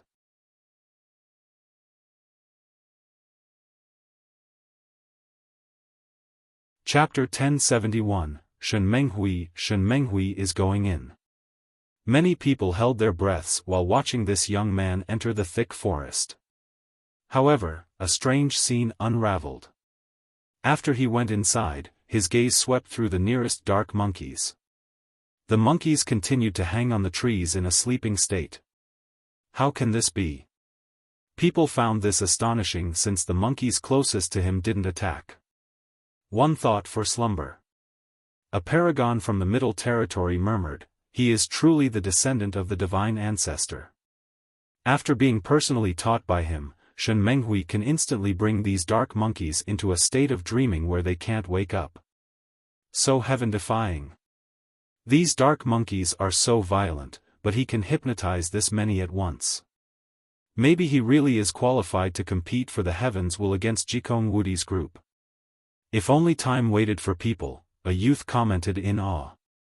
Shen Menghui was the current main descendant of the Azure Mysterious Ancient Kingdom. Back then, their heavenly prince was killed by Wuxia at the Dao Academy, so they had to choose another successor. In the end, the young Shen Menghui actually won the spot. He was able to show off his skills among his many senior brothers and sisters. Outside of being the descendant of the divine ancestor, it was also because of his exceedingly high talents that were even greater than the deceased heavenly prince. Thus, even though he was only 18 years old right now, he already had extremely incredible achievements. Some speculated that within 10 years, he would be able to catch up to the rest of the supreme geniuses. In fact, many in the middle region held him in great esteem despite his late debut. Both his fame and cultivation were much weaker than Jikong Wudi's group, but since he was taken in as a disciple by the divine ancestor, he had an unparalleled advantage compared to the others. The divine ancestor was rumored to be the most powerful existence in the ancient kingdom. He was an untouchable god king. No one had seen him over the long years, so people didn't know just how strong he currently was. For someone who didn't come out for many generations to still decide to take Shen Menghui in as a disciple showed just how great his talents were. Shen Menghui carefully picked the dark wine fruits. Despite putting the nearby monkeys to sleep, he didn't dare to act carelessly lest he wake some of them and get trapped in their siege. While people were watching him pick these fruits, someone else shouted, "Fiercest is here." People turned their heads. Sure enough, a palanquin was being carried closer. They saw Wuxia sitting on it and didn't dare to share their thoughts. Wuxia posed there like a supreme devil king with an evil flame capable of shattering the sky. Each of his gestures could destroy gods and devils. Even his gaze affected the temperament of this world. People quickly retreated like a tide since they didn't dare to be close to him. Those with weaker cultivations felt their legs trembling and even had the urge to kneel. Even though he was in his devil king form, everyone knew that it was Wuxia sitting up there just like how he used to be evil Buddha a while ago. In our generation, only fiercest would enjoy such great treatment. Even an eternal existence was impressed by Wuxia's style on top of the palanquin. Of course, envy was in the air. Jealousy ran even more rampant among the younger generation. The sword goddess and extremely pretty beauties were acting as palanquin bearers.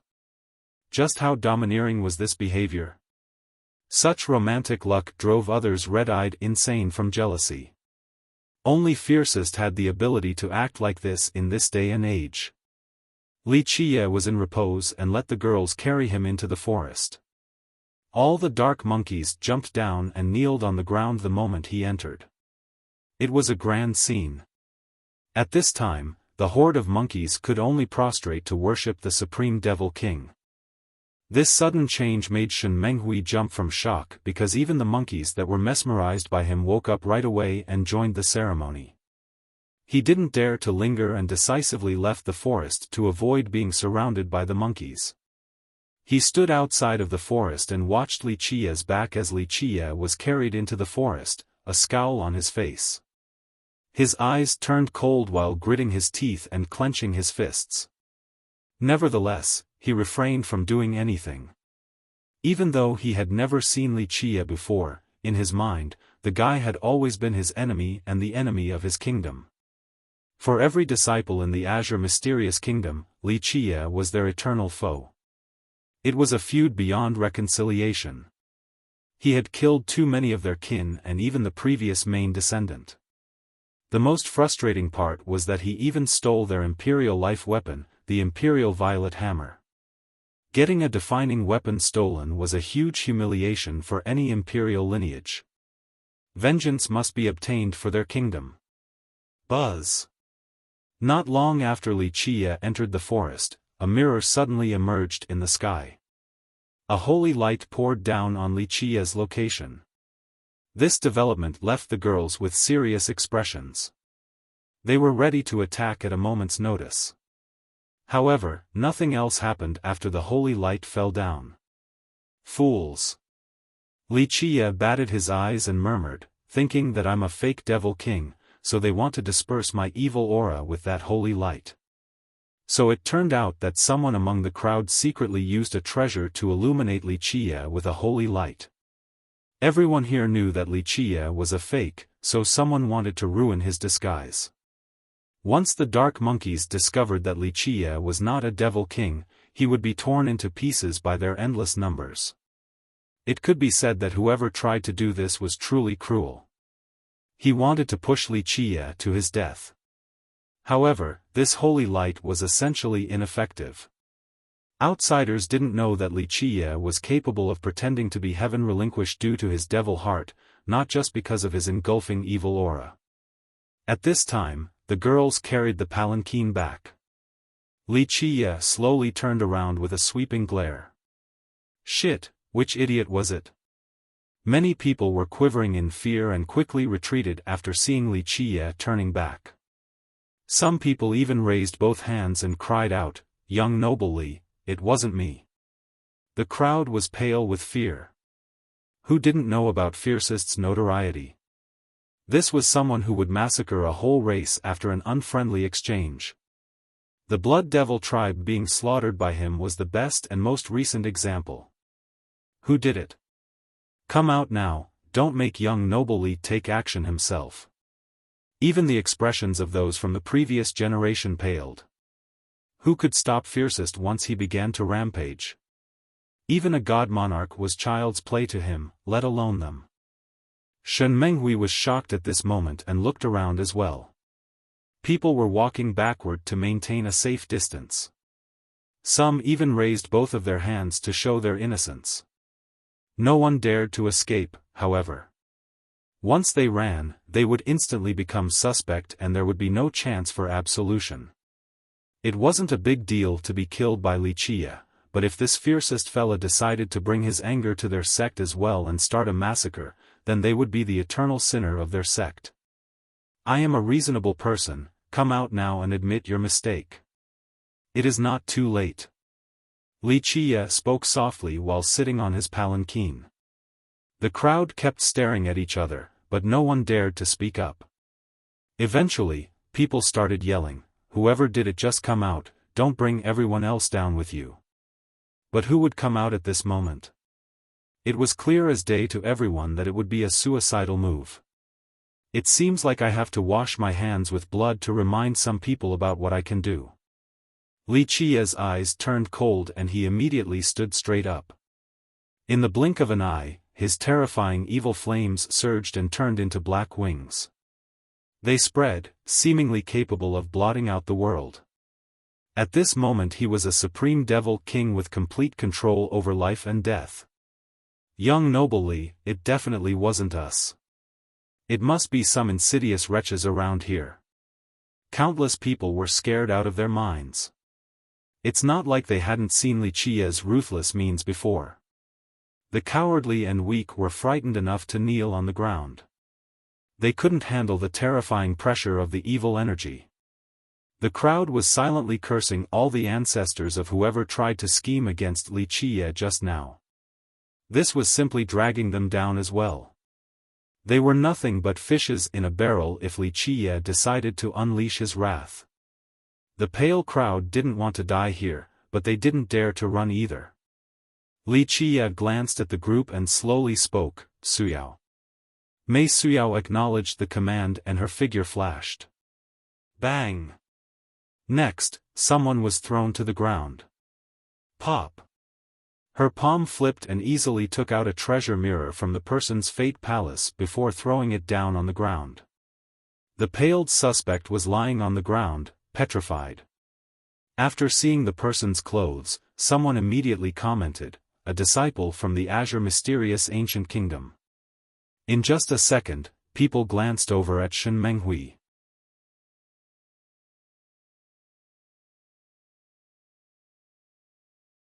Chapter 1072, Azure Mysterious 8 Ancestors. Due to her innate immortal bone, such a method couldn't deceive her eyes, so she was able to instantly catch the hidden perpetrator. The crowd heaved a sigh of relief after seeing the person being caught. It would have been miserable if Li Qia took it out on them. They didn't want to say anything after seeing the perpetrator from the ancient kingdom. Earlier, the group was secretly cursing the perpetrator and wanted nothing more than to kick him to the front. But now, they really didn't want to offend the ancient kingdom. It was still a sect with 2 emperors. Moreover, their descendant, Shen Menghui, was right here. The captured disciple was pale and horrified. Li Qia was a mortal enemy of his kingdom. As its disciple, he naturally had the responsibility to eliminate Li Qia. Thus, after Li Qia entered the forest, he wanted to reveal Li Qia's fake identity as a devil king so that he would fall prey to the dark monkeys. This would have been a great contribution. Alas, he didn't expect that his method was useless. Li Qia remained unaffected while Mei Suyao caught him. Shen Menghui was startled as well. This was adding a formidable enemy to the kingdom. An imperial lineage having to resort to this type of scheme. Li Qia was too lazy to care and commanded, "Since you dared to move against me, learn the taste of death. Slay him." After hearing this, the crowd could finally breathe easy. They no longer needed to be the scapegoat. In the face of death, this disciple didn't care for anything else and yelled, "First brother, save me." Shen Menghui's expression darkened. He quickly walked to the front and shouted, "Wait." As the ancient kingdom's descendant, he couldn't stand and watch as a disciple from his kingdom was publicly executed. Moreover, this disciple had asked him for help. If he didn't do anything now and just watched the execution, how could he maintain his place in this world? How could other disciples trust and respect him? "What, you want to save him?" Li Qia averted his gaze and spoke dismissively. Shen Menghui took a deep breath and bowed towards Li Qia. "Sir, our disciple was ignorant and has offended you, please forgive him." He knew full well that Li Qia was a sworn enemy of their sect, but at this point, he had to acquiesce. There was a great saying, "As long as the verdant hills remain, there is no lack of firewood." He just needed to endure this anger and bow to the enemy. Forgive him? Is it so simple? Li Qia spoke dismissively while sitting up high. Shen Menghui took a deep breath and replied, "Our kingdom is willing to compensate for the disrespect. Just say the words and we will try our best. I am someone who does not show mercy to those who want to kill me." Li Qia smiled, "However, since you are showing such sincerity, I will be a nice guy just once. Bring immortal Emperor Qing Xian's true treasure here and I shall spare him." Shen Menghui's expression soured after hearing this. This was blatant extortion. An emperor's true treasure was a priceless item, the defining treasure of their azure mysterious ancient kingdom. Not to mention a common disciple, maybe even a descendant like him was not worth a true treasure. Sir, this is unreasonable extortion. Shen Menghui deepened his tone. A terrifying aura swept through the world, causing people to shudder uncontrollably. The 8 old men immediately stood in front of Shen Menghui. They were quite aged and didn't have much time left, but the auras exuding from their bodies were still quite formidable. Someone blurted out, "Azure mysterious 9 ancestors, no, 8 ancestors." The crowd quickly created a gap between themselves and these old men because they knew a battle was about to begin. Ancestors, Shen Menghui was ecstatic to see the 8 ancestors and became relieved. The ancient kingdom had a group referred to as the 9 ancestors. These were 9 extremely powerful beings. Of course, it didn't include the most powerful one, the divine ancestor. However, there were only 8 left in this group because back at the heavenly corpse burial ground, the 8th ancestor died to Li Qia's hands. It was precisely for this reason that the two sides had an irreconcilable feud. "You are Li Qia," one of the 8 ancestors coldly glared at Li Qia, who was sitting haughtily on his palanquin. "And?" Li Qia gave him a look. Another ancestor threatened, "Junior, it is not too late to let go of our disciple. Otherwise, you shall suffer the consequences." The ancestors naturally wanted to kill Li Qia. However, they weren't completely confident. Li Qia didn't want to waste his breath with these ancestors and commanded, "Too much nonsense, kill him." The 8 ancestors weren't happy with this response. They were famous characters that were treated with respect no matter where they went, but right now, even though they were personally here, Li Qia didn't give them any consideration at all. It was simply a slap to their faces. "Goddess May, you must think twice." Another of the 8 ancestors stepped up and raised his voice. Suddenly, the atmosphere was tense to the extreme. The crowd moved even further away from the inevitable battlefield. Once they were at a safe distance, their apprehension turned into an eagerness to watch the fight that caught the breath in their throats.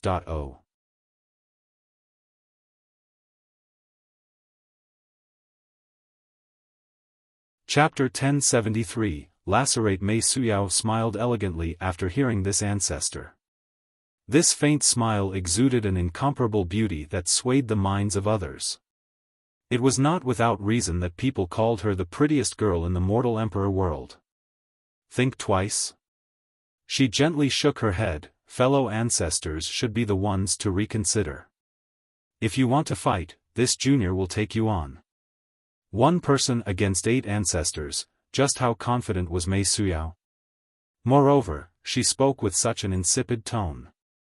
This made many people quiver.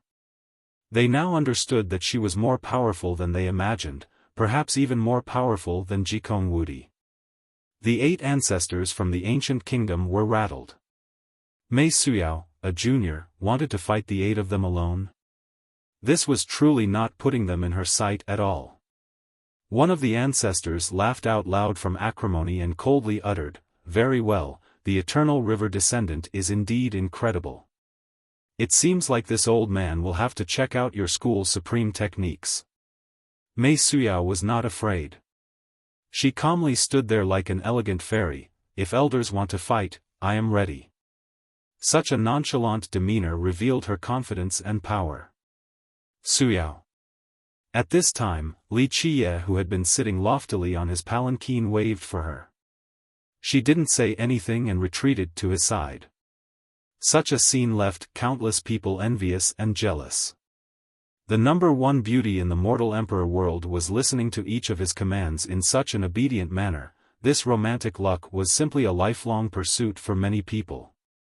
In their eyes, a life having a beauty like that would be a life without regrets. Li Qia raised his brows with disdain and dismissively said, "Good, since your azure mysterious ancient kingdom is acting so bullish, nothing can be better. I like slapping others who exaggerate themselves with no bounds the best." With that, he gently waved his sleeve and ordered, "Children, tear them to pieces."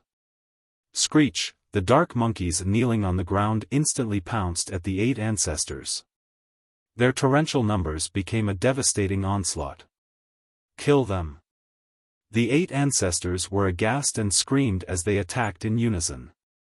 With a strike that carried enough power to move mountains and flip seas, split the sky and boil the ocean, they swept away the majority of the dark monkeys.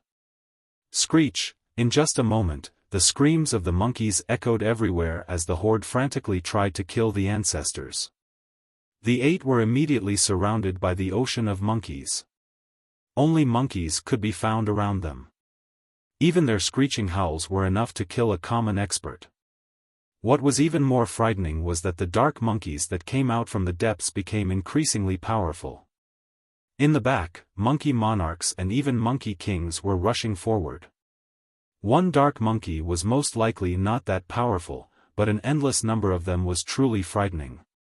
Even a paragon could be easily torn to pieces. Plus, killing a dark cultivator at the Devil World was an extremely difficult matter. Boom! Boom! Boom!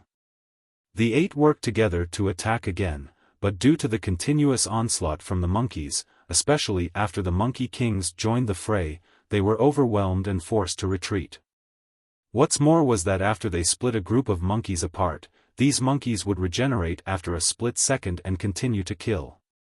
The ancestors were injured after a while.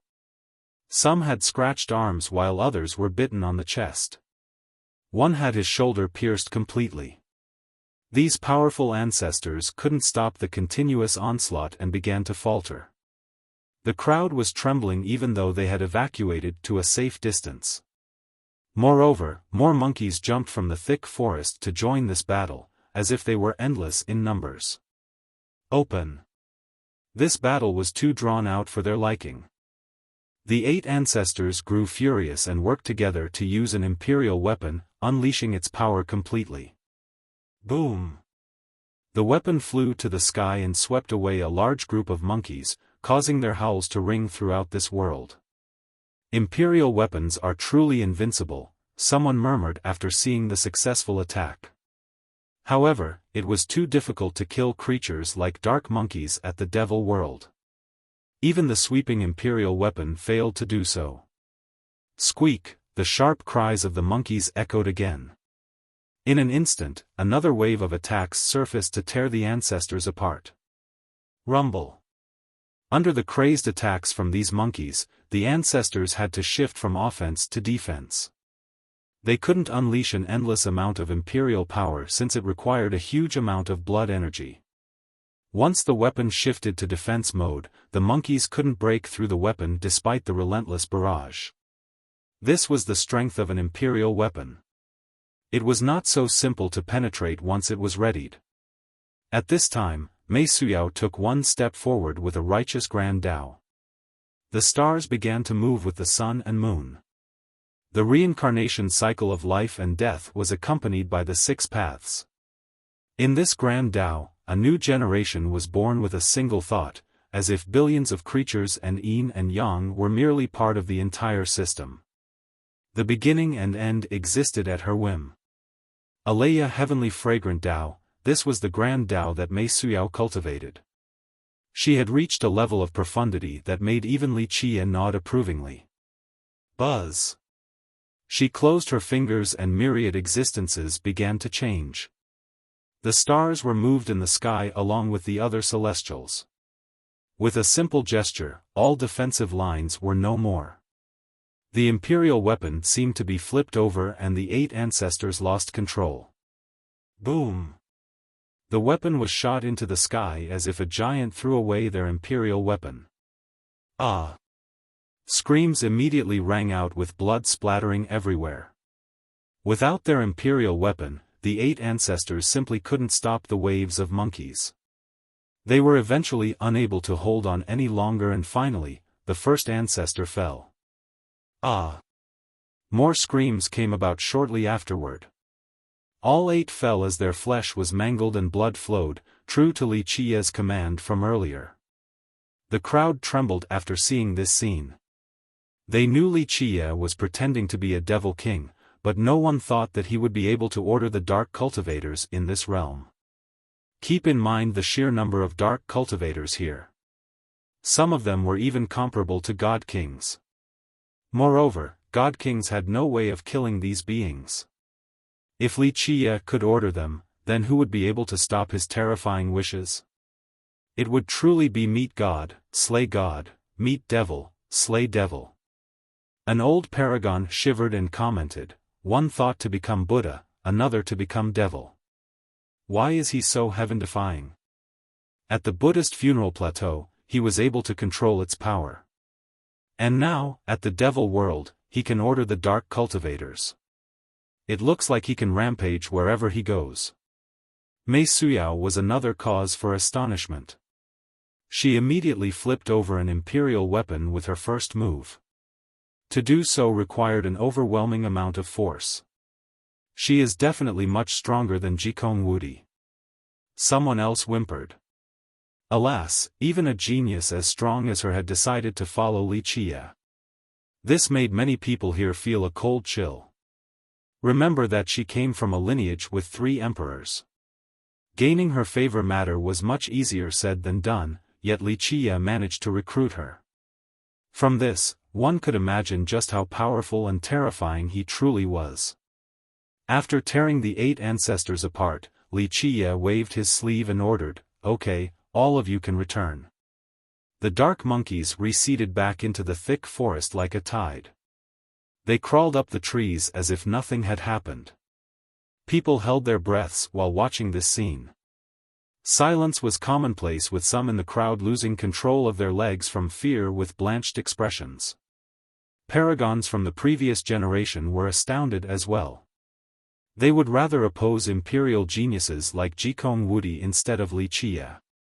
He looked at the blood flowing on the ground and insipidly stated, "How disappointing, I actually thought that the Azure mysterious ancient kingdom would have some more powerful characters show up. After half a day, only these 8 geezers actually came to play." Shen Menghui escaped. Chen Baojiao spoke. Back during the fight between the ancestors and the monkeys, Shen Menghui noticed that the situation wasn't favorable, so he escaped without a care for anything else. Let him. I actually want to see if there are any more powerful existences here and if they would dare to protect my enemy. Wuxia revealed a nonchalant smile.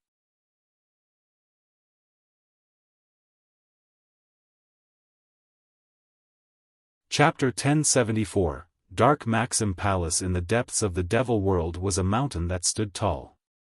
It was not particularly towering or large, but it still gave the feeling that it was suppressing the heavens. Even gods and devils would retreat before its grandeur. There was a palace at the summit. It was completely black and made from unknown rocks, giving it a very mysterious feel.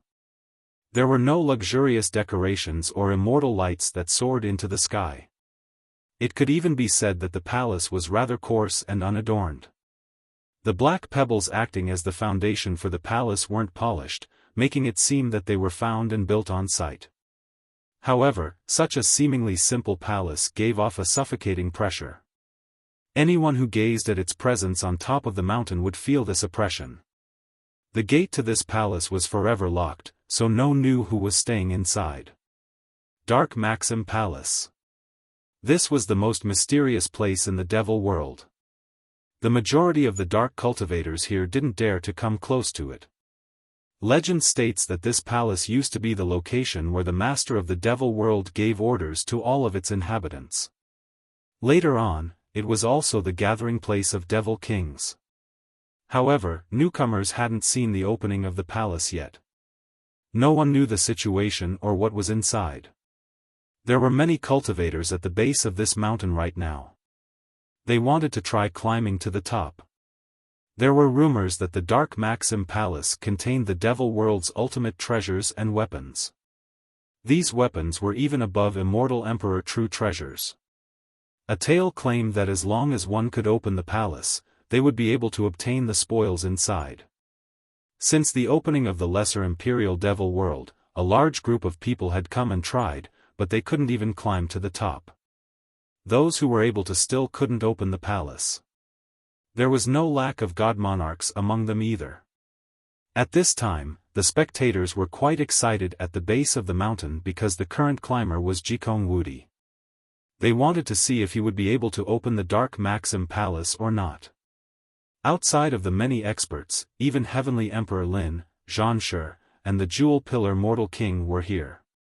Before Jikong Wudi, they had climbed to the top but failed to open the palace. However, this was not a shameful matter to them because there were no records of anyone having succeeded before. Thump. Clank. Thump. Different sounds rang from the summit. Jikong Wudi activated different types of peerless methods to try and tap on the gate of the palace. However, regardless of his knocking, the palace remained closed. Eventually, Jikong Wudi also gave up and descended from the mountain. He accepted his inability to open this palace. No one mocked his failure due to the history of the inaccessible palace. It was not at all surprising for Jikong Wudi to fail. The real masters have all tried. I'm afraid this palace cannot be opened by anyone. Someone murmured. Maybe one person can. His friend added, Fiercest might be able to. He is an unfathomable person, even climbing the prime peak back at the God War Mountain. Maybe he will create another miracle and open the Dark Maxim Palace. The mentioning of his title alone caused many people's expressions to change. Another quietly spoke, I heard Fiercest has turned into a devil king. I wonder if he will come here or not. When the title Fiercest was brought up, many people here turned quite unhappy. The first to show a visible shift in demeanor was the Mortal King. His enmity towards Wuxia was quite immense. Jikong Wudi's expression turned cold as well. Zhanshi and Heavenly Emperor Lin, on the other hand, were fine with it. Zhanshi's expression remained aloof while Lin was as nonchalant and comfortable as ever. Even Fiercest will not be able to open the Dark Maxim Palace. The Mortal King coldly uttered with an oppressive momentum that soared to the sky. Anyone would be wary of him at this moment. His battle intent was surging as he entered a peak state like a war god ready to enter a life or death match. It was a very suffocating aura. Perhaps he was not the strongest among the supreme geniuses, but he was definitely the type who would never accept defeat. His overflowing self-confidence prevailed regardless of victory or defeat. The speakers here immediately closed their mouths the moment the Mortal King spoke. The more timid ones didn't dare to add their own opinion. Of course, there were also those who were dissatisfied with his bullish attitude. An expert quietly muttered, if you want to act cool, then go find Fiercest and then do so. What did you say? The Mortal King gave a chilling glare with a soul-deterring force. Even an expert would obediently shut up under this pressure. The king snorted and was determined to have vengeance. Recently, he had been fighting against the imperial troops non-stop. He used blood to train himself and was confident that he had surpassed his weakness. Thus, he was quite eager to challenge Wuxia again.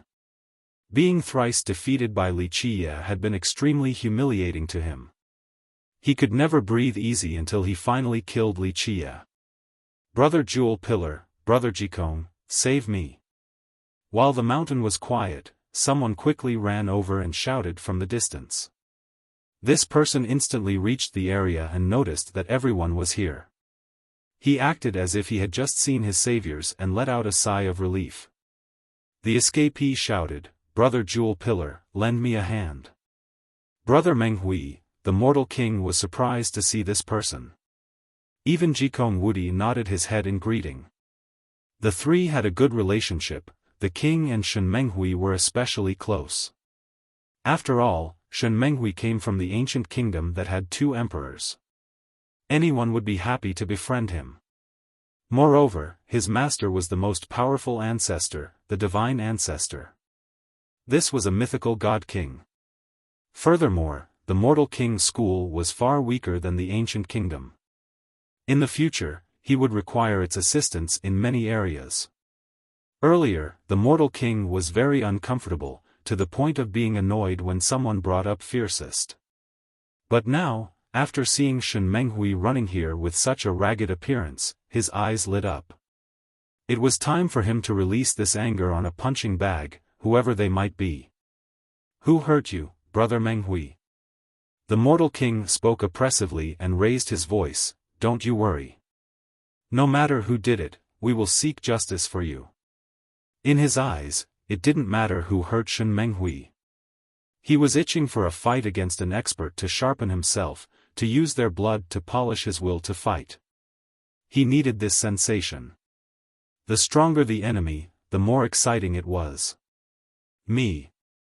A languid answer came about.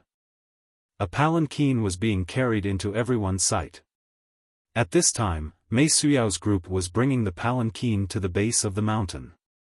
Li Qiye sat on the palanquin and looked down on all existences as a supreme devil king. Fiercest, someone shouted. Li Qiye's transformation into a devil king was not a secret at this moment. Is that really fiercest? Others took a meticulous look at him and couldn't see how this devil king ahead was related to Li Qiye at all. This devil was full of tyrannical evil energy. However, true experts understood that Li Qiye was using the same principle as when he transformed into Buddha. This was the embodiment of the famous phrase in this area. The crowd begrudgingly stared at the girls that were carrying his palanquin. Jikong Wudi's eyes became quite profound. Who knew what he was thinking at this moment? There had been rumors of him trying to court Mei Suyao but being met with rejection. Another rumor stated that the Space Trample Mountain had gone to the Eternal River School to propose a marriage, but the school refused as well.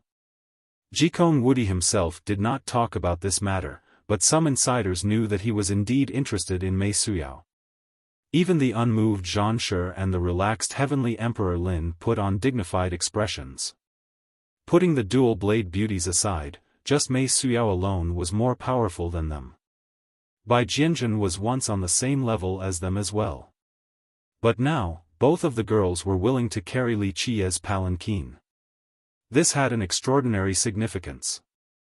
Despite losing to Li Qiye before, both Zhan Shi's and Lin's hearts sank again. They once again realized that they had been underestimating Li Qiye.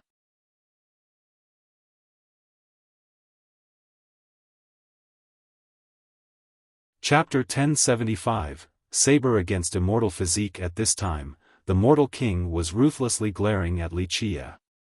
His expression could even be described as unsightly. In his eyes, the perfect phrase to describe this situation was, "The road was always narrow for enemies." Earlier, his words were full of bravado, but now, his heart was a bit shaken after seeing Li Qiye. Even though he had techniques to deal with Li Qiye, he was not completely confident.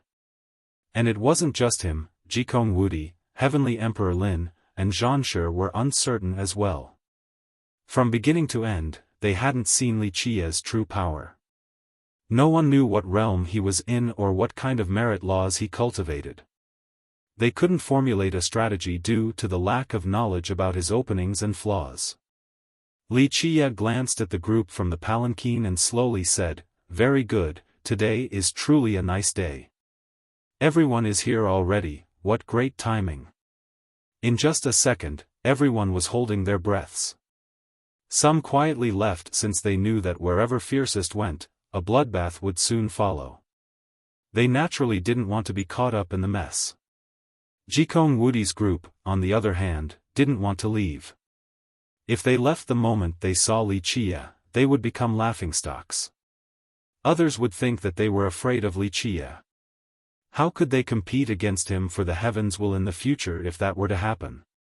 Li Qiye cheerfully smiled at the group and spoke in an insipid tone, "I heard some people want to step in for the Azure Mysterious Ancient Kingdom." Zhan Shi and Heavenly Emperor Lin were still relaxed, but the mortal king had gone too far.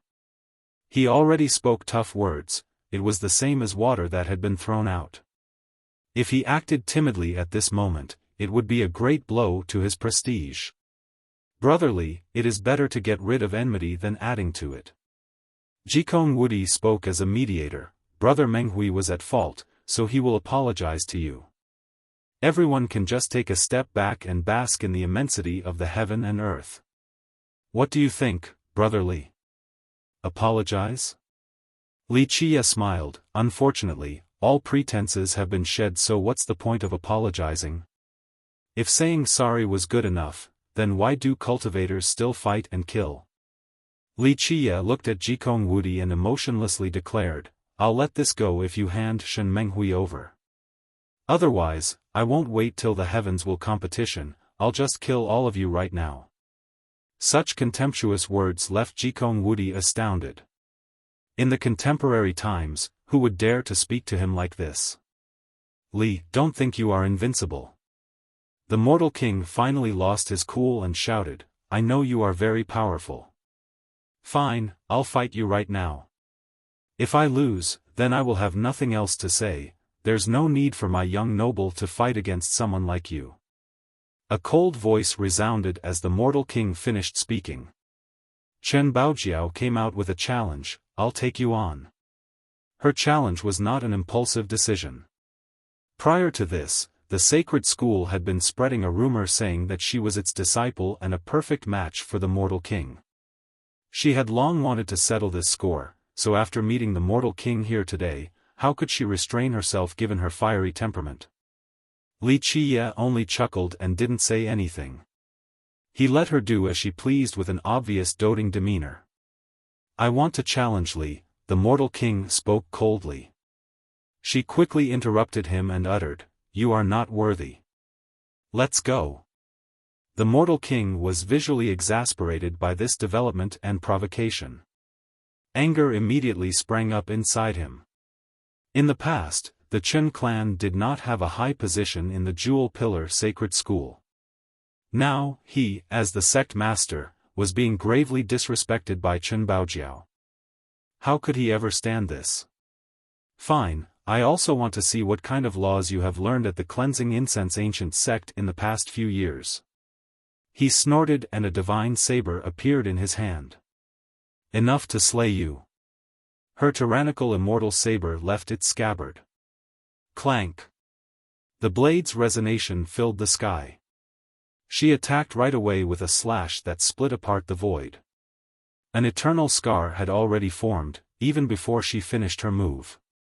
River crossing first slash, this was an attack from her 8 sabers technique. The tyrannical saber instantly made it dozens of times stronger. However, the river was not the victim of this move, it was the stars in the sky, even gods and devils had no place to hide. The mortal king was startled. He shouted and his own saber emitted a brilliant light. His attack resembled the rising of 1,000 suns that emitted enough heat to scorch everything. His technique was quite on point.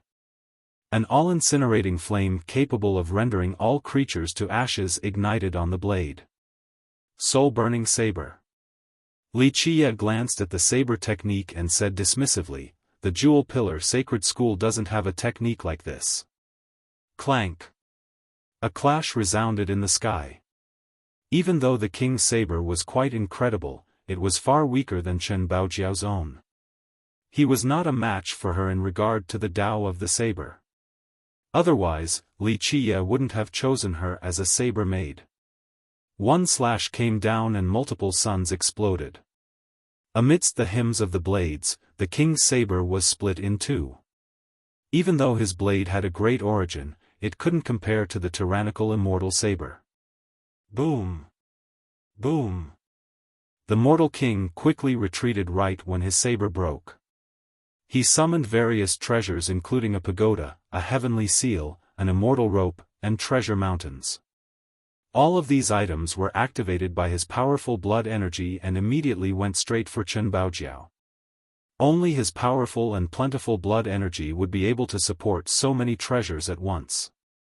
Chen Baojiao didn't try to dodge this furious attack. She snorted and swung her blade down across the sky with the momentum of a surging river about to break through a dam. Hatred Aqua second slash, the next move of the 8 sabers technique. All of the king's attacking treasures were annihilated. After several explosions, they were ripped asunder by her blade. Such a domineering and fierce style made everyone take deep breaths. They had forgotten that she was a charming and beautiful girl. Thump. Right when she was cutting the treasures into pieces, the mortal king attacked by heavily slamming his hands down like a divine bludgeon. Light exuded from his body with the emergence of his inner physique. It resembled a supreme deity that suppressed innumerable devils in hell in a frightful manner. He finally activated his hell-suppressing godly physique and used his hands as a weapon. He ferociously struck Chen Baojiao's blade. Bang! Due to the immeasurable weight of the physique, Chen Baojiao went flying even though his direct hit couldn't shatter her blade. Although she landed on her feet, the force resulted in many cracks on the ground. So what if you have an immortal physique?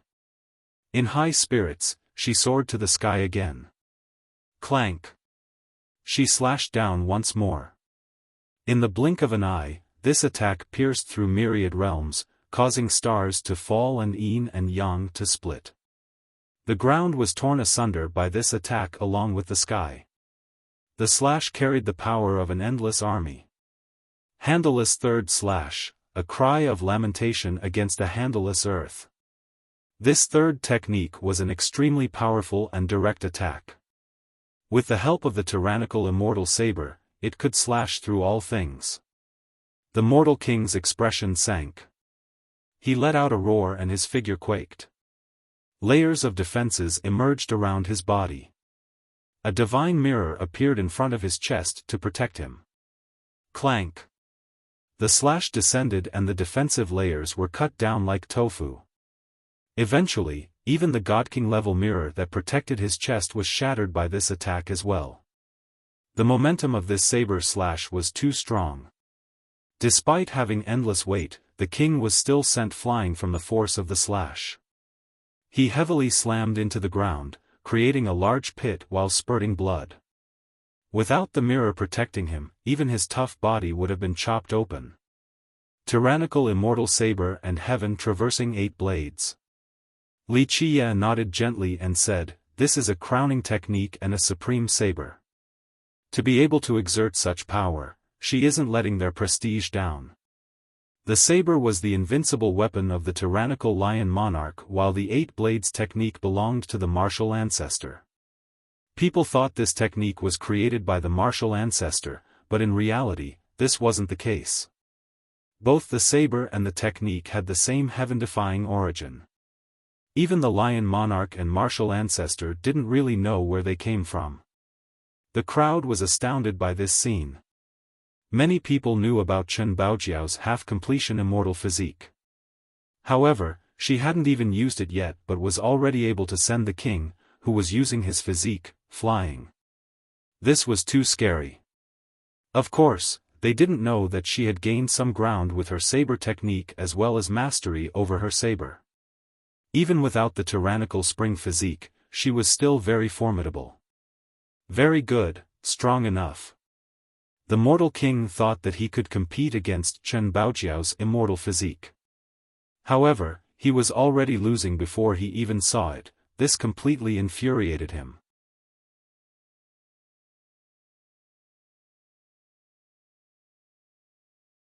Chapter 1076, The Unstoppable Chen Baojiao. The spectators turned silent after seeing the furious king. They all knew that he had been training hard at the imperial border. They thought he would be able to challenge Li Qiye, but he couldn't even defeat Li Qiye's saber maid. How could he challenge Li Qiye then? Jikong Wudi and the other geniuses were slightly trembling too.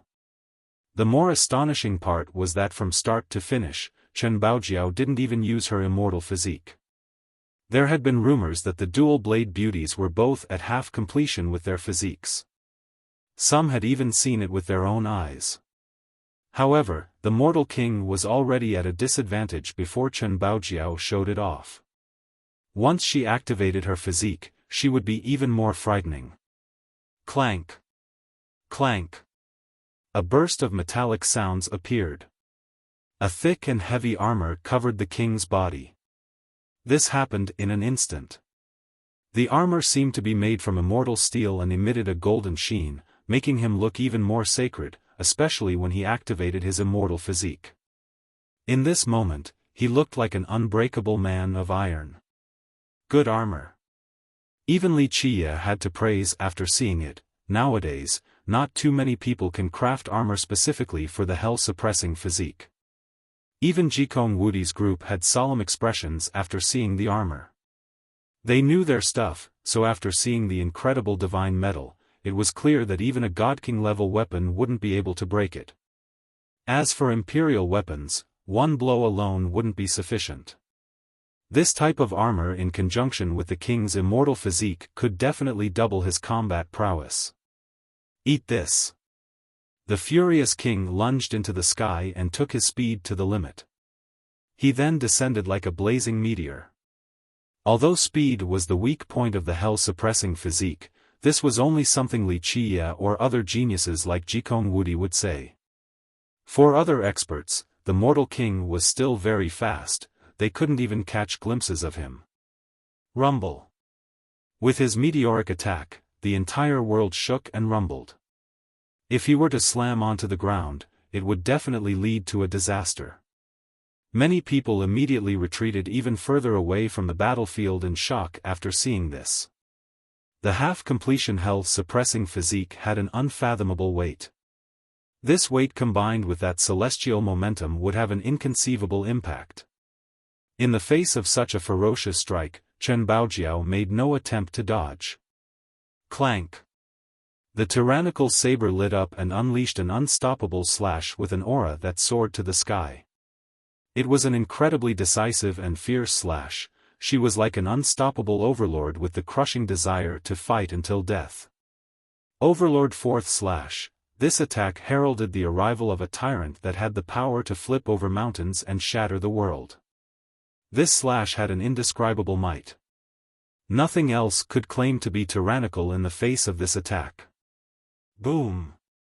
The saber glint flashed for countless miles after the sonorous blast resounded.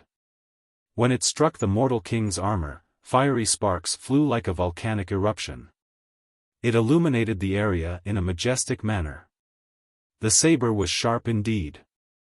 It left a deep cut on the armor. However, her overbearing blade still couldn't overcome his hell-suppressing physique. The saber energy began to disintegrate and dim after the direct blow. Boom! Due to the suppression of the physique, Chen Baojiao fell from the sky. Meanwhile, the physique continued to suppress the tyrannical saber.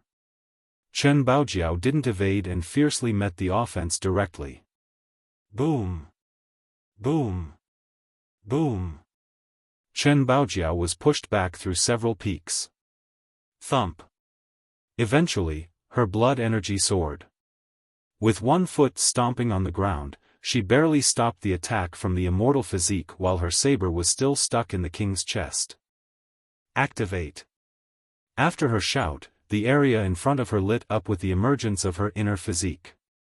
At this second, her tyrannical spring physique erupted.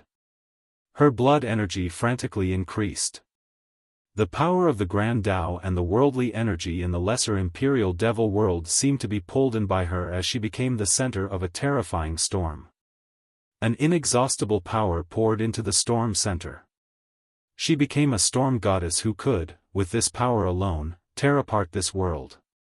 Clank! This frightening storm forming behind her allowed her to unleash a mighty force. The vortex of energy was fueling her. Bang! She reversed the tide from defense to offense. The spring physique allowed her battle prowess to multiply endlessly. The tyrannical saber began to force the king back continuously. It was his turn to smash through several peaks. Clank! The sound of metal cracking came about. The blade finally cut through the king's armor. Pluff! The saber energy instantly pierced his body as his blood stained the armor. The mortal king staggered several steps back as his blood kept on gushing out like a spring. The crowd gasped at this scene. Just a bit more and her saber would have taken the king's life. His armor was his one saving grace. Zzz, with a secret technique, the wound on his chest instantly closed, but his face was still pale. Her saber had wounded him. Even though his secret technique cured the wound, it expended a huge amount of blood energy. "You are forcing me to use my killing move," the mortal king roared. This development angered him to the point of insanity. Buzz! Before he finished his cry, he had already summoned 2 treasures with billowing imperial auras. One was a pagoda while the other consisted of 2 flying shuttles. The 2 shuttles floated around his shoulder and instantly spewed out an imperial vortex to increase his speed. After summoning these treasures, the mortal king's battle intent surged, making him look like a war god riding into battle. The Alacrity shuttle was a life treasure capable of increasing the mortal king's speed dozens of times. The primordial pagoda, on the other hand, could increase his weight several times. This amplification of both speed and weight resulted in an increased battle prowess up to 100-fold over. Buzz! In the blink of an eye, the mortal king started his offense with a speed as fast as lightning and a weight absolutely capable of shattering the void. This allowed him to instantly warp through space, leaving behind a terrifying black hole. Chen Baojiao readied herself with a battle cry. Her speed also reached its limit as she slashed straight down at him. Heaven traversing 5th slash, the next variation of her saber technique. In an instant, only this slash existed in this world. It sealed the firmament as well as the earth. Myriad laws moldered and the Tao prostrated before it. At the same time, her spring physique funneled the worldly energy from the Grand Tao. This torrential power empowered her, allowing the saber energy of this slash to reach the extreme. The whole world was enveloped by its aura. Bang! Even the spring physique and the powerful saber technique couldn't stop the attack from the mortal king. Chen Baojiao was blown away while spraying out a mouthful of blood. At this split second, Li Qiye rushed forward at an unbelievable speed and caught her. The mortal king didn't stop there. Right when Li Qiye grabbed Chen Baojiao, he continued his onslaught with an unparalleled speed using his greatest weapon, the hell-suppressing physique. This slam embodied both extreme speed and great destructive power. Even a god monarch would be blown away from this attack with their blood jetting.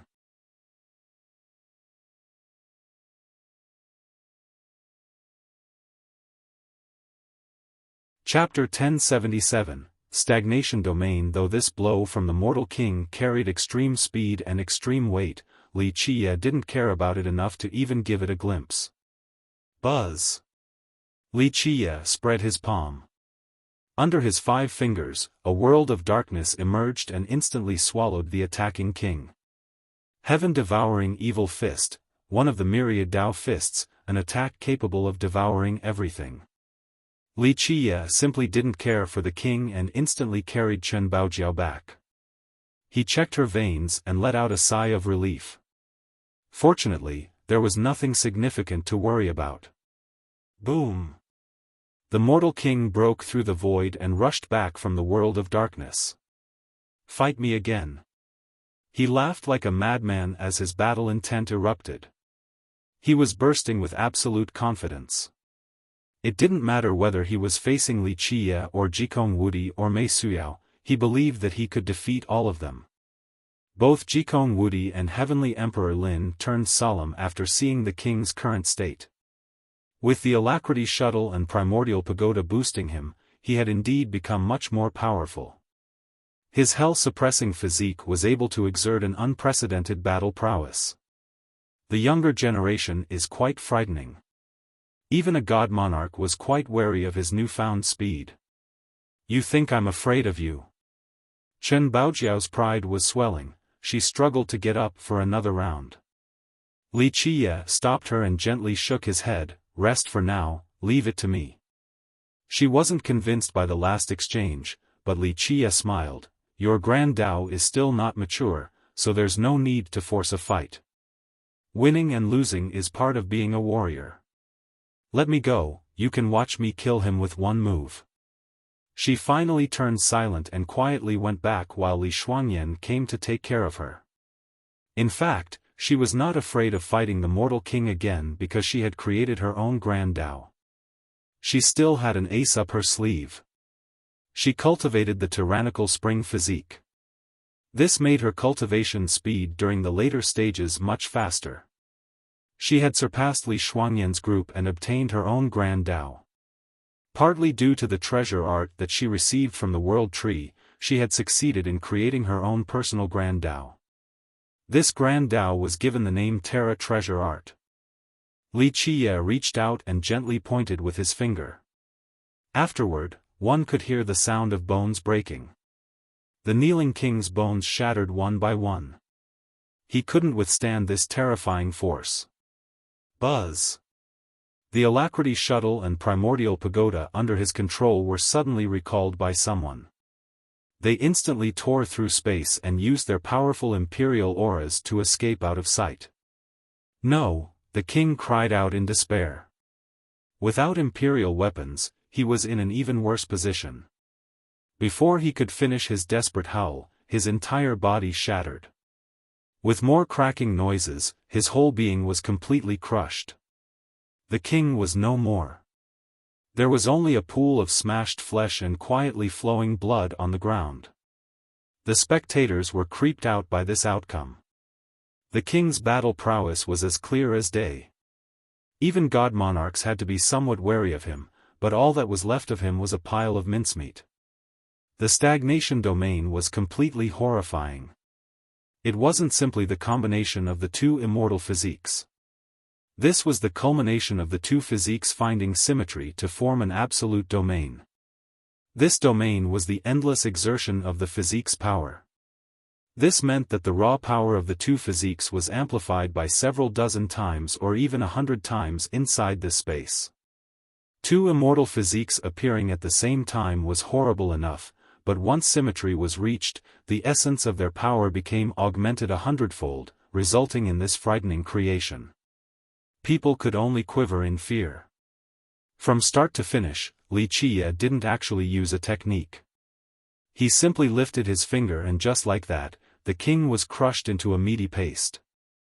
In fact, Li Qiye didn't even need to lift a finger while inside the stagnation domain. Remember the storm god praised as a god monarch? She could only stand there and accept the beating once inside the stagnation domain he casually released. Li Qiye looked at the sky and said indifferently, "It seems like he is still quite smart."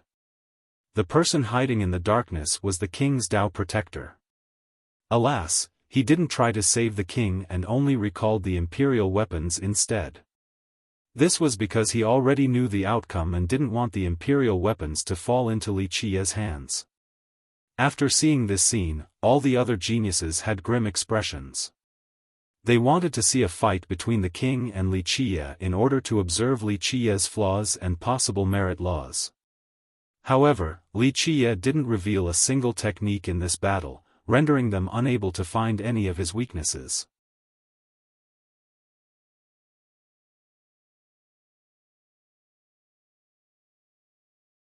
Chapter 1078, Threat. The bystanders stared at the pool of blood on the ground in silence. They wondered what law or technique Li Qiye just used right now. The strangest part was that no one was able to understand the mortal king's death. For many, a powerful opponent was not particularly frightening. No matter how strong they might be, there would always be a chance to surpass them by exploiting their flaws and openings. The scariest thing was not knowing why an opponent was so strong, a lack of knowledge regarding his arts. A hero of a generation, only to become a pile of bones on the imperial path. An older paragon lamented. All had to admit that the mortal king was a great genius. With the sacred school's capabilities, the mortal king was still able to reach this height and stand shoulder to shoulder with Jikong Wudi's group. This was indeed a praiseworthy feat. Many thought that he had great potential with his relentless determination. This was his most precious and best characteristic. But in the end, he still miserably died while vying for the throne. Some also felt that the king was too complacent this time. If he took a step back, perhaps he would have had another chance to raise his head once more. The imperial path has always been merciless like this. An experienced spectator commented with emotion, the success of just one general is built upon thousands of corpses. Everyone knows about the glory of an immortal emperor, but who would remember the countless supreme geniuses that fell in the process? A lot of people became silent. As for the younger generation, some felt like retreating after seeing this scene. Even a powerful and resolute person like the mortal king had fallen on this path. This left a shadow in their hearts. Some suddenly realized that although becoming an immortal emperor was a tempting endeavor full of glory, too many had died trying, and they didn't wish to add to the count. Li Qiye turned towards Shen Menghui and insipidly asked, "Who else can protect you now?" Shen Menghui was ashen. The mortal king died a tragic death and was definitely not a match for Li Qiye. Although his talents and accomplishments were quite high, he was too far off from the mortal king. He had to look towards Jikong Wudi for help. On the field right now, his relationship with Zhanshi and Heavenly Emperor Lin was only that of acquaintances, but Jikong Wudi was his friend. Jikong Wudi began to contemplate quietly in the face of this situation. He didn't know of Li Qiye's weakness or even how he had attacked. Everything was unknown. Without complete confidence, he would not rashly attack Li Qiye. This was not a spar or a learning experience. Someone as fierce as Li Qiye would fight to the death, especially given the feud between them. Thus, without absolute certainty and an absolute advantage, he wouldn't rush into a fight with Li Qiye. Losing his own life for an outsider was not worth it at all. Seeing Jikong Wudi's indifference, Shen Menghui became desperate, for he knew that he couldn't count on him. In fact, no one would blame Jikong Wudi for not taking action. Everyone could see that going against Li Qiye right now was courting death. Moreover, Shen Menghui was only an outsider. Who would be willing to risk their life for an outsider? In the end, Shen Menghui shouted, "I'll take you down with me." His most powerful art erupted as he lunged for Li Qiye. Li Qiye stood there motionlessly. A black light surfaced as Shen Menghui entered the stagnation domain. One could hear a poof. He was instantly crushed into a bloody mist. His end was even more pitiful than the mortal king's. No one was surprised to see this after the mortal king's death. Li Qiye glanced over at Jikong Wudi's group of three and revealed a faint smile to say, "I'm actually waiting for you all to come. How long will I have to wait?" The crowd held their breaths and watched Jikong Wudi, Zhanshi, and Heavenly Emperor Lin. They understood that a fight between these four was unavoidable. If this group wanted to become the immortal emperor, then they must challenge Li Qiye. If they couldn't even defeat Li Qiye, wanting to become the immortal emperor would only be empty talk. Jikong Wudi stood there silently with a cold presence. With an aptitude of 3 saint attributes, he had always been confident and arrogant. However, he had to pick inaction with no choice but to avoid Li Qiye's sharp momentum. On the other side, Lin and Zhanshi looked at each other real quick. Eventually, Lin smiled and slowly spoke, "I do want to see Brother Li's supreme arts. However, with my current strength, I'm afraid I would be overreaching and not knowing my own limits. If Brother Li doesn't mind, Brother Zhan and I will join hands and try your supreme arts at a later date." The crowd became excited after hearing this. Without a doubt, he and Zhanshi had reached a tacit understanding of working together to challenge Li Qiye's divine might. Perhaps in their eyes, working together gave them their best chance to defeat him. This was because Zhanshi was rock solid as an expert in defense. Meanwhile, Lin was swift and extremely gifted at offense. The two of them together would create a miracle. Li Qiye glimpsed at the two of them and couldn't help but smile leisurely. "Very good, I'll be waiting." Lin cupped his hands in response. "Thank you, Brother Li. Wait until Brother Shi and I are mentally prepared, we will issue the challenge then." Li Qiye only smiled and didn't say anything else to Lin while boarding his carriage. He ordered the girls, "Let us go." The girls lifted up the palanquin and immediately disappeared into the horizon. The crowd watched him leave. After Li Qia's departure, someone murmured, "I really am looking forward to that day. Two heroes fighting against fiercest together, that battle will certainly be brilliant." Lin and Zhanshe didn't say anything else and left together. The only thing in their minds right now was to come up with a joint plan to emphasize their strong points to the extreme. They needed time to mesh together. Only through good teamwork would they have a chance of defeating Li Qia. Otherwise, just attacking together was simply hopeless. Jikong Wudi didn't say anything, he left with a cold expression. In his eyes, Li Qia was a thorn that had to be removed or else he would forever be restless. Li Qia and the girls went back to the thick forest and entered its depths. At this place was a huge cave with a pond inside. The pond was filled with a liquid the color of amber. This liquid emitted the fragrance of wine, making others salivate as if it was an immortal brew. Li Qia stepped inside the pond and comfortably soaked in it. He couldn't help but take a deep breath due to the comfort before turning to the girls and smiling, "All of you, come in. This will greatly benefit everyone." Chen Baojiao glanced at the nectar in the pond and asked, "What is it?" While soaking in the pond, Li Qia replied, "You can call it devil wine. When soaking in it, let your Tao heart out and it will wash away the evil energy within." "But we don't have any evil energy there." Chen Baojiao faintly chuckled. Li Qia gently shook his head, "The evil energy I'm referring to is not the energy found in the devil world. To put it more accurately, it is the evil thoughts looming in your mind. Every cultivator will always have anger from defeat or pride from success. All of these negative emotions will accumulate in your Tao heart. No one can claim to have a truly pure and innocent Tao heart. After all, we live for so long that no one can maintain their innocence. Thus, everyone will have this evil energy inside them." Li Qia explained, "At the same time, this devil wine can cleanse your Tao heart. Even though it cannot cleanse all the negative emotions, it can make your Tao heart even purer, resulting in great benefits." An inner demon was something all cultivators had to face. For some people, once their cultivation reached a certain extent, they would have to suffer the backlash from this inner demon. This was especially true for those who made an oath with their true fate. Once they violated this oath, they would easily be attacked by this inner demon. Once bitten, the majority would be killed. Pure and innocent like the heart of a newborn child, does such a thing really not exist in the world of cultivators? Mei Suyao slowly asked. In the strictest sense, we really don't have such a thing.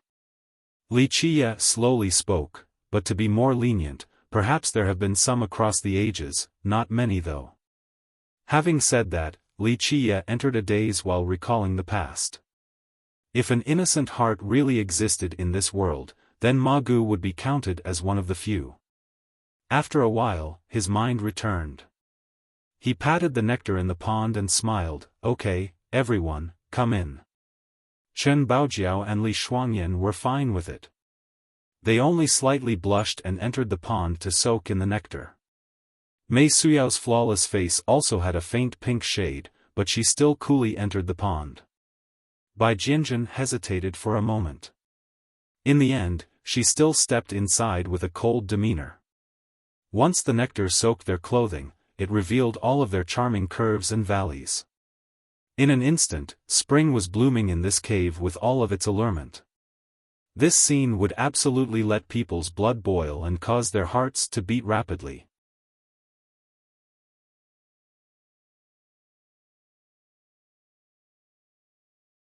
Chapter 1079, Heaven Relinquished. Devil King Li Qia viewed these beautiful curves under the water. In terms of figures, Chen Baojiao had the best and Bai Jianjun was next. Bai Jianjun had a loose sword robe. When she was wet, her figure finally became noticeable. It was very close to Chen Baojiao's. Towering plump breast and round buttocks with a pair of slender legs below her thin and soft waist. It was indeed sexy. Needless to say for Chen Baojiao, she was a natural temptress. Her figure absolutely caused one's blood to boil. In this aspect, maybe no one was her match. Erotic charm, these words were on full display from her body. "What are you looking at?" Chen Baojiao coquettishly quipped after seeing Li Qia's eyes leering over them. Li Qia only chuckled leisurely. "Beautiful things are meant to be appreciated, so how can I not look?" Such words left the girls cutely pouting while glaring at him. He laughed before lying flat down in the nectar. "Relax your Tao heart like melting snow. Let go of your troubles and anger." The girls immersed themselves inside and followed his directions by letting the nectar cleanse their Tao hearts. Li Qia closed his eyes and did the same. For someone like Li Qia, even an immortal aqua wouldn't be able to cleanse his Tao heart completely. However, when this nectar flowed by, everything became incredibly ethereal and distant, as if he was lying on a white cloud. The gentle breeze and blue sky took him far from the mundane world, as if everything had become unimportant. He was deep in sleep since he wanted a slumber without scheming, killing, and responsibilities. Unaffected by karma and effects, this was the sleep he desired. After some time, someone gently rubbed his temples in a gentle and natural way. He opened his eyes and found that it was Mei Suyao before closing them again. She was gentle and meticulous. As the prettiest beauty, she had no hint of weakness, yet her feminine virtues were on full display. Time seemed to flow slower as the world became quiet. Everyone was immersed in this peace and nothing else mattered. Eventually, Li Qia suddenly opened his eyes and immediately stood up while muttering, "He's here." "Who?" Bai Jianjun instantly turned vigilant. "Heaven relinquished Devil King." Li Qia exited the pond and said, "Come, we shall meet him." The group all got up, and at this moment, all of their exquisite and sexy bodies were in full view for Li Qia. He couldn't help but take a careful look several times, causing them to feel very shy. They left the thick forest and eventually climbed on top of a peak. There was an old temple at the summit. It initially had several dark cultivators guarding the perimeter. However, upon his arrival and issuing a commanding gesture with his sleeve, the cultivators immediately left. Li Qia waved his sleeve and told the girls, "You guys wait outside, I will wait for him." The girls left the old temple while Li Qia closed his eyes and quietly sat inside, waiting for the Devil King's arrival. After a good while, his eyes abruptly opened. At this time, a cloud of smoky evil energy gathered inside and quickly turned into a Devil King with an engulfing flame that looked exactly like Li Qia. If any dark cultivator were to see the two Devil Kings that looked exactly the same, they would jump from shock. "I heard someone was pretending to be me." Heaven Relinquish stared at Li Qia. His devil eyes were extremely frightening. His intense glare could devour the soul. Even those with strong Tao hearts would be scared out of their minds under his gaze. Li Qia stood still and only smiled. He slowly turned back to his true form and leisurely sat there. "My Heaven Relinquish, it seems like you have buried yourself quite deep, to only awaken after such a long time." Heaven Relinquish continued staring at Li Qia without taking any action, as if he wanted to see through the person. "That's a good devil heart," he finally uttered, "an actual outsider having a devil heart. Who would believe this? No wonder why you could fool the others." The devil heart in the lesser world was not about one's brutality or their kill count. The devil heart was a kind of obsession, a willful thought. One thought to become Buddha, another to become devil. This was the magical aspect of the devil world and the Buddhist funeral plateau. Li Qia only chuckled and sat there comfortably, allowing Heaven Relinquish to stare as long as he wanted. "I have heard of a legend before." Heaven Relinquish eventually spoke. "There was once a person who left the lesser world after accomplishing two things, becoming an imperial king at the imperial border and a devil king at the devil world. Finally, he left this place and became a miracle, a legend. It is an old matter, old enough to be forgotten." Li Qia leisurely replied. Heaven Relinquish continued, "There is a question in my mind. The lesser world has been sealed, outsiders shouldn't be able to become a soldier or devil. How can a living being become both an imperial king and a devil king then leave so easily? Li Qiye smilingly replied, all of this doesn't matter. You don't wish to enter the 9 worlds, so is there a need for you to know? Heaven Relinquished stared at Li Qiye for a while before finally asking, for what purpose did you lead me out? Li Qiye stared back and said, don't you want to climb the evil slaying platform? After God Tyrant, no other devil kings have gone there. Heaven Relinquished was quiet, but he didn't refute this claim. Li Qiye smiled, just like you said, I have stayed in the lesser world for a long time. I understand both the imperial border and the devil world very well. If you tell me that you don't want to go there, it is definitely a lie. Understand them? Heaven Relinquished asked, if you know so much about the lesser world, how much do you know about the other worlds? Regarding this question, Li Qiye had to ponder a bit before slowly answering. The devil world's evil slaying platform and the imperial border's expedition path are both journeys with no return. Once embarked on, there should be no regrets. It is a courageous trek forward until the very end.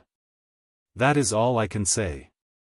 Heaven Relinquished's glance slightly shifted, it seems like I have been underestimating you.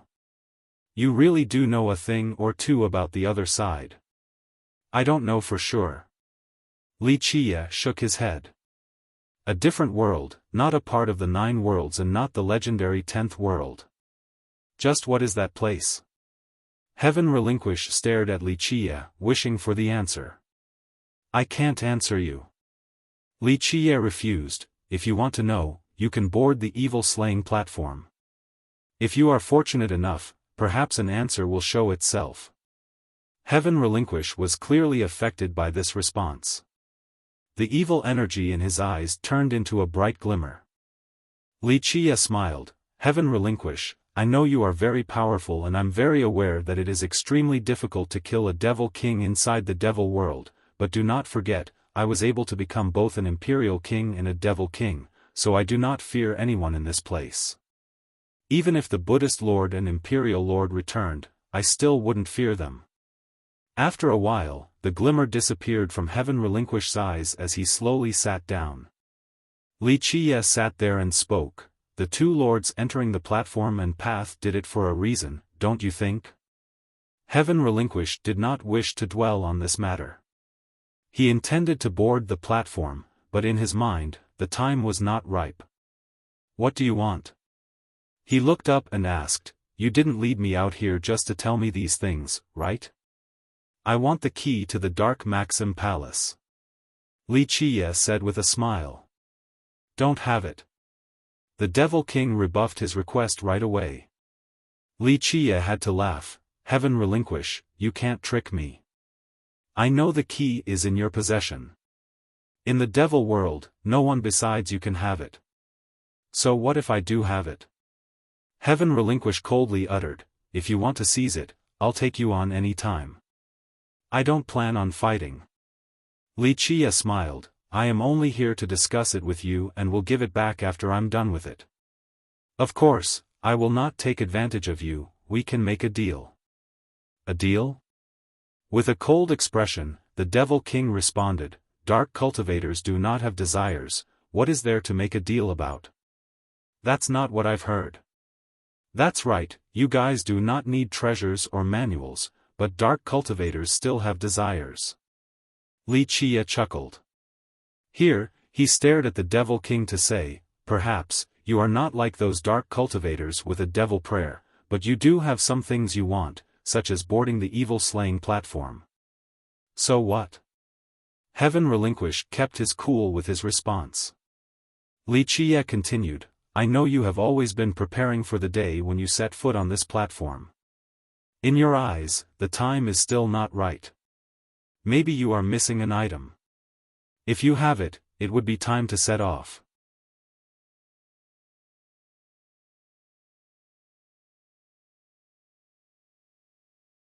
Chapter 1080, Deal. Heaven Relinquish glanced at him right away and slowly stated, so, you are saying that you have something that can help me. Li Qiye smiled, I actually do have something. With that, he took out an item and tossed it over to the Devil King. The king caught and carefully looked at it and found himself astounded despite his great status. He eventually lifted his head to look at Wuxia. "Where did you get this thing? Does that matter?" Wuxia answered, "It is more important that the thing has a great effect for you." This was the item given to him by immortal Emperor Chen Shui in exchange for the life of his daughter, the storm god. He stared at the king and said, "With that, you can think about boarding the evil-slaying platform." The king pondered for a bit while holding the item before flatly saying, "All dark cultivators wish to go there. Moreover, all of them can do so as well." "I know they can," Wuxia said. "However, after being here for so long, I have come to understand something else as well. Why is it that capable dark cultivators do not easily go up there? Why is it that they only go there once their evil energy is strong enough?" Wuxia looked at the king and asked, "For what reason is someone as powerful as you still refusing to go up there for all this time?" The Devil King sat there emotionlessly, unwilling to elaborate. Wuxia continued with amusement, "Even if you don't say it, I still know a thing or two. In the past, weak dark cultivators still climbed the platform. However, a few things happened afterward that made people come to understand something. From then on, the majority of dark cultivators would not try to go up there without reaching a certain level. For example, you. You are strong enough, but you are still not confident. This lack of absolute confidence might be indicative of your wavering will towards reaching the other side." Wuxia faintly smirked. The Devil King responded chillingly, "No dark cultivator has ever changed their mind about wanting to reach the other side. You are an exception because you do not belong to the devil world. I do not deny that I am not someone from this world. In the past, I was only able to become an imperial monarch and devil king due to knowing a few secrets. I schemed and planned in secrecy to reach those positions." Wuxia said dismissively, "I won't deny that I am also quite suspicious about the mysteries behind both the platform and pathway. There's nothing wrong with this. If I truly trusted in it, I would have done so long ago." His eyes turned serious after speaking. No trust? Who do you not trust?" The Devil King asked, "The Devil Lord or the Buddhist Lord?" "To be honest, I don't have a strong opinion on the two lords. It is not that I don't trust them." Wuxia's tone became serious as his eyes narrowed. Perhaps they themselves do not completely understand what is behind these paths. Heaven Relinquish spoke indifferently, "For both dark cultivators and imperial soldiers, I'm sure there will be a home for them." "Definitely." He turned quiet after saying this. After millions of long years, so many had entered the evil-slaying platform. However, there had never been any news of returning. This was their fate. The world on the other side had a fatal grasp on all cultivators. Everlasting life and immortality, these are what everyone has pursued for many eras. Wuxia gently sighed, "So many great men have vied for them, but how many have been successful? Then what is it that you are after?" Heaven Relinquish asked with a solemn gaze. "Fighting to the very end." Wuxia awe-inspiringly spoke, "In fact, these are the two greatest pursuits from one generation to the next, immortality and fighting to the end. People have been doing so since eras immemorable, the legendary era, and even now." With a solemn demeanor, Wuxia went on, "Perhaps the two are the same thing. Only by fighting till the end would one be able to obtain immortality." The Devil King did not answer, for this topic was beyond his understanding. Even though he knew a few things after listening to the Devil Lord, they were very ancient matters of the old ages. Certain things are widely discussed while others are spoken of in secrecy.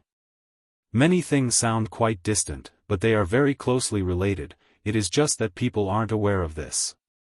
This is due to everyone not being able to see outside of this limitation. They do not know what exists above the firmament. He sighed at this point before looking at the Devil King. "For example, dark cultivators, what is it that you are pursuing? To go to the other world?" For what reason? No reason, it's just fate. The king answered coldly.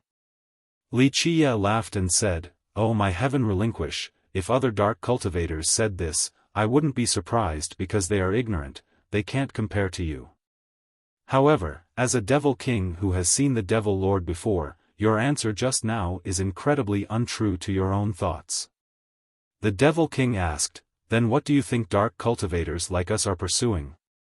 To be exact, we are talking about you, not dark cultivators, because they don't know what they will face.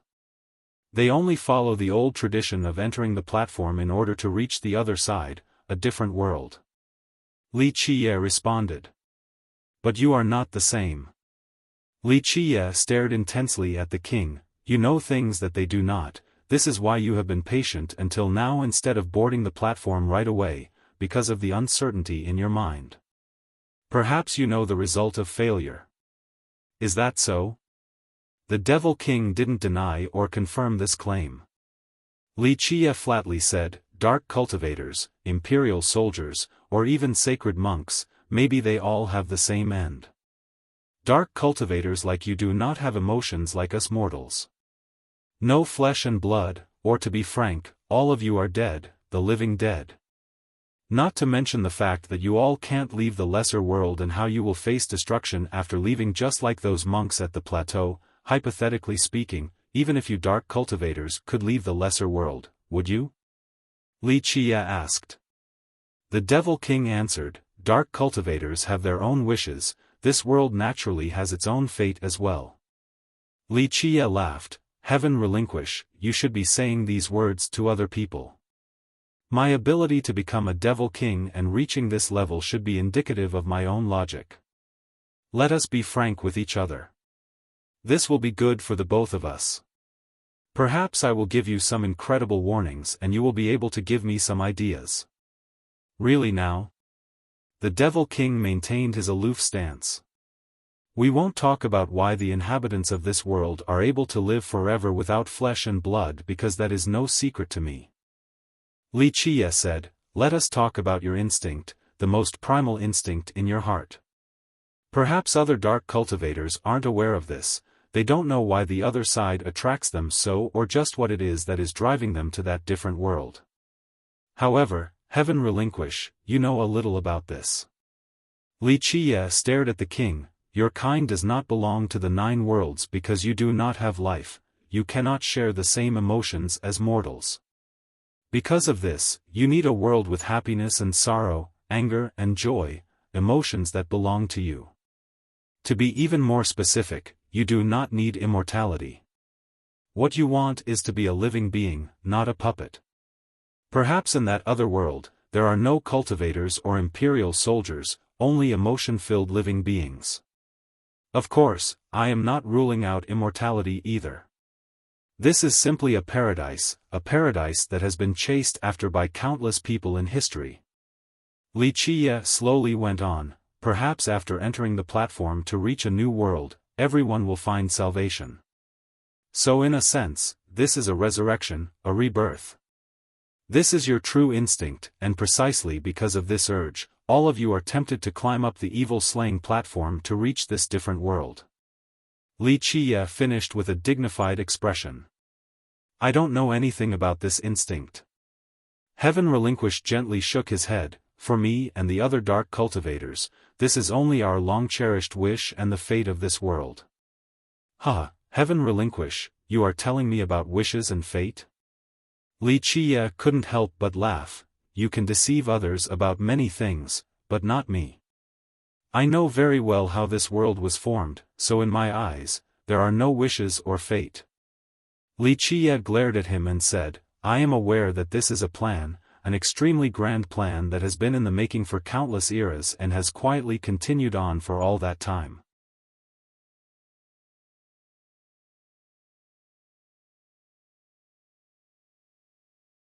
Chapter 1081, Devil World Secret. After his monologue, Wuxia stopped for a bit before eventually sighing softly. "Even the Buddhist funeral plateau has persisted from one generation to another, this is all because of a single pursuit. Since you think you know everything, what do you think the plateau's plan is?" Heaven Relinquish finally took the initiative. Heaven Relinquish, there's no need to test me. Wuxia shook his head. I know full well what the plateau wants to do, or rather, what De Shi wants to do. How about we make another deal? Tell me what the Devil Lord told you back then and I will tell you the secret of the plateau. Humph. Heaven Relinquish snorted. It looks like you don't only want the key to the Dark Maxim Palace, you led me out to find out more about the Devil Lord as well. Frankly, I don't have much interest in your Devil Lord since I know all the things that I want to already. Wuxia said dismissively, I only want to know what he told you back then. With that, he peered at the king. If I am not mistaken, before the Devil Lord left back then, he summoned you and told you certain things that the other Devil Kings didn't hear. This is what I want to know. After hearing this, the king's gaze immediately turned fierce with evil energy rampaging about him in a frightening manner. All of his attention was focused on Wuxia. Wuxia was unperturbed. He leisurely sat there. There's no need to look at me like that, you know full well that you can't do anything to me. Plus, this wasn't considered a secret either. The other Devil Kings knew about this matter, just not about what the Devil Lord told you. It looked like the Devil King didn't wish to entertain this conversation since he sat there emotionlessly. Wuxia took his time speaking. For millions of years after the Devil Lord went to that world, many dark cultivators and Devil Kings climbed up the platform and left the Devil World. However, you have been doing nothing while staying in the Devil World's underground, enduring from one generation to another. To tell the truth, I am not looking down on you when I say this. I have analyzed all the Devil Kings here, you are not the most exceptional or powerful among them. However, one thing is for certain, you are definitely the most patient one. Because of this, the Devil Lord picked you. And sure enough, you have been waiting all this time until you are completely sure before climbing the platform. This was also met with nothing but a cold stare from the Devil King. Wuxia looked him straight in the eyes and spoke, tell me the Devil Lord's words and I will tell you the secret of the plateau. The Devil King looked at Wuxia for a bit before shaking his head, not interested. Also, I won't let you borrow the Dark Maxim key. With that, he threw Wuxia's item back to him. My Heaven Relinquish. Wuxia smiled, you really are patient. However, let me remind you, you yourself can wait, but the opportunity won't wait for you. What do you mean by that? There was a tinge of surprise in the Devil King's expression. Wuxia sat there leisurely and replied, Heaven Relinquish, you think that you can't die so there is more than ample time. You feel that you can wait until everyone goes up to the platform and it doesn't matter if you take your time. However, I can tell you something right now, you only have 1 or 2 generations at most. Such fear-mongering. The Devil King coldly spoke, the Devil World is indestructible and eternal. This has been the case for millions of years. Really now? Do you think the Buddhist funeral plateau will wait for countless generations? Will De Shi wait for this long? Wuxia laughed. So what if they can't wait? The king retorted, if the plateau could destroy the lesser imperial Devil World, they would have done so long ago. It doesn't matter if the seal has been imposed on this world will continue on forever. Heaven Relinquish, you still don't understand. Wuxia coldly said, the plateau and De Shi will not destroy you and the lesser world. But, his eyes turned cold at this point while glaring at the king, but De Shi will fight to the end. The Buddhist funeral plateau will accomplish its mission. Ever since its inception, it has always been waiting for that day. The Devil King's expression changed after hearing this. Wuxia went on, like our conversation earlier, ever since the immemorial era, through the legendary and even now, great men have been searching for the answer to 2 questions, immortality and the final battle. Since I have told you this today, it should show my sincerity. The Buddhist plateau will take action within 3 generations. At that time, the Devil World and the Imperial Border, this entire lesser world will only be a chess piece tied to their war chariot. Li Qiye stated slowly. The Devil King's expression turned cold. He knew what was going to happen after hearing this. Thus, both dark cultivators and imperial soldiers only have two options. They will either have to enter the path or platform earlier or be tied to the plateau's war machine and become De Shi's cannon fodder. He continued on, "You are a Devil King, so you should be able to sense just how powerful the Buddhist funeral plateau has become. Think about it carefully or calculate with your fingers, just how much longer will your so-called immortality last?" Heaven Relinquish started to contemplate at this moment. Perhaps Li Qiye was right. They really didn't have much time left. After a while, the Devil King looked at Li Qiye and coldly asked, "What do you want to take from the Dark Maxim Palace? This doesn't concern you." Li Qiye flatly responded, "You just need to lend me the key. You should know that there is an entry limit. Moreover, you can only take one item." The king replied, "I know that after thorough investigations.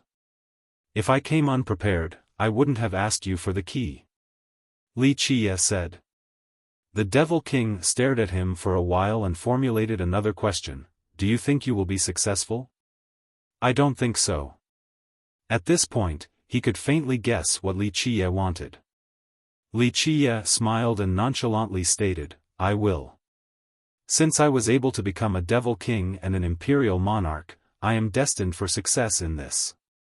In the end, the king slowly took out a black key after a long silence. "You can open the Dark Maxim Palace. The key will remain inside and it will naturally return to my hands." Li Qiye threw the other item back at the Devil King and smiled, "You finally thought it through. This is a good thing. A few items will have no use if left back at the palace because you all will never be able to gather the other things." The Devil King snorted and put away Li Qiye's item. "Wait, I still have a little toy."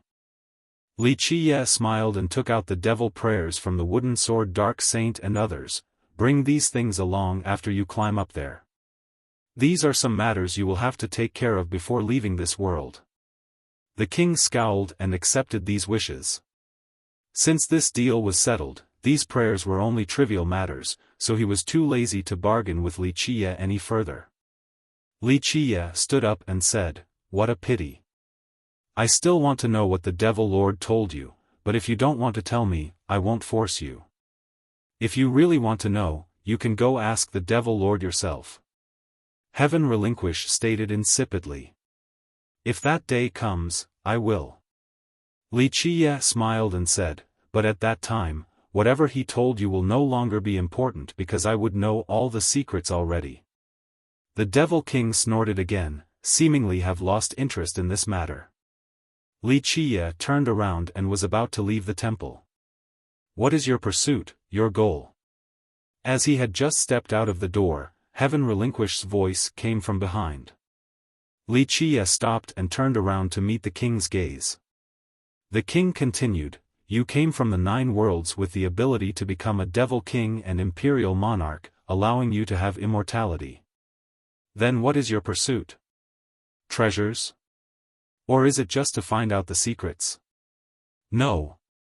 Li Qiye shook his head and solemnly answered, "I want to kill to the very end. My pursuit is very simple, all I want is an answer." With that, he left the ancient temple. Heaven Relinquish watched his back and after a long while, he finally murmured, "Immortality and the final battle, for what reason? What is waiting for us on the other side? Your Majesty, I hope you have arrived safely." Once the words came out, the Devil King also disappeared, as if he was never here at all. "Young noble, are you all right?" The girls outside saw him coming out and quickly came to welcome him after heaving sighs of relief. He had been in there for quite a long time, so they became worried that a fight broke out. Of course, due to their confidence in him, they stood outside and waited without breaking in. Li Qiye smiled and said, "What can even happen? It was just a small matter, so Heaven Relinquish wouldn't fight me over it. Plus, even if we fought, he wouldn't have any advantage either."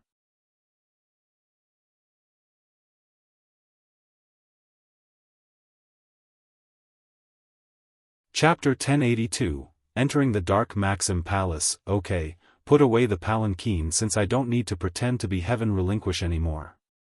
Wuxia ordered, we'll head for the Dark Maxim Palace. Even Mei Suyao had to ask, we can actually go in? Wuxia looked at the girls and smiled, with the four of you, we have the perfect number to enter. If we had more, I'm afraid not everyone would be able to enter. The group headed for the palace. At this time, he used his true form instead of disguising himself as Heaven Relinquish. At the base of the mountain where the palace was situated, even though Zhanshi's group had left earlier, there were still cultivators here. Many of the late arrivals all tried to see if they could open it. However, regardless of their power and talents, none were able to open the palace, just like before. Wuxia is here. Someone quickly noticed him even before he made it to the base and shouted. At this moment, the notorious moniker Fiercest was completely unmatched. His brilliance had overshadowed all the other supreme geniuses. Thus, no matter where he went, he would be the center of attention, a source of dread. A person in the distance saw Wuxia's group and murmured, Fiercest is here, don't tell me he came for the Dark Maxim Palace? No one has been able to do it. Can Fiercest do it? Someone had to ask this question. An expert from the barren earth commented, hard to say, Fiercest is too devilish. Just think about it, the prime peak of the God War mountain was unbelievable too. No one was capable of climbing it, not even Heavenly Emperor Lin's group, but Fiercest made it to the summit. I think that Fiercest can do it and create another miracle. If Fiercest can't, then no one else can. Nowadays, who can actually compare with Fiercest?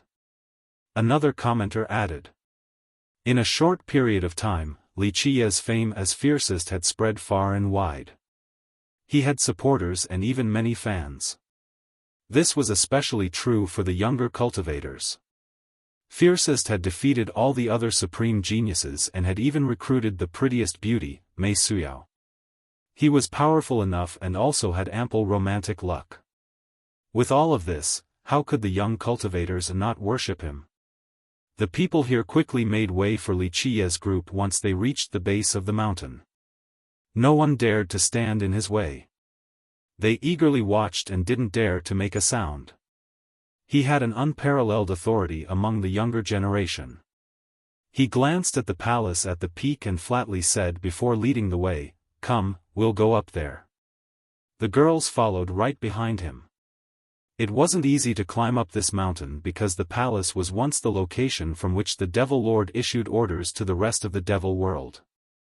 This area was under the suppression of a seal, so one needed to be quite powerful if they wanted to scale to the top. But of course, for Wuxia and the rest of the girls, it was not a problem. The crowd held their breaths and stared intensely at Wuxia. It could even be said that their hearts were hanging on a thread. Some probably didn't wish to see Wuxia succeed. However, many wanted to see a miracle as well. For millions of years, no one had been able to open the palace. If someone could do so right now, then it would definitely be a miracle. To be able to watch such a miracle was a kind of honor for the spectators present. The entrance to the Dark Maxim Palace was very ordinary and simple. There were no superfluous decorations since the two doors were painted black and were made from unknown metal. They seemed to be quite heavy. Moreover, there was no keyhole, so it didn't seem like they could be opened with a key.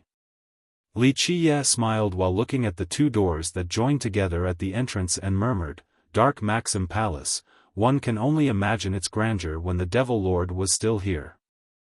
There are records about the great prosperity once found at the Dark Maxim Palace and Emperor's Citadel. I wonder if they are accurate or not. Mei Suyao added. Wuxia gently nodded his head, they are accurate. The palace and citadel back then were just like Nalanda of today, or to be more exact, the current Buddhist kingdom. Just from hearing this, the girls could imagine it already. In the present, Nalanda was in control of the entire Buddhist funeral plateau, the home of countless monks. Wuxia lifted his palm. one could hear a clicking sound. The moment the key flew out from his hand, the palace's gate actually revealed a keyhole. Another click came about. The key inserted itself and unlocked the gate. Clank, the heavy gate of the palace slowly opened and the path inside appeared beneath the group's feet. "Follow me." Wuxia took the key and began to walk into the inner palace. In the blink of an eye, the group disappeared. Another loud clanking sound could be heard as the palace closed its heavy gate. Everyone at the base of the mountain was shocked by this scene. Even though some of them were mentally prepared, they were still astounded all the same. It really opened. His believers were still astonished by this miracle. Many took deep breaths and murmured, "Fiercest is far too heaven-defying." He actually opened the Dark Maxim Palace. Of course, others didn't know about the deal between Heaven Relinquish and Wuxia. The item that Wuxia gave to the Devil King was extremely unfathomable as well. Just by the fact that immortal Emperor Chen Shui used it to redeem the storm god's life was enough to show its worth. In fact, Wuxia had wanted to keep it for his own use, but in the end, he still made the choice. He didn't simply want treasures, he needed an answer. Entering the Dark Maxim Palace, doesn't this mean he can pick any treasure that belonged to the legendary master of the devil world? Some started to salivate after Wuxia's group disappeared inside the palace. Strongest of the younger generation, the future candidate to become the immortal emperor, able to create miracles and have countless treasures. If it was me, I would be willing to follow Fiercest as well. What a shame that Fiercest wouldn't care for me. A beautiful female cultivator lamented. This news quickly traveled across the lesser world. It caused a huge uproar and shock. Someone else emotionally said, "No one else can be immortal emperor but Fiercest. No one is his opponent, he can even create one miracle after another." Opening the Dark Maxim Palace and climbing the Prime Peak, both of these are his feats alone. They are no less than any immortal emperor in their youth. Actually, I think they are even more amazing. Jikong Wudi was astonished after hearing this. Even Venerable Ninesword couldn't stay calm. This person will definitely be trouble if we don't eliminate him. Jikong Wudi spoke with ferocity in his eyes, not just trouble. If Wuxia is left alive, I will have no chance of becoming the immortal emperor. I feel confident against anyone else in the competition for the throne, but I can't see through Wuxia. It is best if we eliminate him early. The Venerable slowly spoke with a serious expression. Once his wings propel him into an emperor candidate, I'm afraid it will be very difficult to get rid of him. At that step, countless god kings in the 9 worlds will join his banner. When that happens, he wouldn't even need to do anything to destroy his enemies. Ancestor, are you confident in killing him? Jikong Wudi spoke gravely. At this time, he felt that the longer Wuxia stayed alive, the more unfavorable it was for him.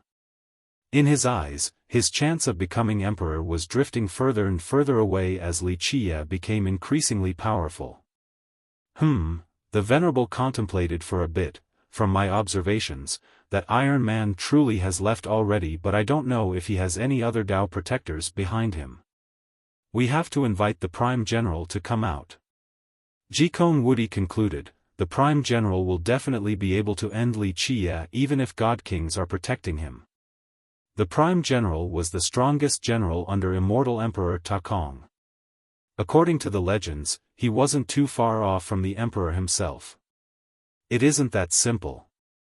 Venerable Ninesword smiled wryly, no one can invite him, or at least, I can't.